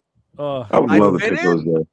It would be laugh out loud. He would be also. You know, the problem what happens though is when you're running with someone like Justin, you get overconfident. You know, right? Because you're like, oh man, I'm protected. I'm gonna be taken care of. I've got back. If he can't, if like where I play pool at, if Jose came with me, where I play pool at, he'd be holding my shirt. I'd be talking that shit. Well, I might Justin here. We'll run you game would not, for you. And they don't call me Justin at the bar; they call me Stacks. Oh, nice. I'd be good. Nice. I like that. Good. I like that. Jose, stick with us for our final game on the board. If you thought LSU Ole Miss inspired capping DePaul Blue Demons, they're actually a little better this year. This is our final game in college basketball. You know what? I feel like I've abused my friendship with Wine Time today. No, you're good. I do. When I was not cutting games, I was like, oh God, how long are you going to force them to sit here with you? Hey, Jimmy, you might not want to hear this, but you abuse all your friends, respectfully. No, you're good. You're good. Because all your friends come on here. All your friends come on here with time restraints. Like Babano, be like, yo, 1 o'clock. Like, I got to be done. And you be like, yo, can I get 5 more minutes? Boom. Spoon be like, yo, 1 o'clock. You be like, can I get 110 out you? It's for the good of the community. It's good for the good of our wallet. I love it. I respect it. So I've learned when I give you a time, like I don't have them problems no more, but when I had to get my daughter off the bus last year, I would give you a half hour before the time because I know you're going to take me past my time that I need to get my girl off the bus, and missing the bus is not acceptable. I can't be like, yo, I was with Jimmy and Jimmy was playing game. I can't do that. So, games. Yeah, like Jimmy, he took 20 minutes on the Blackhawks breakdown, and I missed the bus. They're not going to hear that. Well, I will apologize with booze in 1 month. In 1 month from now. That's respectable because I'm willing, in order to win. People in my life, they don't understand, but I get it, and I need all the information I can. So if baby girl, if I'm late at the bus stop. That was last year. Now she grown. She in high school now, so we ain't got to worry about that. But last year I was like, if I'm a couple minutes late, like you're old enough, you know your way home. Now you know what this does though, and is it for me, and I am being selfish. It sets me up all fucking night. Because it sets me up with my pregame action. It sets me up with all my live action. It just sets me up. All of these games, I've got all of these notes. I sit there. I just, I'm in my wheelhouse. And I do think I may abuse the people that mean the most to me. And I apologize. And I'm very thankful. And I will bring gifts. Let's roll with this. Ketchup chips, he's fucking got them. No, I'll bring better gifts. Yeah, I'm about to say I don't want them. What was it last year? Them bullshit ass Canadian ketchup chips. Like they're y'all not the originators of ketchup chips. Cut it out, Jimmy. I didn't think they were bad. I thought they were And pretty good. they're not even good. Well, who's the originator of ketchup chips, man? I don't have that answer. But to say that Canada is the originator of ketchup chip, and they're horrible. So let's just say that y'all is. Why would you want to claim that? Ketchup chips. Look, we'll take what we can get, and I've got lots. I'm bringing a ton of shit this year down to San Antonio. But let's hammer this last spot on the board here and get into NBA. We have DePaul, Creighton. Creighton has spent a lot of time on the road of late. They just lost by 29. I don't have the 30-point rule in college basketball. I don't expect kids to act like men. 81-52 loss at St. John. That comes off beating UConn on the road by 7. and Creighton just doesn't menace at all. Depaul here coming off a 71-68 loss at home to Providence. They beat Seton Hall by 12. They beat Creighton, 2 Wednesdays ago. Creighton didn't like that. Depaul is not the Blue Demons team from years past that we laugh at and mock. This is a better team this year. In that game, they were 1.5-point dogs. They won outright. Creighton lost that game and shot 52% from three. DePaul won that game and shot 28% from three. There were 9 more three-pointers scored by Creighton. 27 points they had over DePaul. That's not a good sign, man. Creighton got 22 rebounds in that game. I believe that's the lowest amount of rebounds that I've looked at all year long on any game that we've capped. This is not a team that you're going to be afraid of walking down an alley. But they're coming off a horrible loss to St. John's. They're coming off a horrible loss to DePaul. I mean, it was just by a point, but they still lost to this ragtag ass clown group. Now, I mean, there are 6-10 in conference, but as we said, there's all these teams right in that same area. So let's set this one up. Jose, it is great to see you, man. All right, Nate. I know you tried to take the ketchup chips away from us when we were in San Antonio. Look, I got a new flavor. This year, man. I won't stand for it. Wait, you got a new flavor of ketchup chips? No. We got a new flavor of chips that they don't have in the States, man. That Trump's trying to get. He's but they're terrified of that shit. You take Trump? No, we don't want him. We just I'm about to say tariffs. I'm about to say I'd rather talk about what's the gravy called, Jimmy? What's the gravy called? Poutine? Yeah, poutine chips, or is that what we're rocking now? No. Wait a minute, y'all got gravy chips? Of course we do. I ain't never coming to That Canada. actually sounds bomb. No, you don't worry. We they wouldn't let me. They wouldn't allow me in there anyway. But I ain't coming to Canada. Gravy chips. Don't worry. We'll bring the gravy chips to you, man. I don't. I'm cool. Get them to Jose. I look forward to my dalliance in Canada, but Jimmy, I can tell you that there's 84% of the bets and 55% of the money on the mighty Creighton Blue Jays or Blue Hens, whatever the fuck they're called. No, you had it. You had it right the first time. Yep. Shout out to the Blue Hens. No. But they're moving towards the Delaware. Jose, that's the Blue Hens are Delaware. -5 Creighton opens. They might be blue hose too. I don't know. Oh man, those Presbyterian hoes, man. Yeah, but I said that's Presbyterian. Jeez, I love those hoes, man. God, it feels I like don't like hoes, man. Especially the blue. This line went all the way down to 3.5. This line went from -5 down to 3.5, back to 4.5. But there was a real legit 1.5 move towards DePaul before there was any kind of buyback here. Let's get into the cash flow and then hand this over to our guys. This was the final edition, a late edition from Justin. We'll let Justin start. As Jose said, 84% of tickets, 55% of the cash on Creighton. Look, I guess we don't bet this because we're supposed to sit here saying Creighton will bounce back from a 30-point loss. Creighton will bounce back from losing to DePaul. But the books are saying, hey, if you want to bet Creighton, come over here and do it. I mean, is this a spot where – let's hear Justin, because maybe this is a spot where this is Creighton or pass. Justin, take it away. Blue Jays, Omaha, take it away. Like, I feel like you done kept this game almost like 90% to a T. Like, Creighton coming off that blowout loss, Creighton coming off that 1-point loss to DePaul. I think that by far this is the better team. Now, this DePaul, this year, this team has been frisky. They're winning. They're covering. They not like that. Stop it. Cut it out. I don't care what the books is doing. I don't care what number you could get me. When I went back to this game, that's why it was a late edition, Jimmy, because this was a game that I underlined that I wanted to bet, and then I came back and dug deep into it. Like, this is a Creighton spot. I think this is a Creighton massacre to the point where I don't even care. Whatever number you get me, like, Daryl should be on. This would be Daryl's. I don't give a fuck what the spread is because that's what it is with Creighton. Like, we're talking about DePaul here. Cut it out. Like, Creighton on the road done jumped on UConn, and pretty much, like, I know game extended, but pretty much wire to wire. especially if you're looking at ATS. So then they come off that blowout loss to St. John, which was expected because you just beat up on UConn.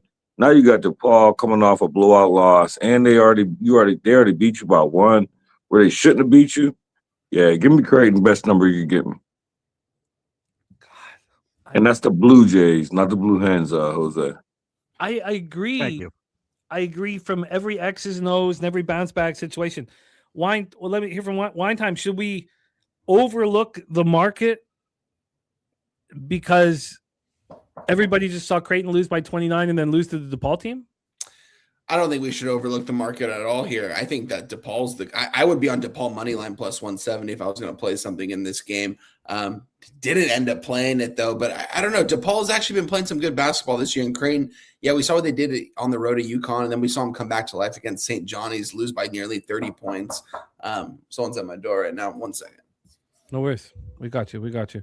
I hear the conviction in your voice, Justin, but it's certainly going up against the market. Now, when you have that sort of conviction, you have a positive ROI. You always have a positive ROI. Going up against the market, going up against a colleague, it doesn't matter. You have that sort of conviction, you'll always have a positive ROI.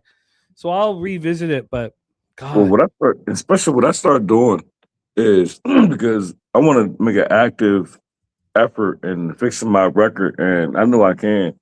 And about 2 games that I was questionable about was Tulane. 3 games: Tulane, Central Arkansas, and this one, Creighton.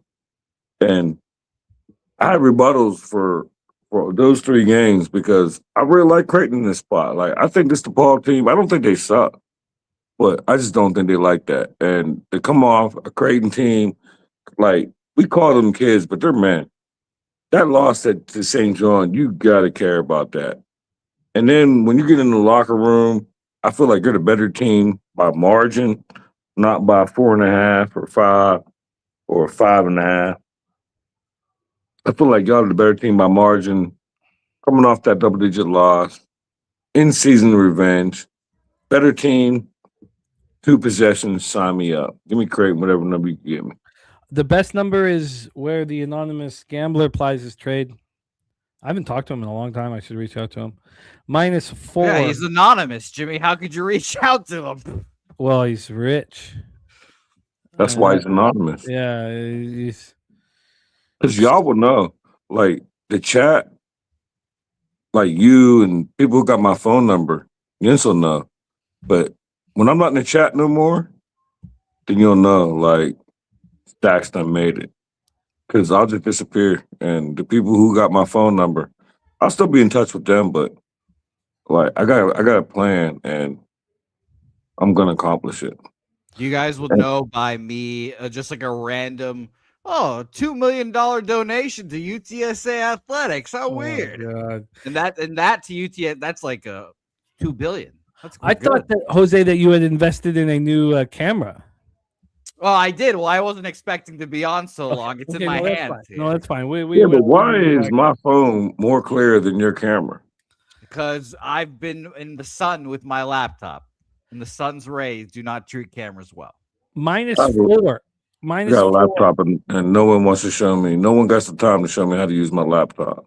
Well, man, we'll have plenty of time on our drive home. Or in San Antonio. Especially if you're driving me all the way back to PA. Oh, well, hold on. Let's get the creme de cacao for and it's the north side. Like, yeah, ask Stand On Business. He know about it. Swig Bets. Like, I've never been to Pittsburgh, and I look forward to making my stop there. As you should. Let's get this in us, and then let's get into the NBA. We got work to do. God, I haven't opened this bottle in a decade. It's been sitting out here on the table, just been waiting. That's how do you have a bottle of alcohol for a decade in your house? Disgusting. That's impossible. Okay. Let's do a quick review here of college basketball action before we get into the NBA. Let's roll here, Justin. Go through your action for Wednesday, February 25th. I'm writing Creighton down now. I just need 2 numbers for 2 VIGs. First one, I'm on Texas over 76.5, team total minus 105. I'm on Villanova minus 10. I need the VIG for that. Which one, sorry, do you need big for? Villanova minus 10. Villanova minus 10, minus 109. I'm on Villanova minus 10, minus 109. I'm on Tulane, plus 4.5, minus 105. I'm on Central Arkansas. Stacks play today, number 1, plus 3.5, minus 110. And I'm on the Creighton Blue Jays, minus, I just need the best number you got me in the VIG. Minus 4, minus 110. Minus 4? Yeah, one book. One book. And he doesn't mess around. He wants people to gamble. That made me want to take a 4.5, but I'm a chill. I don't know. I like Creighton. He was running the book for 2 weeks when Portnoy said that no one will take my $500,000 bet on, I forget who it was. And he reached out publicly and said, we'll take it. Please bet it here, bet it here. And then Portnoy was so angry. I don't know why. He said to all my followers, stop following. It's my bookie that we're talking about. Stop following. It made this huge scene because the anonymous gambler called Portnoy's bluff. That's all that happened, was that he didn't want to bet $500,000 on it. He got called out, then told all his followers to, and I mean, we should not be talking about it, but he almost lost his job. He had to fight for a week to keep his job because they lost a whole bunch of, Portnoy's guys and all this shit. You brought that up. Let me ask you something. Yeah. One, would you ever be considered being a full-time bookie? And if so, what would you have limits, and what would your bankroll have to be? I don't want to be a book. I don't want to deal with what I would be interested in doing is running a book, like running a casino's book. Like that's different than actually having your own clients. So if I came to you and said, Jimmy, we all lived out Canada, and I'd be like, damn, Jimmy, like we all watched you. I got like 4 of my friends that, we want to bet with you. Well, I would say no right now, but I'm 46. When I'm 60, I still don't really want. I don't want those kind of relationships where that doesn't appeal to me at all. I want to succeed and beat the books. Now you get paid like the amount of money that some of these guys are getting paid to run the books. If the book is succeeding, is enormous, and that is gambling because you're deciding which player's action to take. When you're moving the line, that's I mean, that to me is gambling. Running an actual big book, and I had the opportunity to shadow Marcus. I had the opportunity to shadow him, but I had to move family to Montreal when we came back and decided against it. I don't want to have a group of clients. I don't want to be dealing with that. That doesn't appeal to me at all. It's just not the life I want. I don't want to take people's action and want them to lose. That just doesn't. Maybe if my life falls apart completely and I'm not on camera or anything like that, and then because you want your friends then you want their demise. I don't want to live like that. It's just that doesn't appeal to me at all. So no, I wouldn't now. But and I agree with you. And my only problem is like I got a few people, close people in my life. Only problem is they got street money. And Jimmy, you should know what I'm talking about. Yeah. And I don't want them type of bets, like because when they drop. And I don't want to have my night. It's one thing to have $125 on the game and watching the game. But when you got a close friend, and these are my folks, and I do want them to win, but they've done called me dumbasses pretty much since I've been in Pennsylvania. And they just don't see what I see. But yeah, they call me dumbasses, but yet they call and ask for picks. And my whole problem is, for the most part, they lose. But they get hot. And even when they lose, their minimum bet is damn near a K. And I don't want that type of stress. I know how I stress about watching UConn -5 for $125. I couldn't imagine how I was stressed with St. John +5.5 for a K. Like, I'll be watching the game like, yeah, and wanting to lose. The Chiefs 49ers Super Bowl. My friend was a book, was just like an individual guy book, like not a running a site or anything, in Costa Rica, and so he got called up. They wanted $25,000 on the Chiefs. And he came to me. He's like, "Look, I'm really uncomfortable. I don't want to pay out $25K." And I was like, he was like scared. He was like, I and I was like, well, just don't take it. They won 25 on the Chiefs. Chiefs came back and beat the Niners, and he would have been out $25K. I mean, it's one thing when you're talking about $500, $1,000, but what happens when your client wants $25K? When you're talking about street money, $5K. Put $5K on this is no thing because you're not. It's different type of cash. It's not a. It's and just on a Monday through Friday on a normal game, I right now, like, being single was the best thing I could do, and I'm stress free now, and I just couldn't imagine being on a hook for a $5K bet. I couldn't imagine how I would watch that game. I know what I do when I lose a 2-unit bet, and that's only $250. So imagine losing a $5K bet. Like, I can't imagine what I would do. I lost $10K on a weekend when I was working a comedy club, and I remember everything about it, every single second about it. I remember everything about it. I remember every moment. Did you get a ski mask after that? Say what? Did you get a ski mask after that? No, but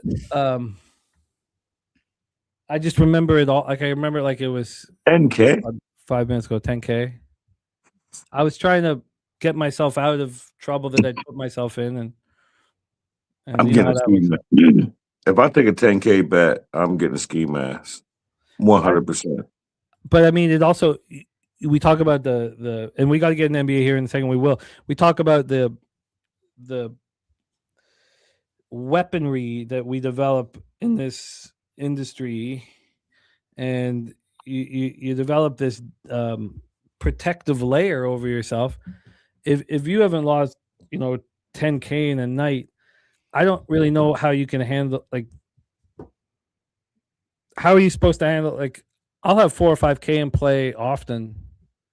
It's no thing because I know what it's like to lose 10K in a night. I think you need to go through that shit to have the armor to move forward in the industry. You need to know what it's like.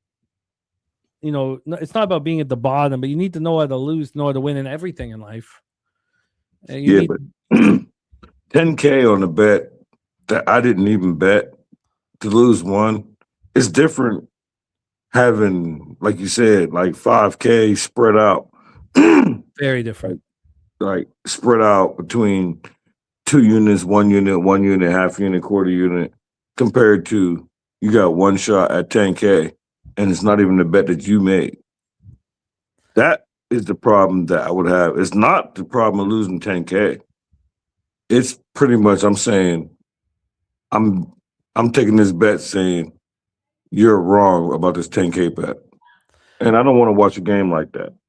No, I feel you. If what we're building here is bigger than, I mean, you watch, like, we just watched Steven Fehrenbach send back $1,000.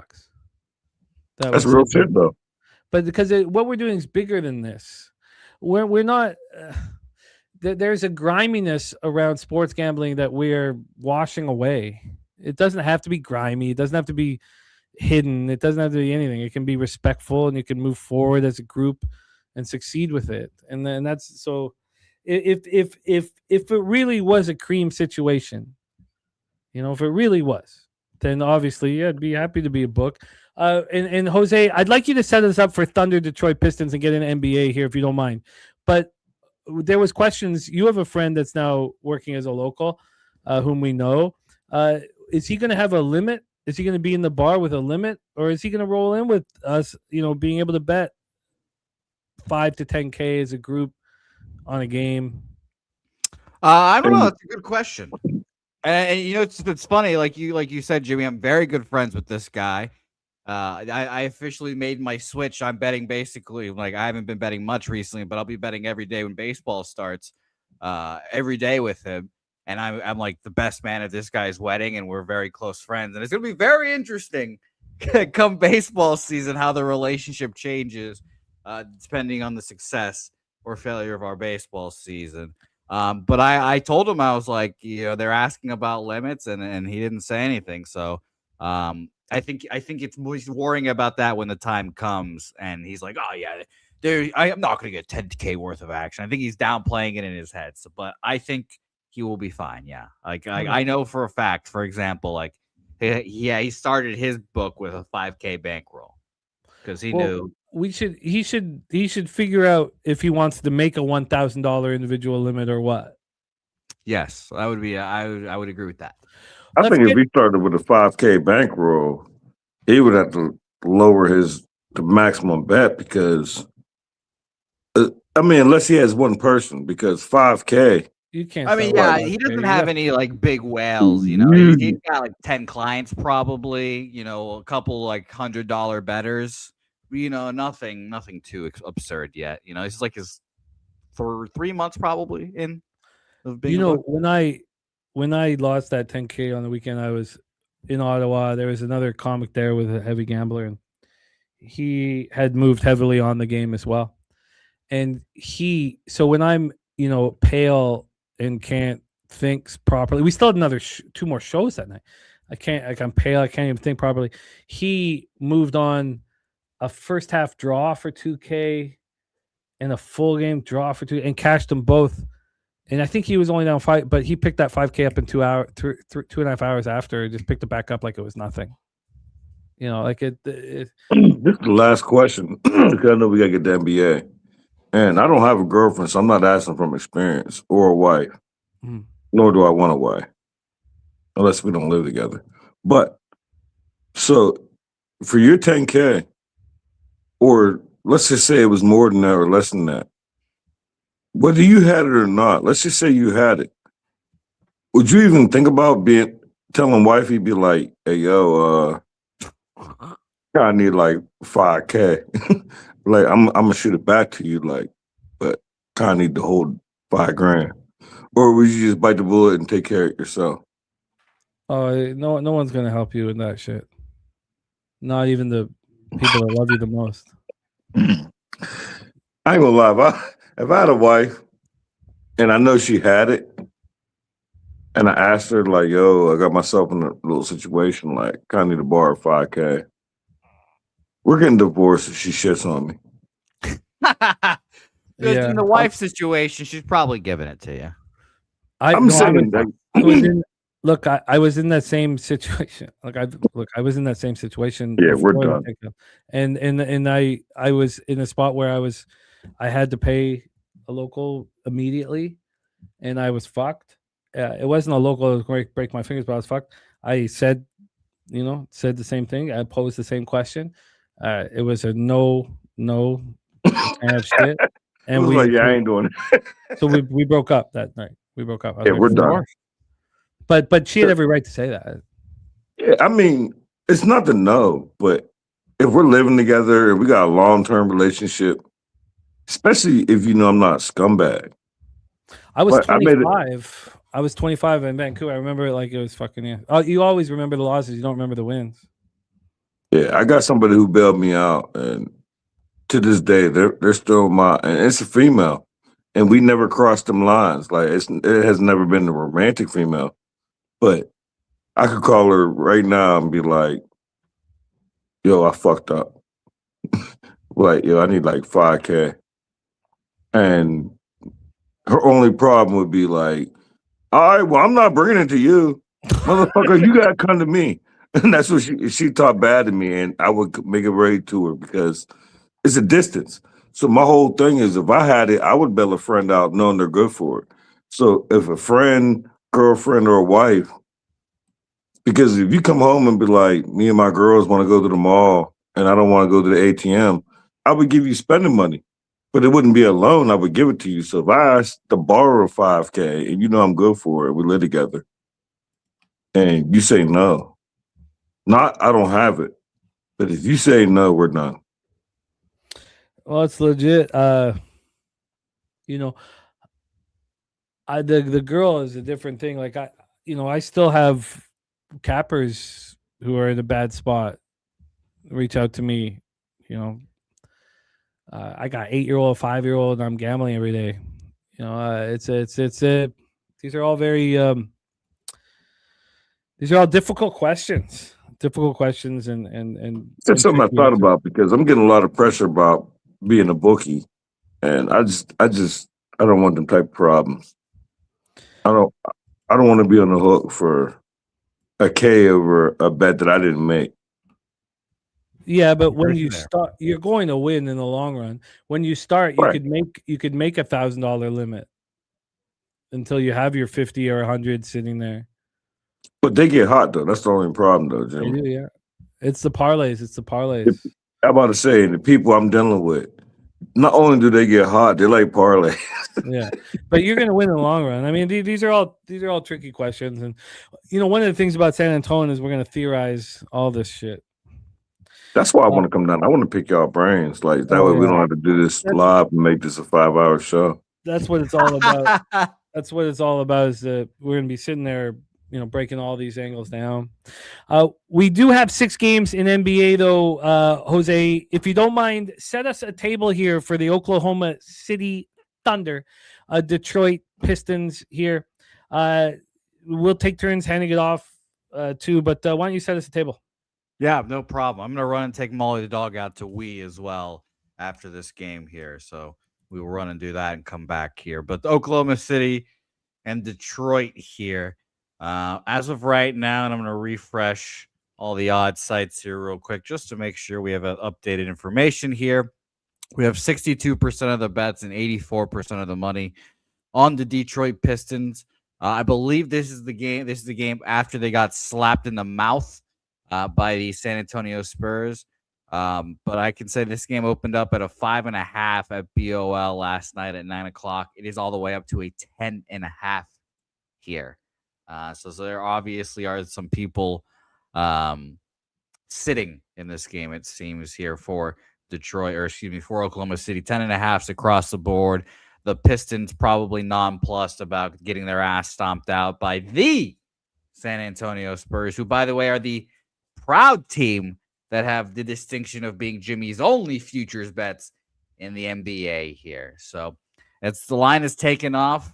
It seems like it's going to be a Detroit smash spot, but I'm interested to see what you guys have to say, old Jimmy the Bag. Well, Jalen, Hartenstein, Shea, Holmgren, and Caruso all out.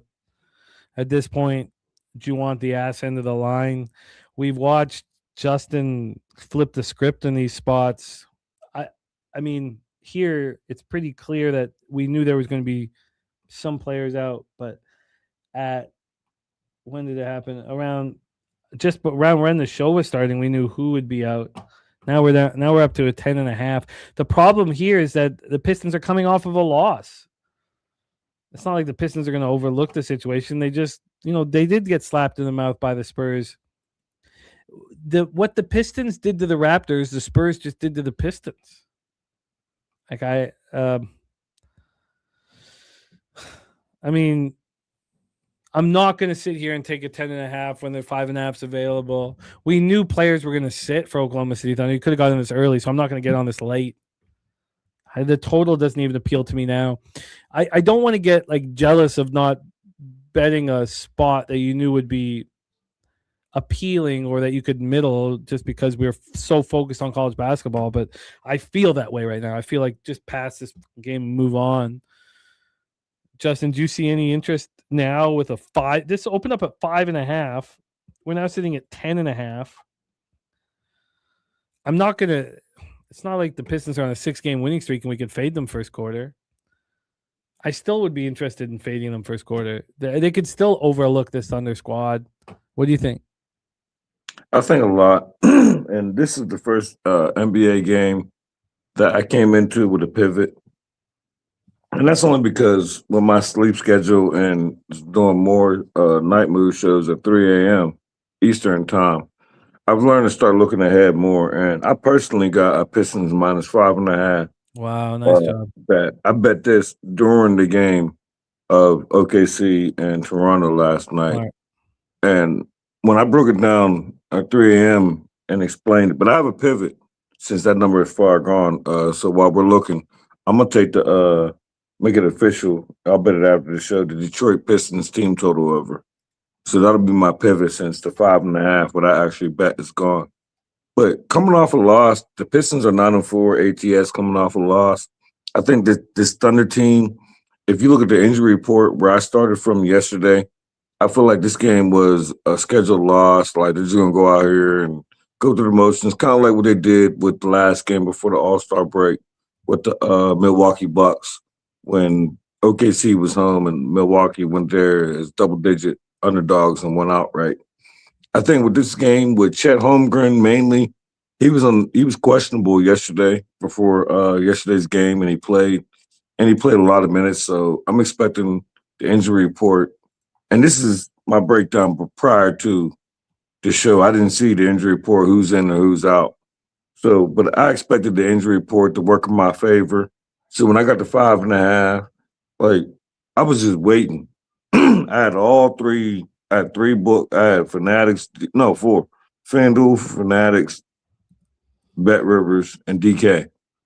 And I had all them books open, and I was up. I've been up since midnight. As we speak, I haven't been to sleep yet. And I'm going to go to sleep after because I had that 3 a.m. show that was important to me. And I really wanted this game. And at first, I wanted the under. And it was at 217 or 218.5. That was the way I was looking at it, thinking that Detroit would coming off a loss. They would clamp down. We see OKC, that OKC plays defense no matter who's in there. And then I started looking. OKC is 1-8 on the second, 1-8 ATS on the second leg of a back-to-back, which pretty much tells me if you're 1-8 ATS, that pretty much tells me your second leg of the back-to-back, you pretty much punt. So I was comfortable with the 5.5. I'm not comfortable with the current number.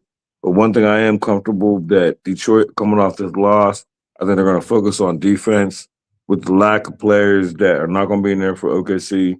That I think that Detroit is going to put up a number. This number, from what I seen it when I was like in the under, is moving against me, and it moved towards the over. So that's why I pivoted towards once I realized I wasn't going to be able to give out the Pistons on the show. So Pistons team total, the books is expecting this game to go over. And even though they're 1-8 ATS talking about OKC, for some reason, it don't matter who's in there. Like, I really had to double check that. Like, because to me, it seemed like OKC always cover when they're dogs. Like, it just seemed like they always cover when they're dogs. And then I had to look. They're always favored. That's the reason why. They're always favored when on the second leg of the back-to-back, like Milwaukee. And it was almost double-digit favor and lost outright. I think they're going to punt. I think there are going to be a lot of stars not in there. Pistons off a loss. I expect them to put me a decent number. I'm expecting this number to be somewhere over 109, 110, somewhere around there. I mean, I see 114.5 with a bunch of different books. I'm surprised that, I mean, the sharpest offshores have this juice to the over. 365 just sitting here with minus 115 big on either side. 114, damn. Yeah. It's expensive. I mean, at this point, you getting that minus 5.5 was perfect. I mean, if Detroit won this game 101-86, would that surprise you? And that makes me think that the Thunder team total under might be the way to look at it. Then you can't take a first half team total under, even if Pistons are angry, because you want to take advantage of the lack of depth on this Thunder team dealing with all the injuries. But I do got a third pivot. And that's because Kay, if you watch that game against the Spurs, and Castle will do that to a lot of people, but Castle pretty much shut down Kay. That's the reason why his points and all that was under, because Castle put the clamps on. Now with this injury report with OKC, so if you what's the number you give me for either PRA or points and assists? Wouldn't you be nervous that he doesn't play the whole game? A little bit. I mean, that would be my concern here. But at 10.5, I just don't. At 10.5, I think I would pivot. Like, I think that you're going to give me 10.5 points with OKC with whoever's in the lineup. That would almost want me to get there. I don't think it's going to be a dog walk. And in my eyes, and probably in his eyes, it got to be with the game that Cade had against Castle and they lost, and you in the mentions of MVP, like, it's all about you. Like, you got OKC in here. Like, what are you gonna do? I mean, the sharper books have the 38.5 heavily juiced. The public books don't. I don't know why. 38.5 for PRA. That's just PRA. Yeah. What's the heavily juiced? The sharp books have it heavily juiced. So this is at minus 126 at Penny. Over 38.5. Yeah, but it's minus 115 and better at others. Oh well, I'll take that's what I'll do. I'll pivot. That team total for Detroit, that's still too high. I didn't think it was gonna be that high. That's too high, 114. But Cade 38, I think he's gonna do everything, knowing that he let Castle clamp him. And as long as I could get 20 points out of Cade, I think I could get 9-9. I think the full game under, team total under, is appealing here. It's we're talking about it for the Thunder. I got your 38.5. The thing about this Thunder team is, you take all these stars, off the floor, and they still have depth. It's crazy, but they can't have much depth. I mean, take Caruso, Holmgren, Shea, Hartenstein, Mitchell, and Williams out. I mean, I guess it's just the starting five. I mean, Case and Wallace, Isaiah Joe, you have to think they play 38 each. Lou Dort, Kenrick, and then the other Jalen.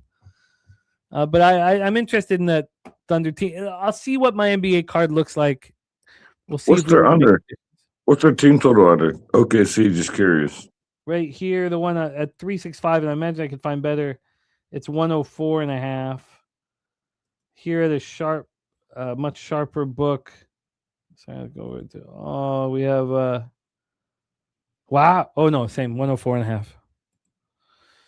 104.5. That appeals to me. I'd rather just trust Cade. I'd rather just trust Cade on the MVP. Allegedly the MVP. PRA over 38.5 for Justin. Jose, set us up here for Spurs Raptors. What was that, Vic? The minus 115. I'll look to see if I can find better, but minus 115 right now. I'm okay with that. Well, those Spurs are feeling good, Justin, and let me tell you that. Jimmy, can I get a quick check-in? How are you feeling about your Spurs futures as of February 25th? The last time I cashed a huge future, I mean, we're talking years now. So I don't want to get too excited about, that kind of money, that kind of change. I don't want to bother getting excited, but I have 500 on the 33-1. It's not crazy money. 500. You got Spurs. You got Spurs to win it all, or just Western Conference? Both. I got 16-1 for Western, 33-1, and I was pretty late to the party. Yeah. Well, Jimmy, trust me. People here, because everyone betting has become ubiquitous now. Everyone's like, "Oh, do you have Spurs futures?" I got them at plus 750. I was like, "What the fuck? What the fuck are you guys?" So the Spurs is buzzing down there, huh? Yes, Justin. Yes, to say the least. The Spurs are indeed buzzing down here. I don't know. Obviously, you guys are in different spots, so I don't know what the reaction is over there. But just Jimmy said it the other day. It's a big day when the Spurs come to town because Big Mount Wemby comes to your city. 6.5 has gone to 7.5 now for Los San Antonio Spurs here. 52% of the bets on them and 92% of the money on the San Antonio Spurs here. I am hoping for the Spurs' sake that this is another one of those games where Jimmy looks at his TVs and says, damn, the Raptors are just not even close because their young players are much better than ours, Jimmy. So what do you think?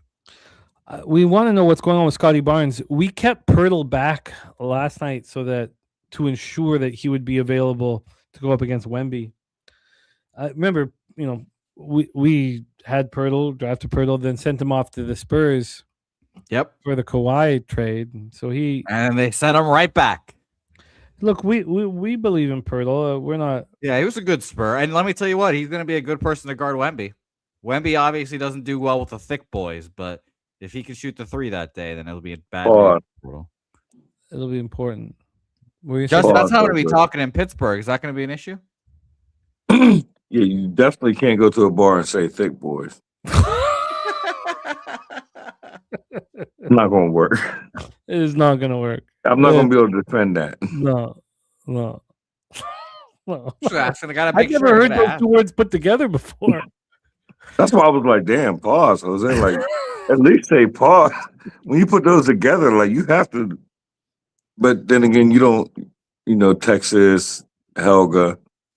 Like, if I had a girl, if I would have said that in general conversation, not even on screen, I'd have said pause to her. By the way, Justin, just to keep track, Citizens Bank Park to my location right now, 1 day, 3-hour drive, 1,700 miles. Citizens Bank Park, yeah, Philadelphia, really? Pennsylvania. I just picked the Pennsylvania. You know how far? This is what people don't understand. How big Pittsburgh is or Pennsylvania is. 4.5, 5? Closer to 6. Wow. What's Heinz Field called now? Jesus. What? Oh, no, it's still Heinz Field on Google Maps. I was wondering what Heinz Field was called here. 22 hours. Even better, Justin. We're good. We just shaved off. Yeah, you come to Pittsburgh because I tell people, like, my niece graduated from when Brizzy was down there. Was that 3 years ago? She graduated from WVU and moved to Virginia. I get to Virginia in 4 hours. Virginia. I got 2 homies in Philly, and I've never been there. It's always been sniffing 6 hours. Well, 22 hours. You leave right now. You'll be here tomorrow at 3 p.m. Where's here? Yeah, but I'm stopping at a hotel. That's what I'm saying. I need a traveling partner. We got to break it up into 2s. Jimmy, we keep talking about it, Justin. I think Jimmy's going to just say, fuck it, I want to come. I will, but not this year. This year. If Jimmy stopped, that's crazy because it's the same amount of time from Detroit for Jimmy and me. Like, so moving forward, like, maybe, we could meet up in Detroit somewhere. Easily. And I got a homie and an aunt in Detroit, so easily that would be it's like 4.5 hours to Ann Arbor. The feeling in Toronto after what the Thunder did to us was that it was the same deal with what Detroit did to us. We can't compete with the big boys. All this trash going on about how this team can't. No, and it's legit. I don't mean trash, just a lot of negativity towards the Raptors here. I expect now we need to know what's going on with Scotty Barnes, but I expect the Raptors to be shot out of a cannon to start this game. There's so much negativity to what the Thunder did to them. The Thunder and the Pistons treated the Raptors like kids, like children playing basketball. This wasn't a plan until I started sitting with this game. But I think it's a Raptors first quarter. Pirtle excited to play against his other team. I always love the dog in a back-to-back. The idea that the gambling public thinks we have 92% of the cash here on San Antonio, and it's only gone back to where it is. So I think it's more so. Not only do I think it's Raptors first quarter, I think it's Raptors full game. I think the Raptors are hearing all the outside noise. The Spurs just destroyed Detroit. They come up here to Toronto. They don't care. They just want to go back to the road trip, get out of Canada as soon as they can. Toronto cares very much about this spot. This is the first of a back-to-back for the Spurs. They play at Brooklyn tomorrow night. They don't it's not that they care about playing Brooklyn or care about playing Toronto. They like to be in New York City. I think this is Raptors first quarter in full game. What do you think, Justin? I'm so glad to hear you say that because I took a lot of comments in the 3:00 show that I did in the night moves. Like they came for me, and I gave out the Raptors. And what I said, my exact cap was when the Raptors players, the injury report comes out, we're gonna get a better number. But 100% at the best number that I feel I could get, I'm gonna be on the Raptors. I feel like this Raptors team in this spot, one, I feel like every position except for Wemby, they match up perfectly for. Hands down, all the other 4 positions. And I feel like it's not Wemby, if I get Pirtle in, it's part of like my cap last 3:00 in the morning. I don't know if he's in or out or not. I didn't care who was in. But I said, but Pirtle was the only one that advantage Wemby, but not like the advantage he got everybody else. I like Pirtle to slow Wemby down. I wouldn't be on Wemby props. I'm on the Toronto Raptors. Since I'm doing the show now, I'll take the best number that you could get me. And I just feel like with them coming off that loss, I'm not worried about the second game of the back-to-back. You got Wemby coming in here, and the recent form, which I'm mainly the way I cap, and especially today's slate, because I wasn't even knowing I was going to come on here. But when I found out I was coming on here, I had to break down and separate all my games and all my picks and all my bets to my best one. And I realized, like, it's time to make my record more serious. And this is one of my more confident bets that I don't need to wait on the numbers. So best number you could get me. I personally got a 7.5 because I didn't think that it was going to go higher than that. So that's where I put it at. But if it's worse or better, I'll take it because I think the Raptors are live. And with the Spurs coming off that win, that big get-up win, I think that was a circle spot to go here and punch on Detroit, and they did. And I liked the Detroit in that game. I didn't bet it. I bet K props, and that's the reason why it got me on K props again today because Castle shut K down. And I felt like when you shut a superstar down, they're going to bounce back, especially with regardless of who's in there for OKC, I feel like that they're going to get up. And because of that loss that Detroit took, and the Spurs won that convincingly, and the recent form of the Raptors, I don't care who's in there for the Raptors. I think they're going to stay inside this number. And we're going to be on the island, Jimmy. Just know that, according to the comments that I took in night moves. Oh, the everything around this game. It's the perfect spot. The thing is, though, is that I need to know if Barnes is in or out, just because I'd prefer an 8 or an 8.5. But it's going to be. I'm going to bet it regardless.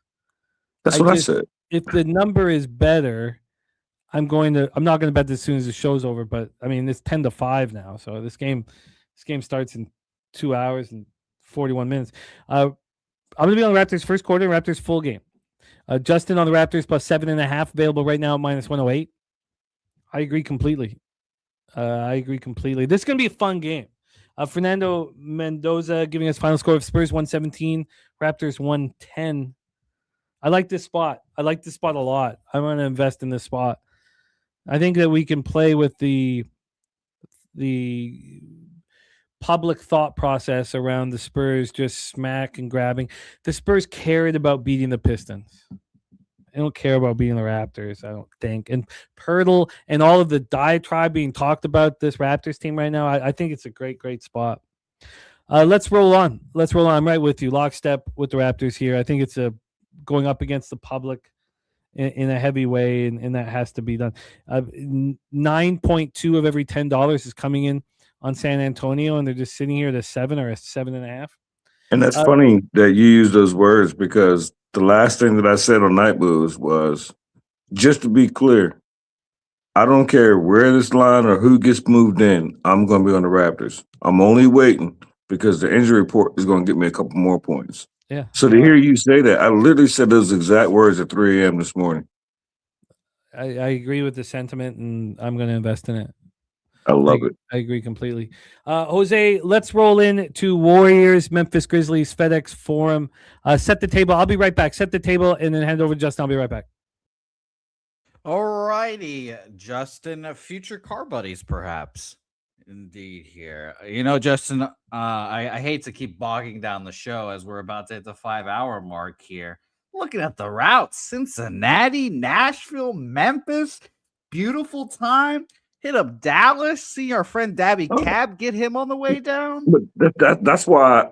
That's another reason why. Because one thing a lot of people don't know is I'm a homebody. Like, I don't like going out and my homies. Like tonight, I got a homie that asked me to go to the Robert Morris game or the Duquesne game because they're both home.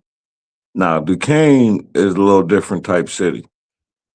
But my whole thing is, like, I don't know. I like sitting in the house, capping games, watching games, and going to a Robert Morris game or a Duquesne game. I have more fun after the game, like wherever we go, compared to watching them games, because I'm not a fan of either one. So I would agree with you there. I don't blame your thought process there, Justin, but I can tell you that this line has shot up from -1.5 Golden State to -4 Golden State now. 3.5 at bookmakers still, but interestingly enough, it shot up 50-50 ticket split, 51% of the tickets on Golden State, 73% of the money on Golden State here. That is a very interesting split here. The line has moved from -1.5 to -4. Old James the Bag here. We were just talking cities that we're going to drive through potentially. Columbus, we could go visit Ohio State if we wanted to. Cincinnati, Louisville. I've never seen the KFC Yum Center before. Memphis, Nashville, Little Rock. Maybe we can go see our friend Just My 2 Cents, who I don't think lives there, but shout out to the Arkansas Razorbacks. And the thing about it, Jose, you don't got to come all the way here. Like, I'm willing to meet you. Like, oh, Justin, I'll come all the way. I'm just saying it don't make sense for you to backtrack. I'm willing to travel. It doesn't make sense at all that I would be coming on this trip, but I would be willing to drive. I would do by myself. I could do 6 hours by myself. So I'm willing to meet you 6 hours somewhere in between. That would be funny too. But we'll figure it out. Biloxi, man, meeting Biloxi. Where? Oh, shout out to Mississippi, Biloxi, Mississippi. Very good time. I don't think that's how you say that. I think it's Biloxi. It is, but Jimmy's Canadian. He has the accent. What that's do you not think, acceptable Jimmy, about in Mississippi. Biloxi, about this lovely game here, Jimmy? Well, I think it's just horrific. No Zingis, no Steph, no Melton. And the line goes up 2.5 points, 3.5 points. But no Ja, no Edie, no Coward. Coward's been a big part of this team. No Clark, no Aldama. Who cares if Kenny Anderson's in there? Slow-mo Joe Ingles is still playing in the NBA somehow. Wait, Joe Ingles is still in the NBA? Yeah. The one that was on, what was in there, like the Nets? No. Phoenix? The Jazz. Oh, he's on the Jazz. Yeah, I only know that because he said he's going to slap the shit out of somebody a couple nights ago. And I was like, Slow-mo Joe said that? He didn't mean it. No, he did mean it. I saw his face. I was like, that's Slow-mo Joe. Like, he did not look like the pansy ass. I'm about to say, did he slap somebody the next game? No, he said it to a guy. He said, like, I forget who he was saying it to, but he said it was somebody was doing something on foul shot, getting cocky. He was in there for garbage time, right? Last minute of the game. And he said, I will slap you in the fucking face. He said that right then. I was like, and dude probably said, no, you won't. Yeah. Oh, I'm sure. Yeah. I liked it. Slow-mo Joe looked like a man. Here, Warriors go from -1.5 to -4. They're coming off of that. The Pelicans did what I'm fine with my card yesterday. I stayed off of a loss. I stayed off of a win, whatever. Are the Warriors going to bounce back here? Probably. Should we trust this market move? Probably. I mean, this is we should probably trust this move towards the Warriors. We should probably trust, Kerr trying off of a loss. I mean, look at what the Grizzlies just did. They just lost to the Sacramento Kings.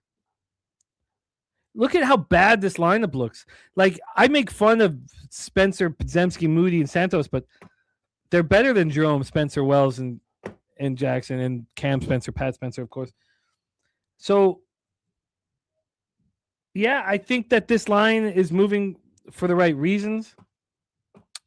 I do, though, think that just like Scotty Barnes being in or out, that you need to know if Draymond Green's in or out, because this line's telling us that Draymond Green is in, and the last thing you want to do is take the Warriors as a favorite at this price near the Draymond's out, and where you could have got a 2. I think that we should follow the money here.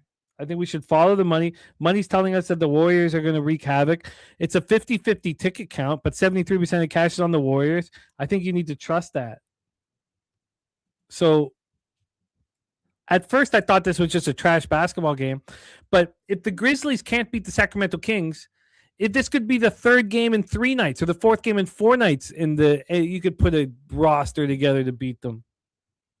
So I'm very interested in the Warriors right now. I want to know about Draymond Green because I don't want to take a -3.5 when I can get a -1.5 or 2. I don't know if he's worth that much. Let's say 2.5. But yeah, I think by the Grizzlies losing to the Kings, they made it loud and clear. We would like to lose every single game for the rest of the year. The Warriors, it feels like they were embarrassed against the Pelicans.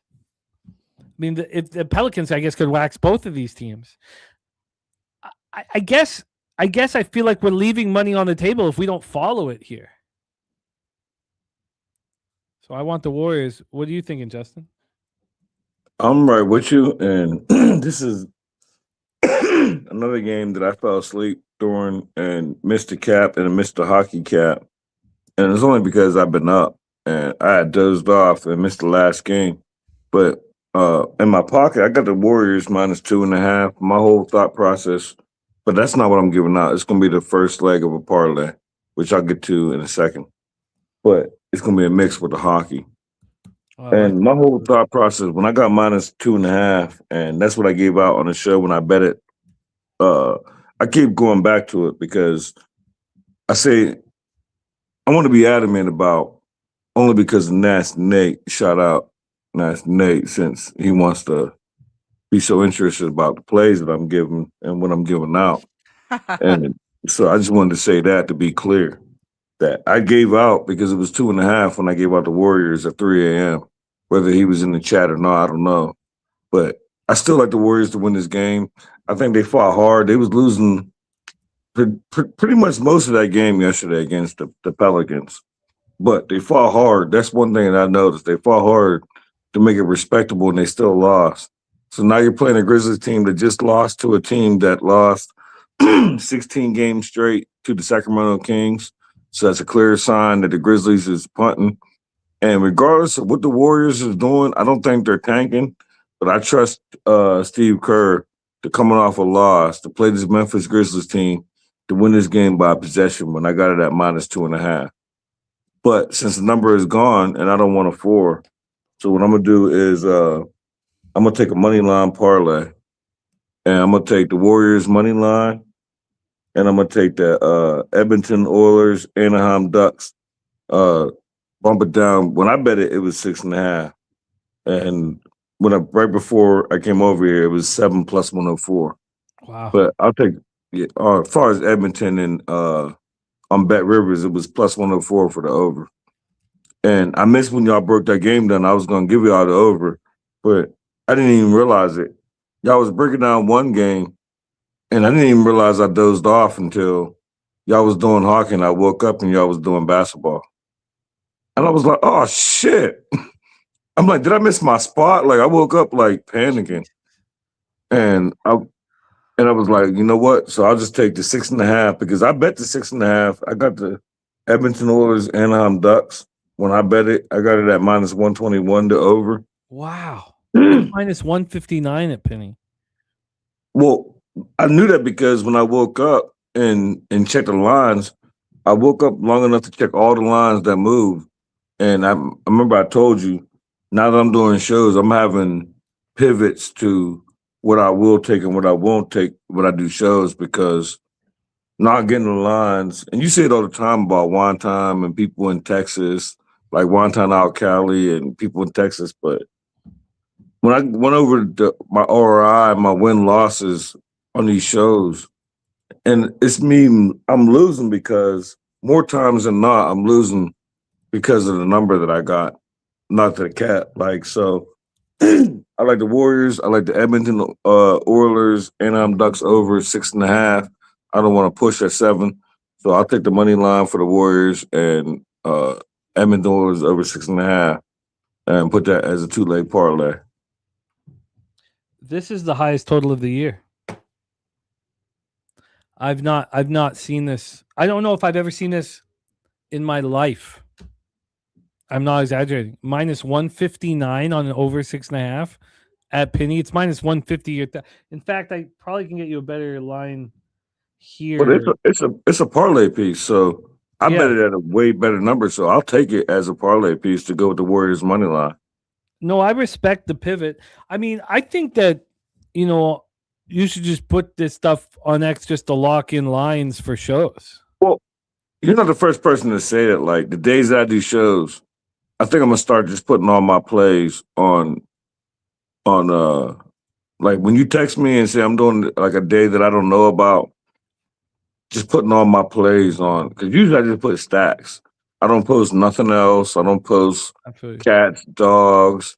If I see something, I retweet it. But as far as me posting, I literally only post my plays of the day.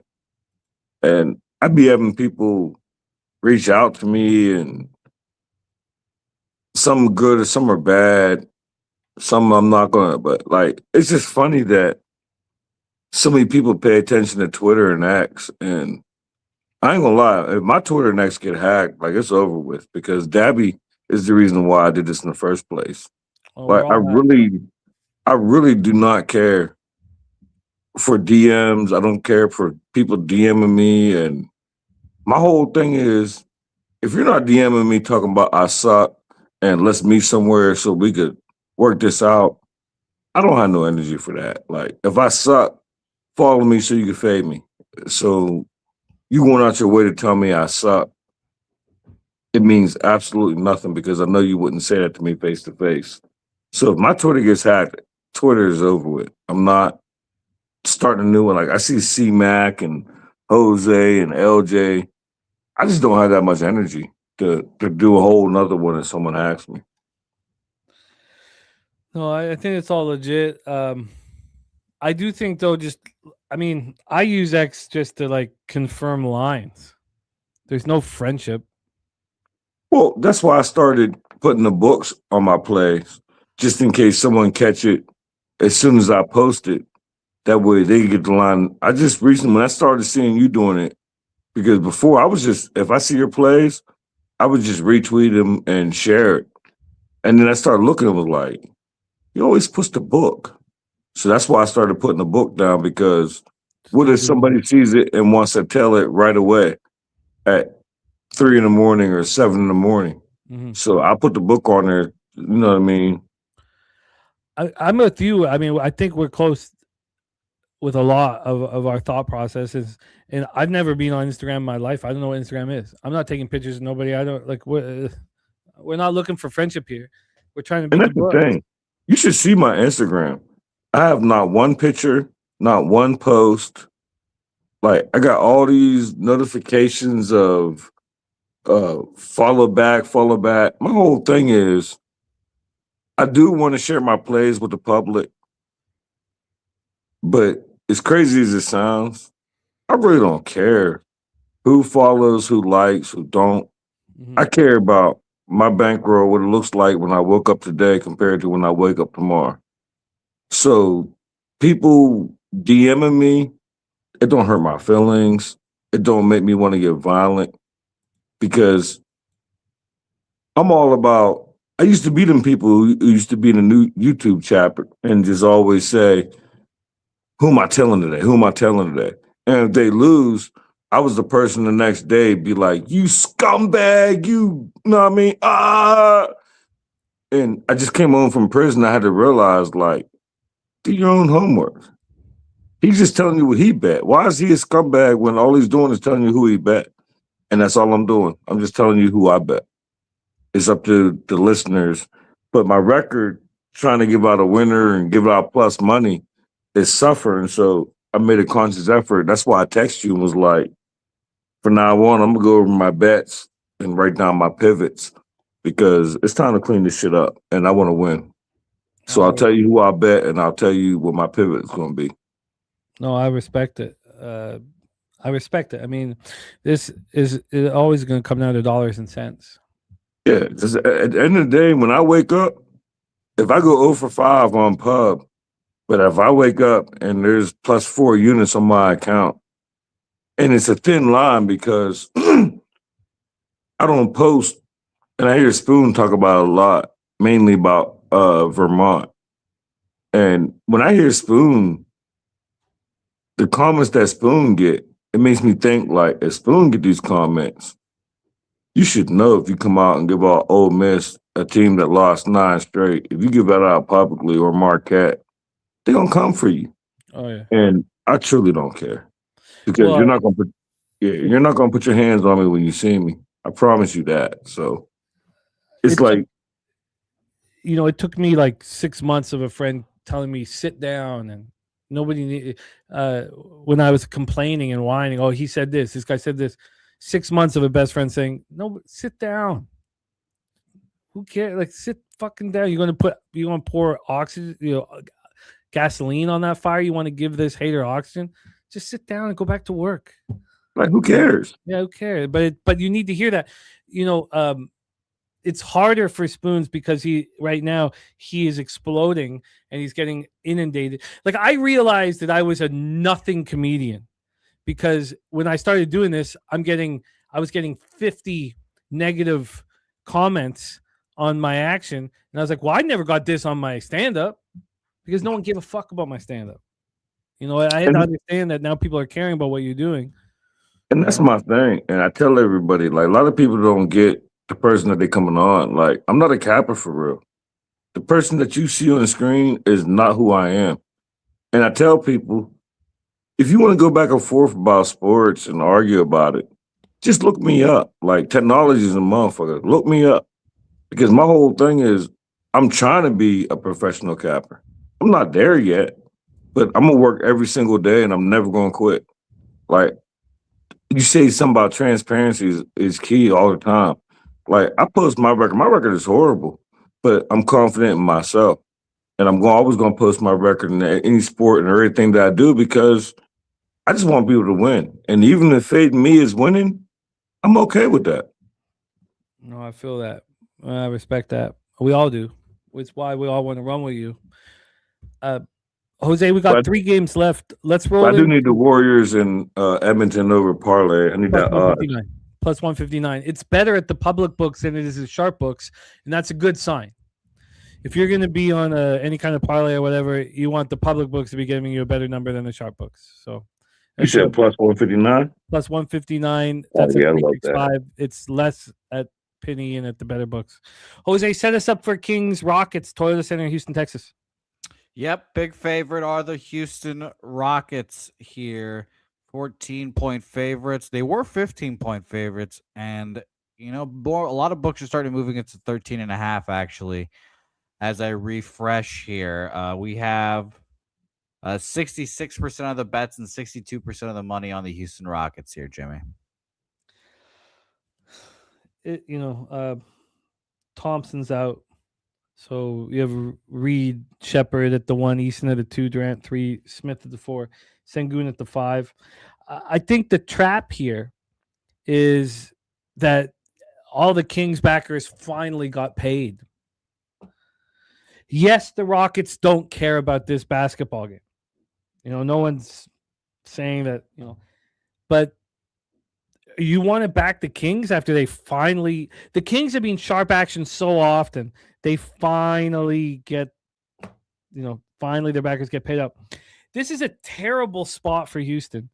They have to get on an airplane right after this game and fly to Orlando. It's the first of a back-to-back.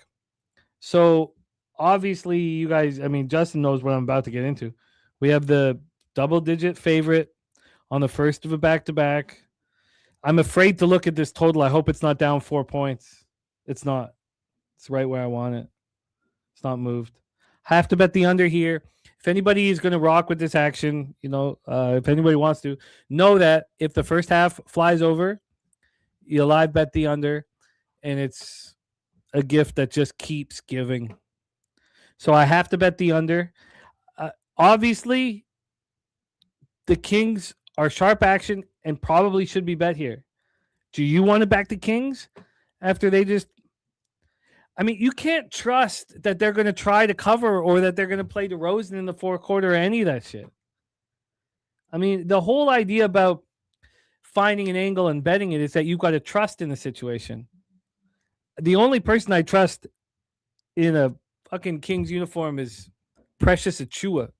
He's the only guy I know who's going to give me everything that he's got, and he wants a real job. He wants to be a player in the NBA. I think the Kings could be bet.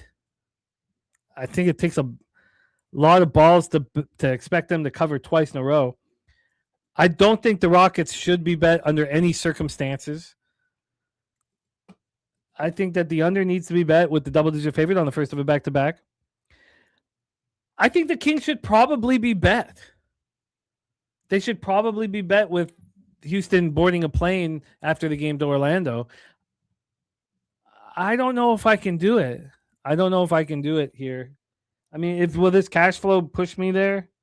66 and 62 on Houston. Circus still holding a 14. Does anybody want to put 1 cent on the Sacramento Kings again for the rest of the season? I mean, I told you guys, I was like, should I bet the Brooklyn Nets against the Mavericks? I don't know if they're going to try. You want to bet on these teams and guess whether they're going to try or not? We just watched them cover. You think the Kings want to win another basketball game? I mean, I guess they could try and still not win. I'm going to be on the under for sure. It's Kings or no bet. What do you think, Justin? Well, this is going to be the first uncomfortable break that I'm going to have. And it's because I gave out, I'm not making it official, so I'm just telling you what I bet, but I'm not making it official. I gave out the over 222.5 at minus 112 at 3 a.m. this morning, and that's what I bet. And I was confident, and I wrote down the cap. And the reason why I'm not making it official, I'll get to at the end. But my cap was the Kings, they're coming off a win, which they haven't had a win in 16 games. The Kings have beat this Rockets team 2 straight games, as the one was double-digit underdogs, the other one was underdogs, but it wasn't double digits. And the fact that Houston's coming off of a double-digit win against the Utah Jazz, which Utah Jazz previously beat them, I feel like the Kings is going to step up and they're going to score some points. Like, we all know the Kings ain't trying to win. But to get off that snide of a 16-game losing streak, we all know how I feel about Westbrook against his old teams. I'm on Westbrook. I didn't write the number down because I wasn't making it official, but I'm on this over PRA, not official. And I felt like the Kings coming off that win, they're going to be in the locker room like, yeah. And exactly what I said on Night Moves was, I'm going to need the Kings to sniff 100 points here because I expect the Houston Rockets coming off a double revenge, coming off a second, this is the second half of the All-Star break. Like, y'all got to stop playing. Teams are just supposed to blow out, put up a big number. You got 2-time revenge. The Kings done beat y'all. And I bet the over, and I got 222.5. That was, I bet it right before the show. Now, here's the problem. This is why I say this breakdown makes it uncomfortable and why I'm not making my bet official. I'm just telling you what I bet. So after I made that bet, did the show, got off the show, went for my early morning jog, and I went back to my notebooks. And I pulled out my notes for the games. And when I was looking through my notes, I came through your notes and was like, what have I done? I was like, this is a spot. Double-digit favor in the first leg of a back-to-back. I was like, this is the under spot. But I already bet it, already gave it out. And the most telling factor, especially for Bet Rivers, they won't let me buy out of it. Wow. You know, the most telling factor for me was even Dan Kelly was like, oh, it's a really good angle. So, to get out of it, I feel like I'm going to tell y'all what I bet. I'm not making it official. That's just who I bet. So if you want to fade or tell it, I got over 222.5. But I listened to you, Jimmy. You always say, if it flies over in the first half, then you go ahead and get into a halftime. So, being that I'm on the over and they won't let me buy out, I'm going back in at halftime. If it's trending over, I'm going to sit tight. I'm not going to re-bet the under. I'm not going to lose twice in this game. But if the first half is trending under, like if it's way under my 222.5 full game, then I'll lie bet the over. That's going to be my way to hedge the over full bet. Because if it's under, I can't take a horrible number. It has to be a reasonable middle. Maybe I can get an overtime to squeak me over. So, but the fact that they won't let me buy out of it tell me I'm on the wrong side. And I didn't think about it when I bet it or gave it out on Ramon. It's 3 a.m. And I looked through the games that I wanted to bet, and this was one of the games I wanted to bet. And I knew during the breakdown that previously, because me and LJ was on the opposite sides, I knew Houston Rockets at home then cashed 11 straight unders. But he was on the under with the Houston and Utah, and I was on the over. So, and he's not on this game as far as play today. But coming off 11 straight unders and only one game over, like I do know the trends. But I just feel like with the Kings winning the previous two meetings and this being the second game of why I keep saying second game? Second half of the All-Star, like teams, like playoff teams know, like it's takeoff time. Like it's time, every game is just as important. The Kings done beat us. Westbrook gonna have revenge. He don't like KD. He don't like the Rockets. So I feel like this game should get up and over. And once I realize your trend, and I don't know what it is for you, but I'm 3-1 betting it just since I started betting it. So when I seen that in my notebook, I should have had my notebook before I submitted, but that's on me. I didn't. But I bet it, and I'm forced to stick with it. In the process of you breaking down the game, deleted here because it wasn't a bet, but deleted on my worksheet the Kings. I don't want them. I don't want them here. I don't want them ever. I don't care what they did to Memphis. But the under will be bet by me. The under will be bet, and like Justin said, this angle gives you two shots, and the only way you don't get the two shots is there's two possibilities. One is if it's going way under for the first half and then it goes over in the second half, there's nothing you can do about that. It's only happened one time all year. One time. And the other thing is if it's flying over, the under live with 2 minutes left or at halftime, it's up to you what you expect for the last 2 minutes.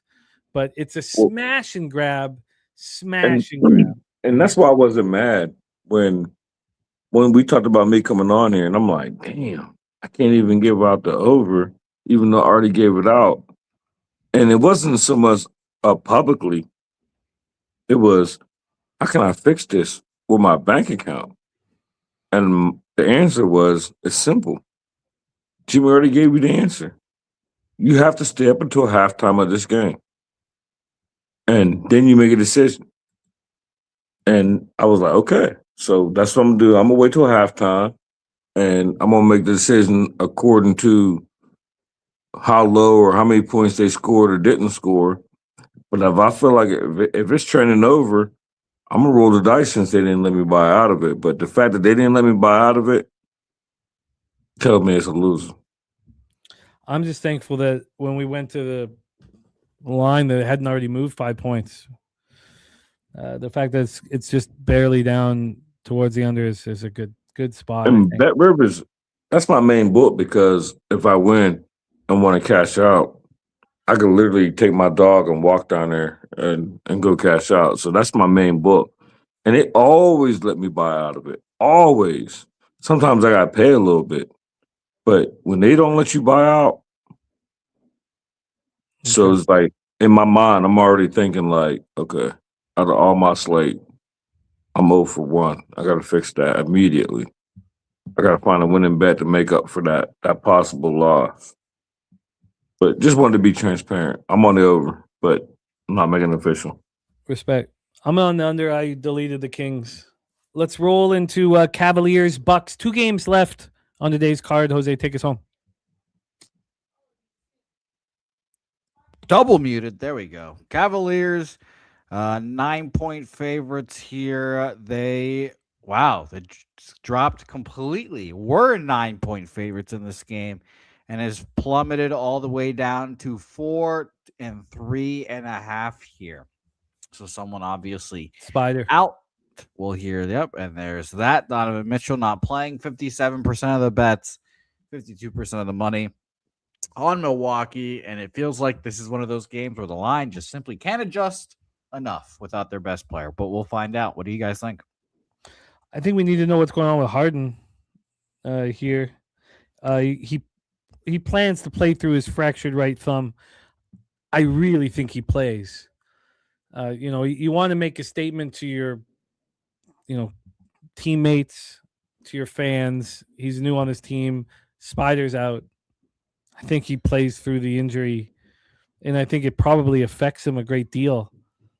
What finger is it on? Sorry, the thumb. It's not. It must not be his fractured right thumb. Wow, non-displaced fracture on his right thumb. Remember, he's a lefty. I was about to say, so that's not really affecting him. No, he's a lefty. I mean, it's affecting his dribble and his crossover, but it's not affecting his shot. No, you're right. He's a lefty.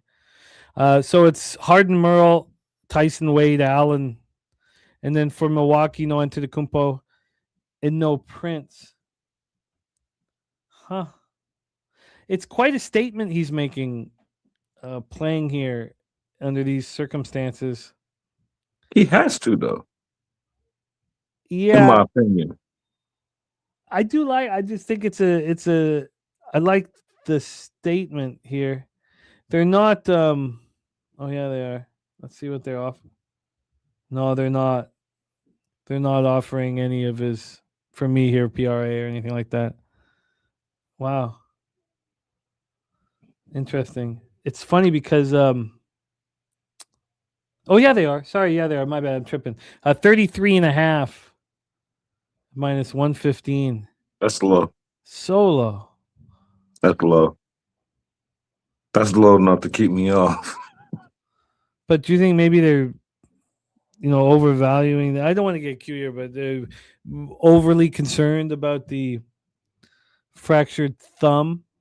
I mean, you have to look at these lineups and say, well, it's not because they're going to blow the Bucks out. Very, very interesting. Both teams on the second half of a back-to-back. I think Harden digs in and delivers here. I'm not going to line up to fade the Bucks at home. They sure look good against the Heat, which cost us the parlay. Stupid. I should have.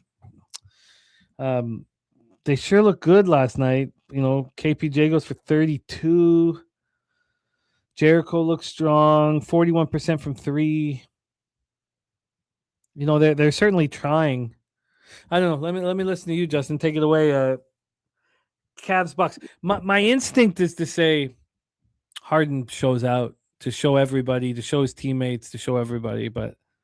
And then my excuse would be, well, the 33.5 is because he's got a fractured thumb. What do you think, Justin?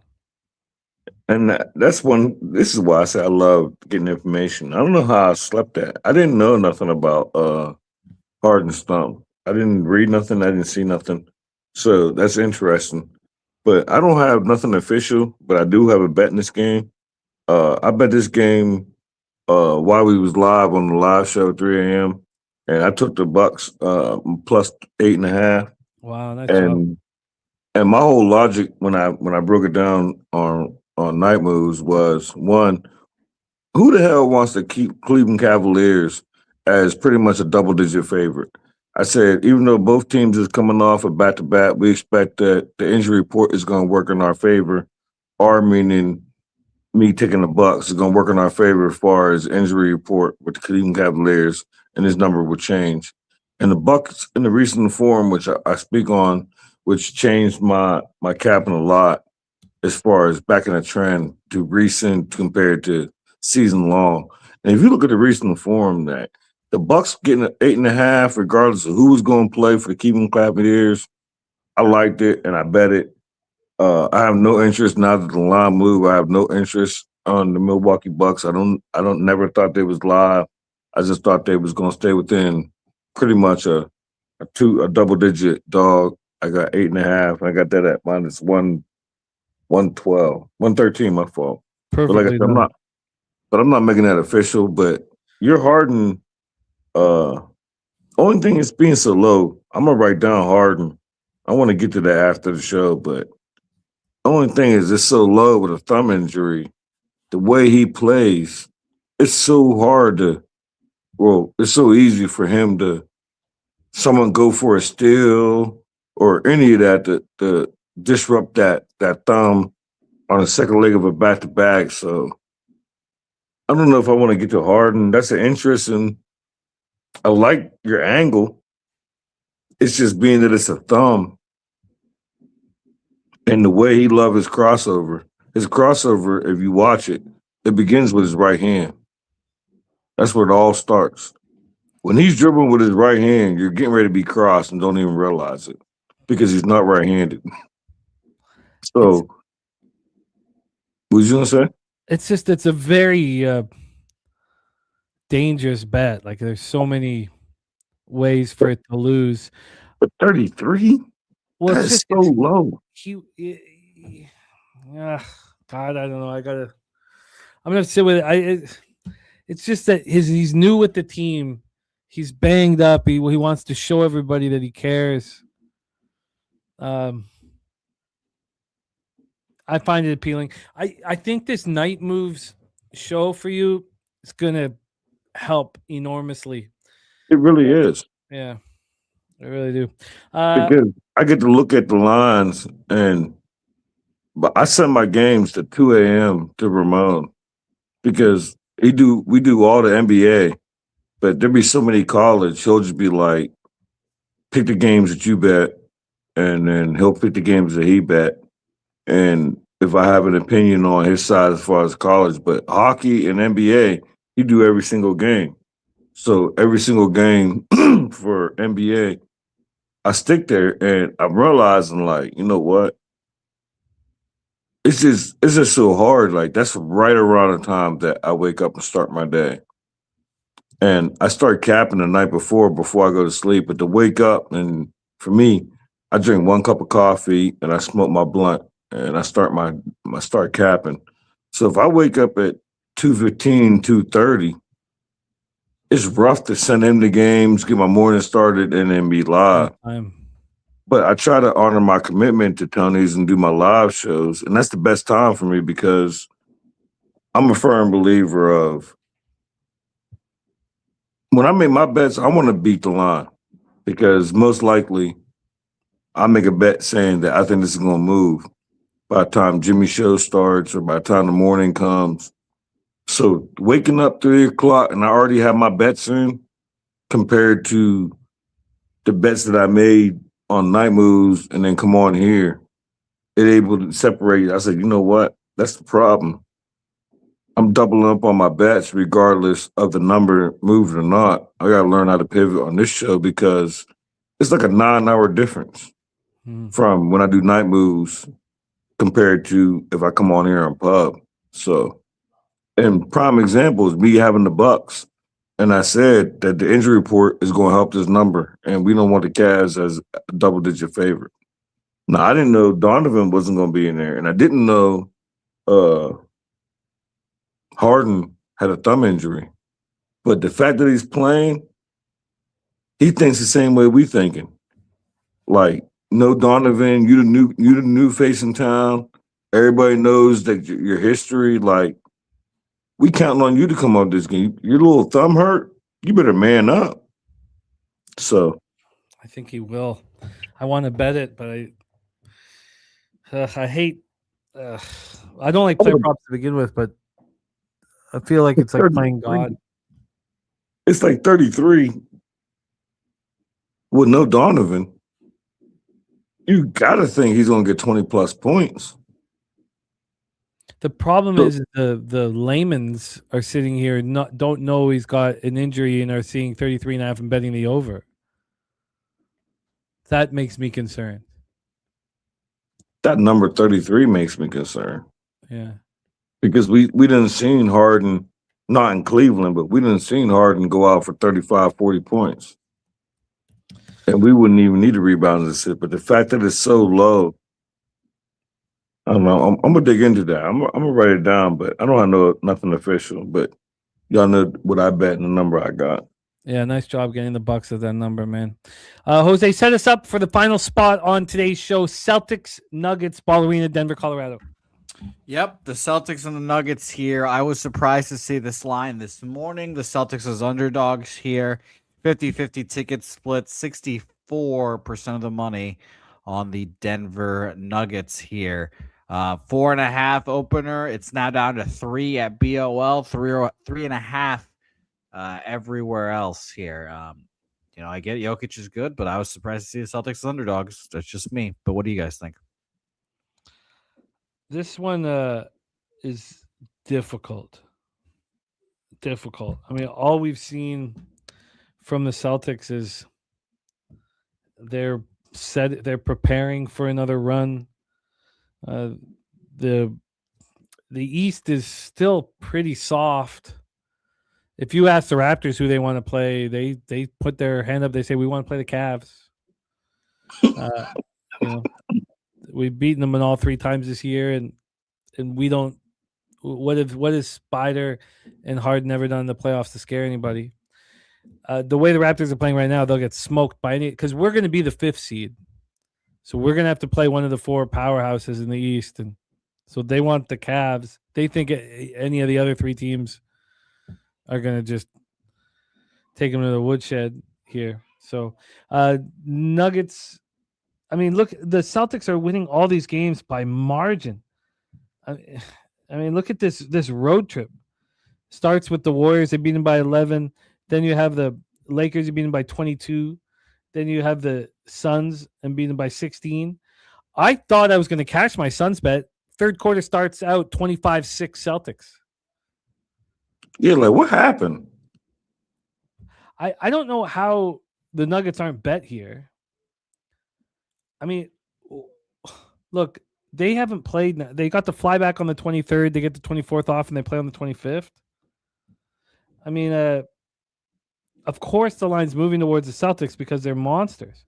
I have a lot of respect for line moves, and I mean, it's not like the Nuggets are flying out at the end of this game. They don't have to play Oklahoma City till Friday. They fly out on Thursday.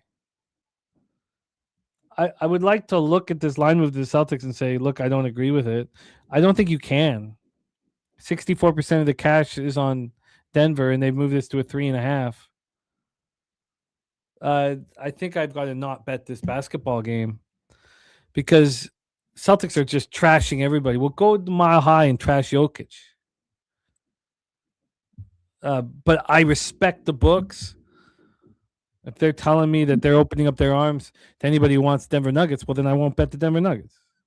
Justin, what do you think? I think a whole lot about this game.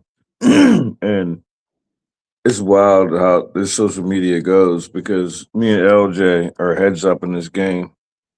And when I seen his video, LJ's on the under, and I'm on the over.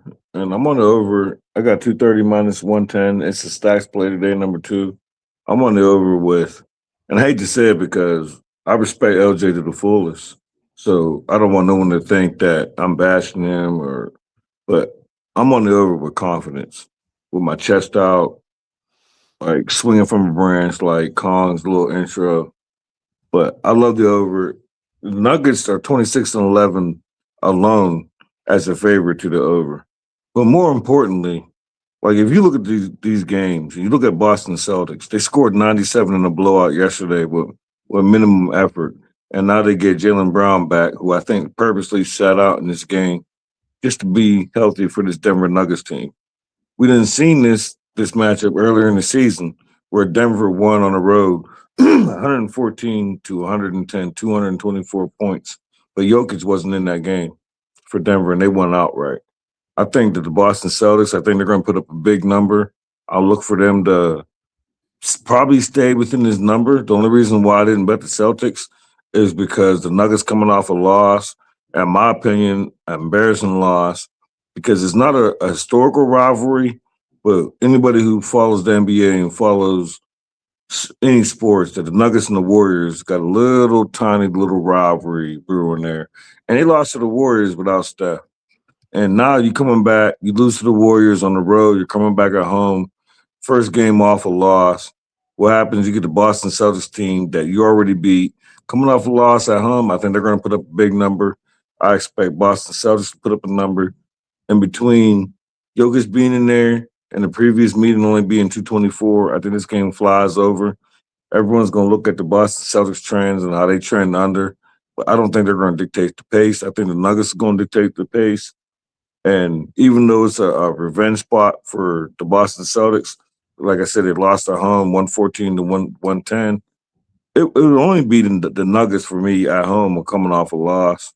I think the spread is low. I would have to take the Nuggets, but my more confident bet, Stacks play today, number 2.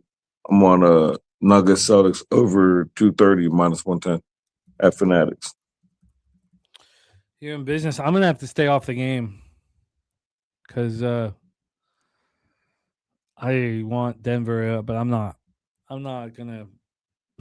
I went into this one. My whole thought was when Brown gets ruled in, I'll get a better number with the Nuggets. And it doesn't appear that I'm getting a better number because when I capped this game, it was at 4.5. No, it was at 4. And my 3. No, but a 3? Yeah. See, I like that over too much. That the only thing that makes me not love it so much is LJ being on the under. And I listened to his video, and he's right. Everything does say the under. I just think that the situation with 224 without New Jokic, with Jaylen Brown coming in, Denver coming off a loss, I think this game not fly over, whether I need foul shots late, but I think LJ on the wrong side. I think I'm right. Over 230 minus 110 for Justin. Irish King on the Nuggets first quarter minus 1.5. Justin, in NBA, I have you on Cade Cunningham over 38.5 PRA minus 115. In that game, I want the Thunder team total under. I got to work pretty quick here, but as soon as the show's over, I'm just going to go upstairs and figure out my added action. I want Raptors first quarter and full game. Justin on the Raptors plus 7.5 minus 108. Justin's on a mixed sport parlay. Golden State Warriors money line. Anaheim Edmonton over 6.5. That was available at plus 159 about 30 minutes ago on Bet 365. I want the Warriors, but I need to find out about Draymond Green. I want the Raptors, but I need to find out about Scotty Barnes. Both games start at 7:30. Should be fine. Hour and 51 minutes. Then I'm going to bet the under in Sacramento, Houston as soon as I'm done. And then I feel like I'm trying to get a little too cute with this Harden spot. I'm going to study it a little longer. It just feels like he's trying to set the tone for what Cavaliers fans are going to see from Harden over a short period of time, because we know that over a long period of time, I think I'm gonna get there. I think I'm gonna tell you that Harden there, especially with no spider, and I like the game. I didn't speak on it, but I like that game to go over. So statement game, like you want to poke your chest out and say like, okay, I'm new here. Donovan ain't here, but I got us. Yeah. Yeah, and the only way the over 33.5 doesn't hit is one, he gets hurt, of course, and you brought that up, or bangs up that thumb, or two, they get blown out and he doesn't play the fourth, which isn't beyond the realm of possibilities. But I like it. If they get blown out, meaning the Cavs, Yeah. if they get blown out, I'm about to look into the deep because even without Spider, I'm not saying win the game, but if you get blown out to this Milwaukee Bucks team with no Giannis, I'm about to look at you. Like, blown out? Nah, that's not. Nah. Losing by 4 to 7 points. Okay. No Donovan, second leg of back-to-back, even though Milwaukee was, but you can't go out here and get dog walked with Harden in there. And when you say blown out, I'm assuming you mean lose opening up as a double-digit favorite and lose as a double-digit favorite by double digits. Yeah, that's right. Yeah. If they do, Harden's on the hook for it. No, I agree. It's a very appealing. But it's worth a unit because the only way it don't cash is if Milwaukee, dealing with a thumb and his crossover. His first move and it's his right hand. Yeah. So if someone go for that move and miss the ball, it's only going to take one of those. So that's rough with a thumb, but I'm willing to say that he could cash 33.5. Like, because if it's that bad, what's more important? Beating up on the Bucks or getting your thumb healthy? So, and I know you got to play because everyone's saying the same thing. You got two people who show up in the regular season but don't show up in the playoffs. And now you got two arguably Hall of Famers in the playoffs. How's that going to work? And I don't think it's going to work in the playoffs. I can't wait to fade them in the playoffs. There's a reason why everybody up here wants the Cavs in the first round. Shout out to our guy, the Nuke Worker. Man, it's so funny. We've been here for now 5 hours, 43 minutes, and the Nuke right at the end of it lifts us up. Justin, let's have one more. Let's have one more in the name of the Nuke Worker and Jose jumping on halfway through and Wine Time and everybody supporting the show. I just realized, what the hell happened to Wine Time? Something happened. A knock on the door or whatever, but he put in heavy work. No, he did. Yeah. Fell asleep and woke up and he was still on there. Thank you, Nuke, my man. We love you. Thank you, Justin. Justin, I'm gonna put your X handle here in the chat. Thank you for all you do for us, man. And shout out to Night Moves, man. 3 a.m. Tony's picks. Our guy Justin McKelvey killing it there with with Ramon. Thank you, Nuke Worker, for pumping us up here at the end of the show. Cheers to the Nuke Worker.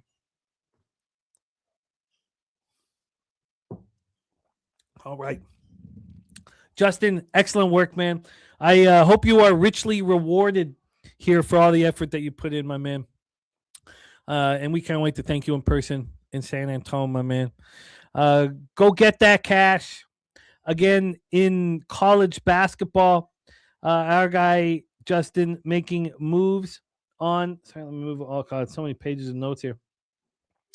Really? Was that far up? No. I got him if you don't have him. No, I definitely have him.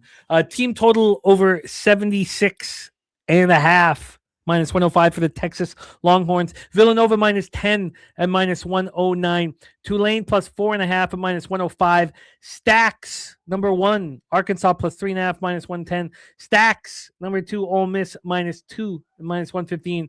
And then Creighton minus 4 and minus 110. Justin, thank you for all you do for us, my man. Respect. Real quick. Yeah. One mistake. Oh, yeah. You was right about Ole Miss, but Ole Miss isn't stacked. Okay. What was the second stacks? Yeah, the second stacks is the Nuggets Celtics over 230 minus 110. Okay, thank you. I'll Well, Ole Miss, what number do you have? Because it's a bet and it's official. Minus 2 and minus 115. Okay. I think I was just calling you Stacks instead of Justin, but you're right, because I've got Stacks as Central Arkansas. Justin, thank you, man. Been up since midnight, man. Respect. Oh yeah, Respect to and the it's hustle. wild. I'm looking at the clock now. I'm like, damn, it's 6:00, 5:45. Yeah, I gotta go. Get I'm my, like, the games is getting ready to start. So yeah, I gotta. now I gotta look at it as what game am I gonna sleep through the What first up, half? boys? Sorry, my mom came over.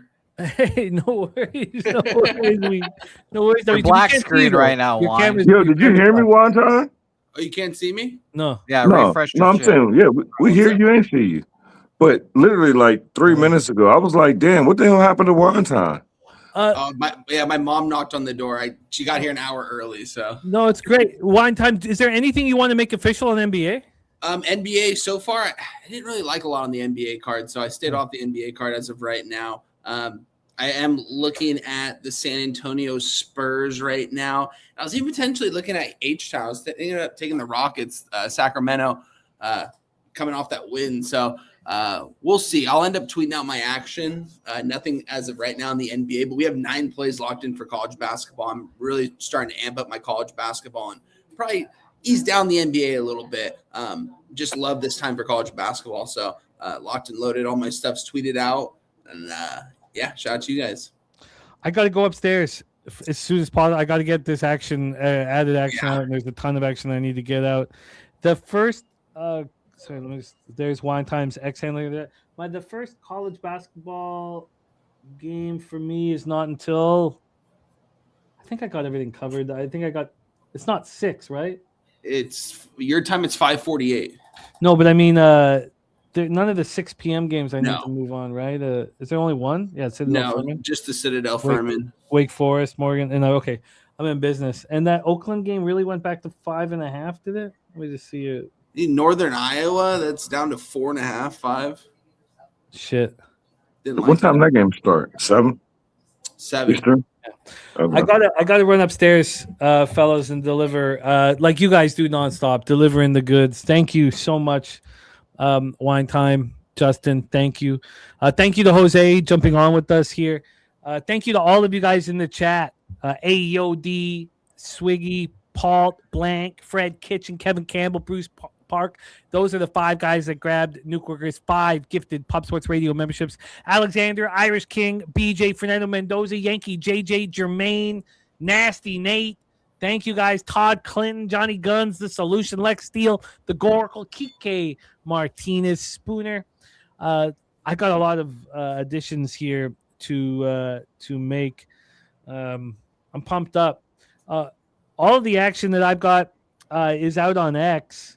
The additions I'm going to make now will also be on X. Daniel Hernandez on Jokic triple-double. Dutch Boy Fresh on the Denver Nuggets -3.5. He's running fast. Brian Watson on Navy -8.5. Respect play today is Wisconsin -2.5. Taint play today is UConn double result. And I got to go. You said Wisconsin -2.5? Was that first half? Sorry, say it again, my man. You said, was it respect, res? Oh, yes. Respect. Was that the first half? Wisconsin -2.5, first half -115. Oh, okay. I was gonna say, damn, 2.5. He killed that line. Damn. Okay, first half. First half. Okay. It's so important to put this work in because then you get the results. And you get out of life what you put into it. We put in a ton of work into this card. I'm going to go invest heavier. We got to get this cash. Got to get this money. Justin, Wine Time, you guys are class acts. Proud to be your friend. Thank you for all that you did, capping-wise. Cannot wait to break bread. Let's put a bow on the proceedings. Justin, any last words for the cappers supporting the show? No, thanks for having me. 6-hour marathon. Came in after hockey. Hope all this work pass out or come to the mission. And thanks for having me. Let's have a day. Oh, we love you, man. Our guy, Justin McKelvey. Wine Time. Take us home. We got Jose on the 1s and 2s. I got to run upstairs and get this action. And let's go, baby. Shout out to everyone. One thing that's helped is you got to stay calm. I can't just get all frantic. You don't bet frantic. I've got action to get in. I'm going to calmly put it in. I say that out loud. One time, I love you, man. Thank you for all you do for us, man. I love to Emmy and the fam. Glad that your mom's there rocking with you, with the fam. Take us home. Jose's got his numbers on the ones, his fingers on the ones and twos. Take us home, my man. Let's go. Shout out to everyone in the chat. And let's let those bookmakers. We outie.